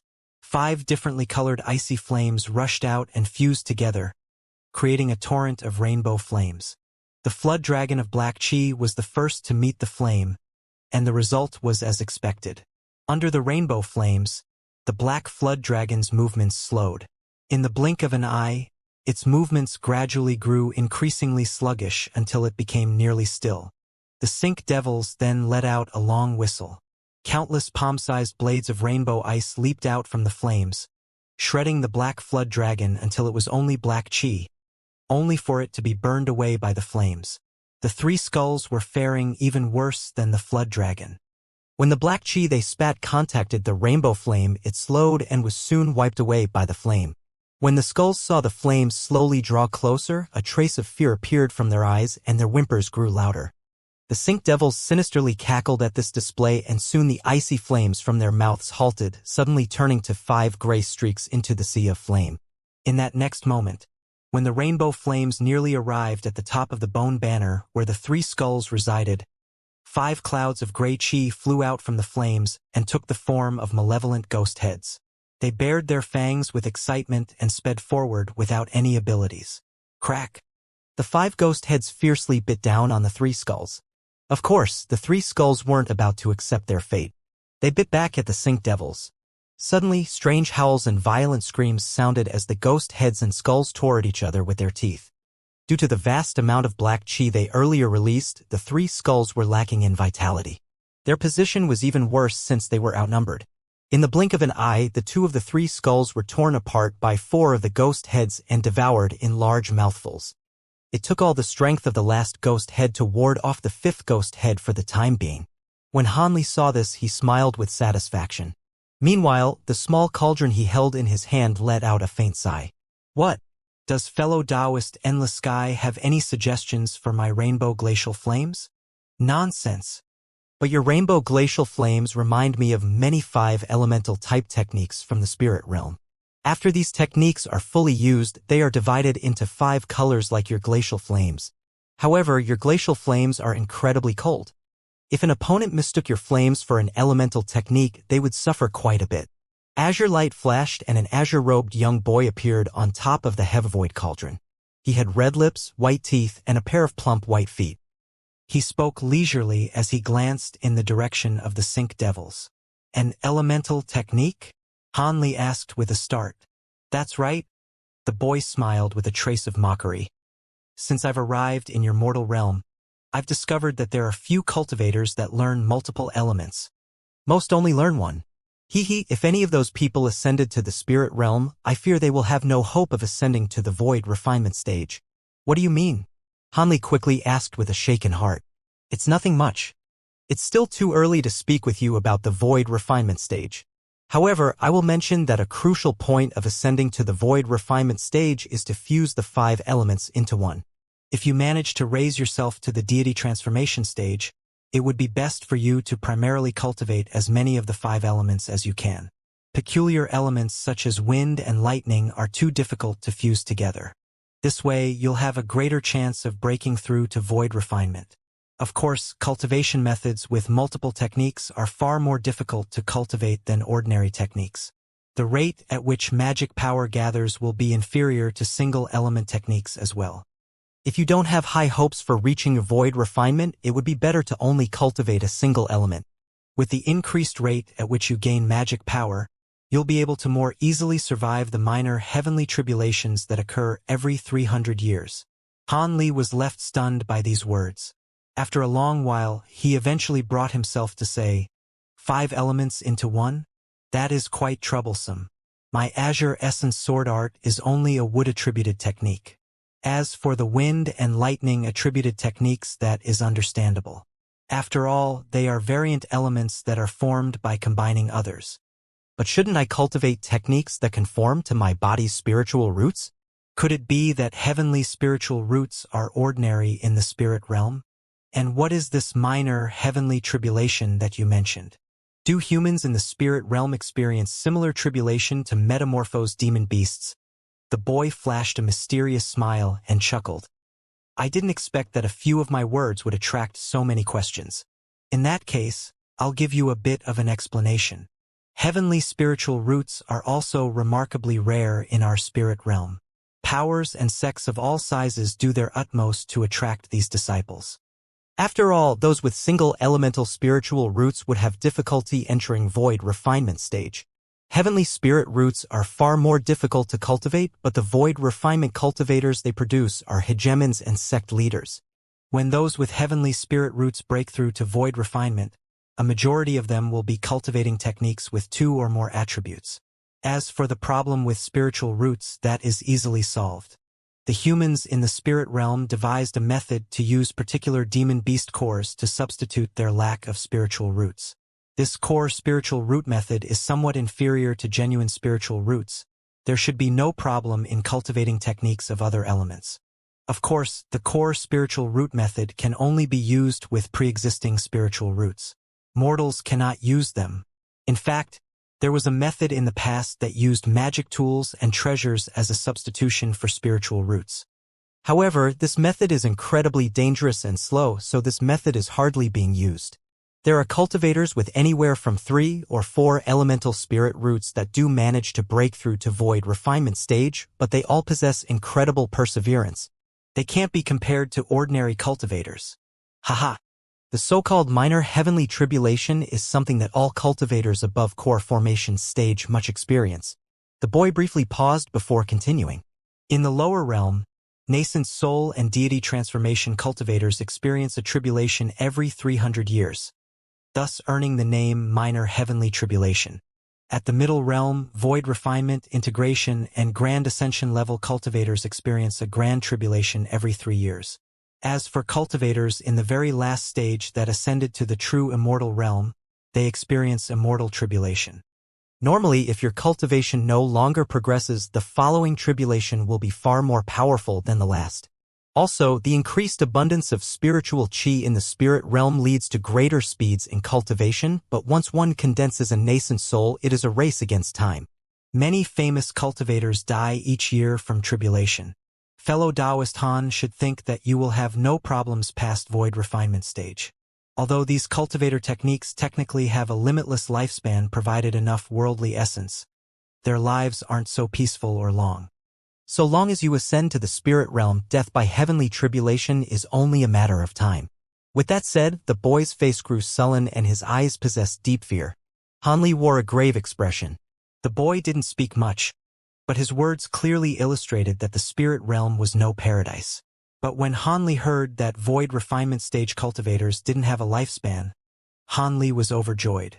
Although he already read through a few records mentioning the limitless lifespan of a void refinement cultivator, he now possessed the full and certain truth. From his tone, it appeared that a limitless lifespan can only be achieved after he ascended to the spirit realm. Even if he managed to achieve void refinement in the mortal realm, the worldly essence is lacking, this limiting his lifespan. At the deity transformation stage, one is able to join with worldly essence. Their span won't be limited by 2,000 years once they entered the spirit realm. It was no wonder why these deity transformation eccentrics were so desperate to find a method to ascend. As for the tribulations that he mentioned, Han Li was somewhat cautious of them, but he didn't take them too much to heart. The matter was a bit too far away from him for his consideration. After Han Li asked a few more questions related to core spiritual roots and artifact spiritual roots, he eventually grew silent, his eyes twinkling in deep thought. A short moment later, Han Li fiddled with the dark green bottle in his hand and flicked off its cap.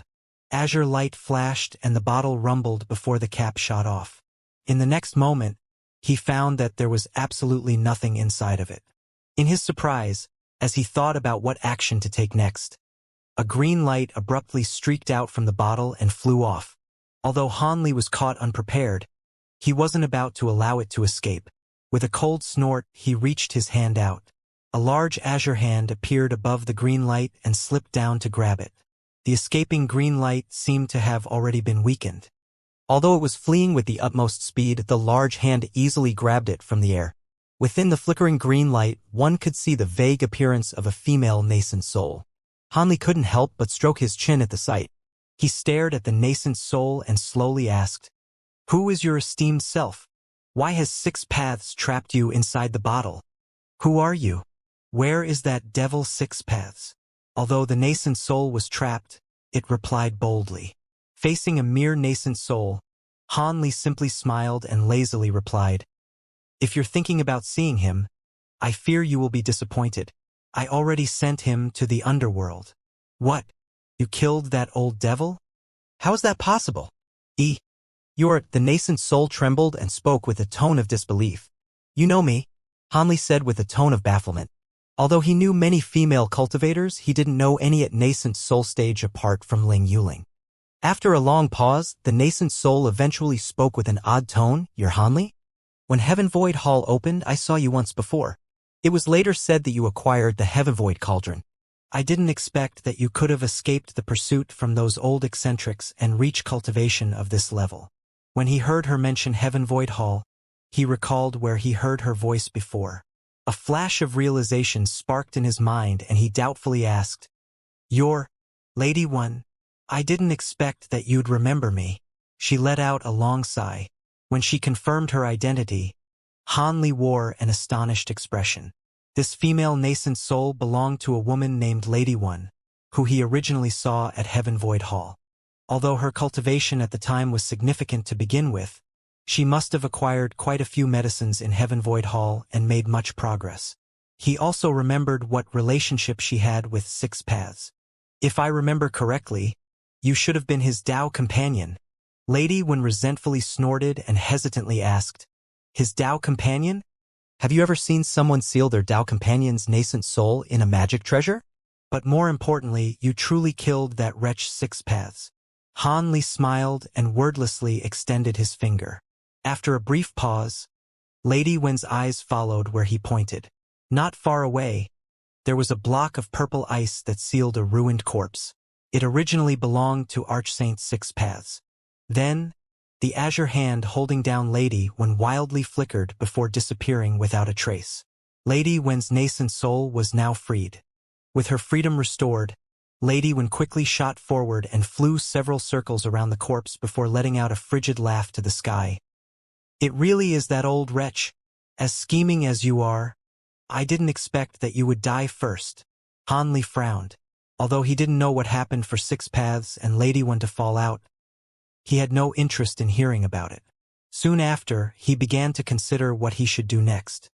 The nascent soul's laughter eventually came to a stop and she looked over to find Hanli wearing a pensive expression. "There is no need for fellow Taoist Han to trouble himself. I've been kept inside that magic treasure for such a long period of time that I've weakened to the point where I can no longer possess a body.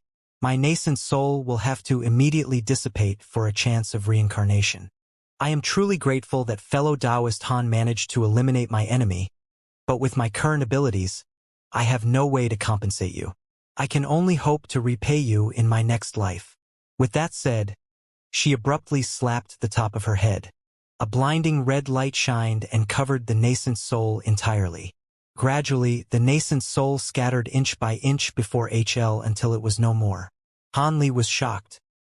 He didn't think that Lady One would be so decisive that she would end herself without speaking another word to him. Was what happened so disastrous that she would keep this secret to the grave? But even if she didn't want to tell him what happened, he could fancy a guess.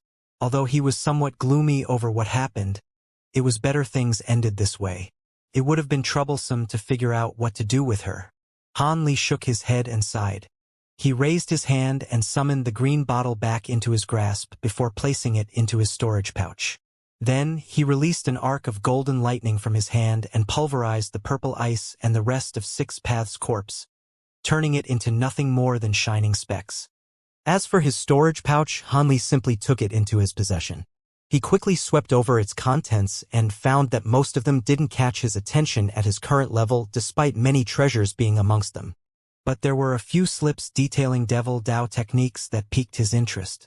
It is a pity that he didn't have the time to look at them. With all that done, Hanli beckoned to his puppet and directly head over to the bone banner. The puppet blurred and strangely disappeared. When he arrived at the bone banner, the 5 ghost heads cleanly devoured the skulls and had nearly devoured the entirety of the banner itself. When Han Li arrived in front of it, he shook his head. Although the bone banner was somewhat famous, it possessed too much fiendish qi and wasn't suitable for him. As such, he made no attempt to stop them.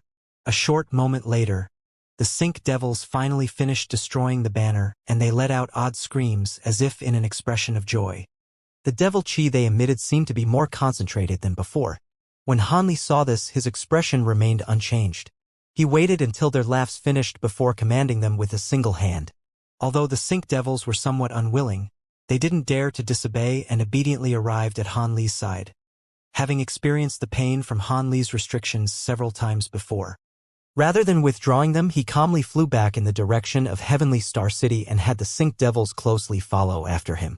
The battle between him and the old devil didn't last very long. Victory was achieved in only the time it took to finish a meal. If the city fell in that amount of time, Han Li would simply turn around and leave without care for anything else.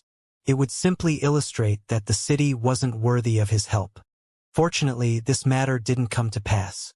By the time Han Li let the Sync Devils back to the Heavenly Windfire Formation's core, the vast battle between the Star Palace and the Star-Defying Alliance was still being fought with great intensity.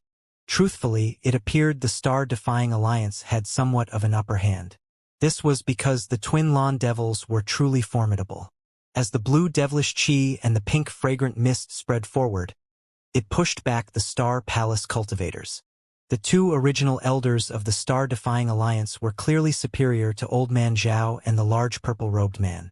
They could barely hold them back, let alone deal with the Lawn Devils. The lower-grade cultivators, on the other hand, would be immediately shredded to mist upon contact with the blue qi, or fall as if drunk upon touching the pink mist. As a result, the Lawn Devils wreaked havoc unchecked. In such turbulent fighting, Han Li's silent return hadn't caught anybody's attention. Han Li first swept his gaze at the huge windfire pillar and then glanced at the eye-catching display of the twin Lawn Devils. He sneered and wore a fierce expression on his face. He wordlessly pointed at the Lawn Devils. The Sync Devils at his side let out a series of low roars and soon charged towards them in 5 gray streaks. Then, Han Li slapped a spirit beast pouch at his waist and produced a ball of golden insects above him. Han Li raised his hand and let out a soft yell. The insect swarm loudly buzzed and with a bang, turned into a dozen smaller clouds before dispersing. After Han Li was done with that, he waved the wings on his back and disappeared in a gust of wind. Although the nascent soul cultivators of the Star-Defying Alliance were fighting away from the formation core, there were still several core formation stage cultivators standing on guard above it. This was to prevent the Star Palace from destroying the formation core in a surprise attack. The guards whispered to each other on top of the pillar, and they couldn't help but reveal their delight upon seeing that the Star-Defying Alliance held the slight advantage in the battle. One of them turned around to speak to another cultivator, but then they saw something that made his complexion bloodlessly pale. When the other guards saw this, they turned around in fright and immediately let out frightened shouts. 30 meters in the air behind them, there was a youth silently floating there.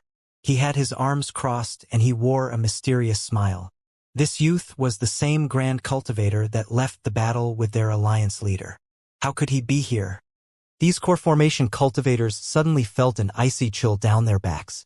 Before these cultivators could even think of running or calling out for help, Han Li's expression suddenly sank and he flicked his hand several times from within his sleeve. Suddenly, golden sword streaks shot towards them. The many core formation cultivators trembled in fright, each moving to flee away. But several flashes later, the sword streaks flew past them and the guards fell down, all of their bodies riddled with holes. There were a few that managed to summon their magic treasures, but they promptly exploded and their owners fell without resistance. The sword Shi Han Li produced from the bamboo cloud's worm swords were incredibly sharp, rivaling the power of even a top-grade magic treasure. Even nascent soul cultivators wouldn't dare to casually receive them, let alone trifling core formation cultivators. In a single breath, the core formation cultivators were extinguished. He retained a calm expression and indifferently looked at the giant pillar before him. Then with a wave of his sleeve, a clear sound rang. Several small golden swords flew out from his sleeve like a school of fish and swelled to the size of a meter before fusing together. In flourishing golden radiance, a 10-meter-long golden sword appeared above the pillar.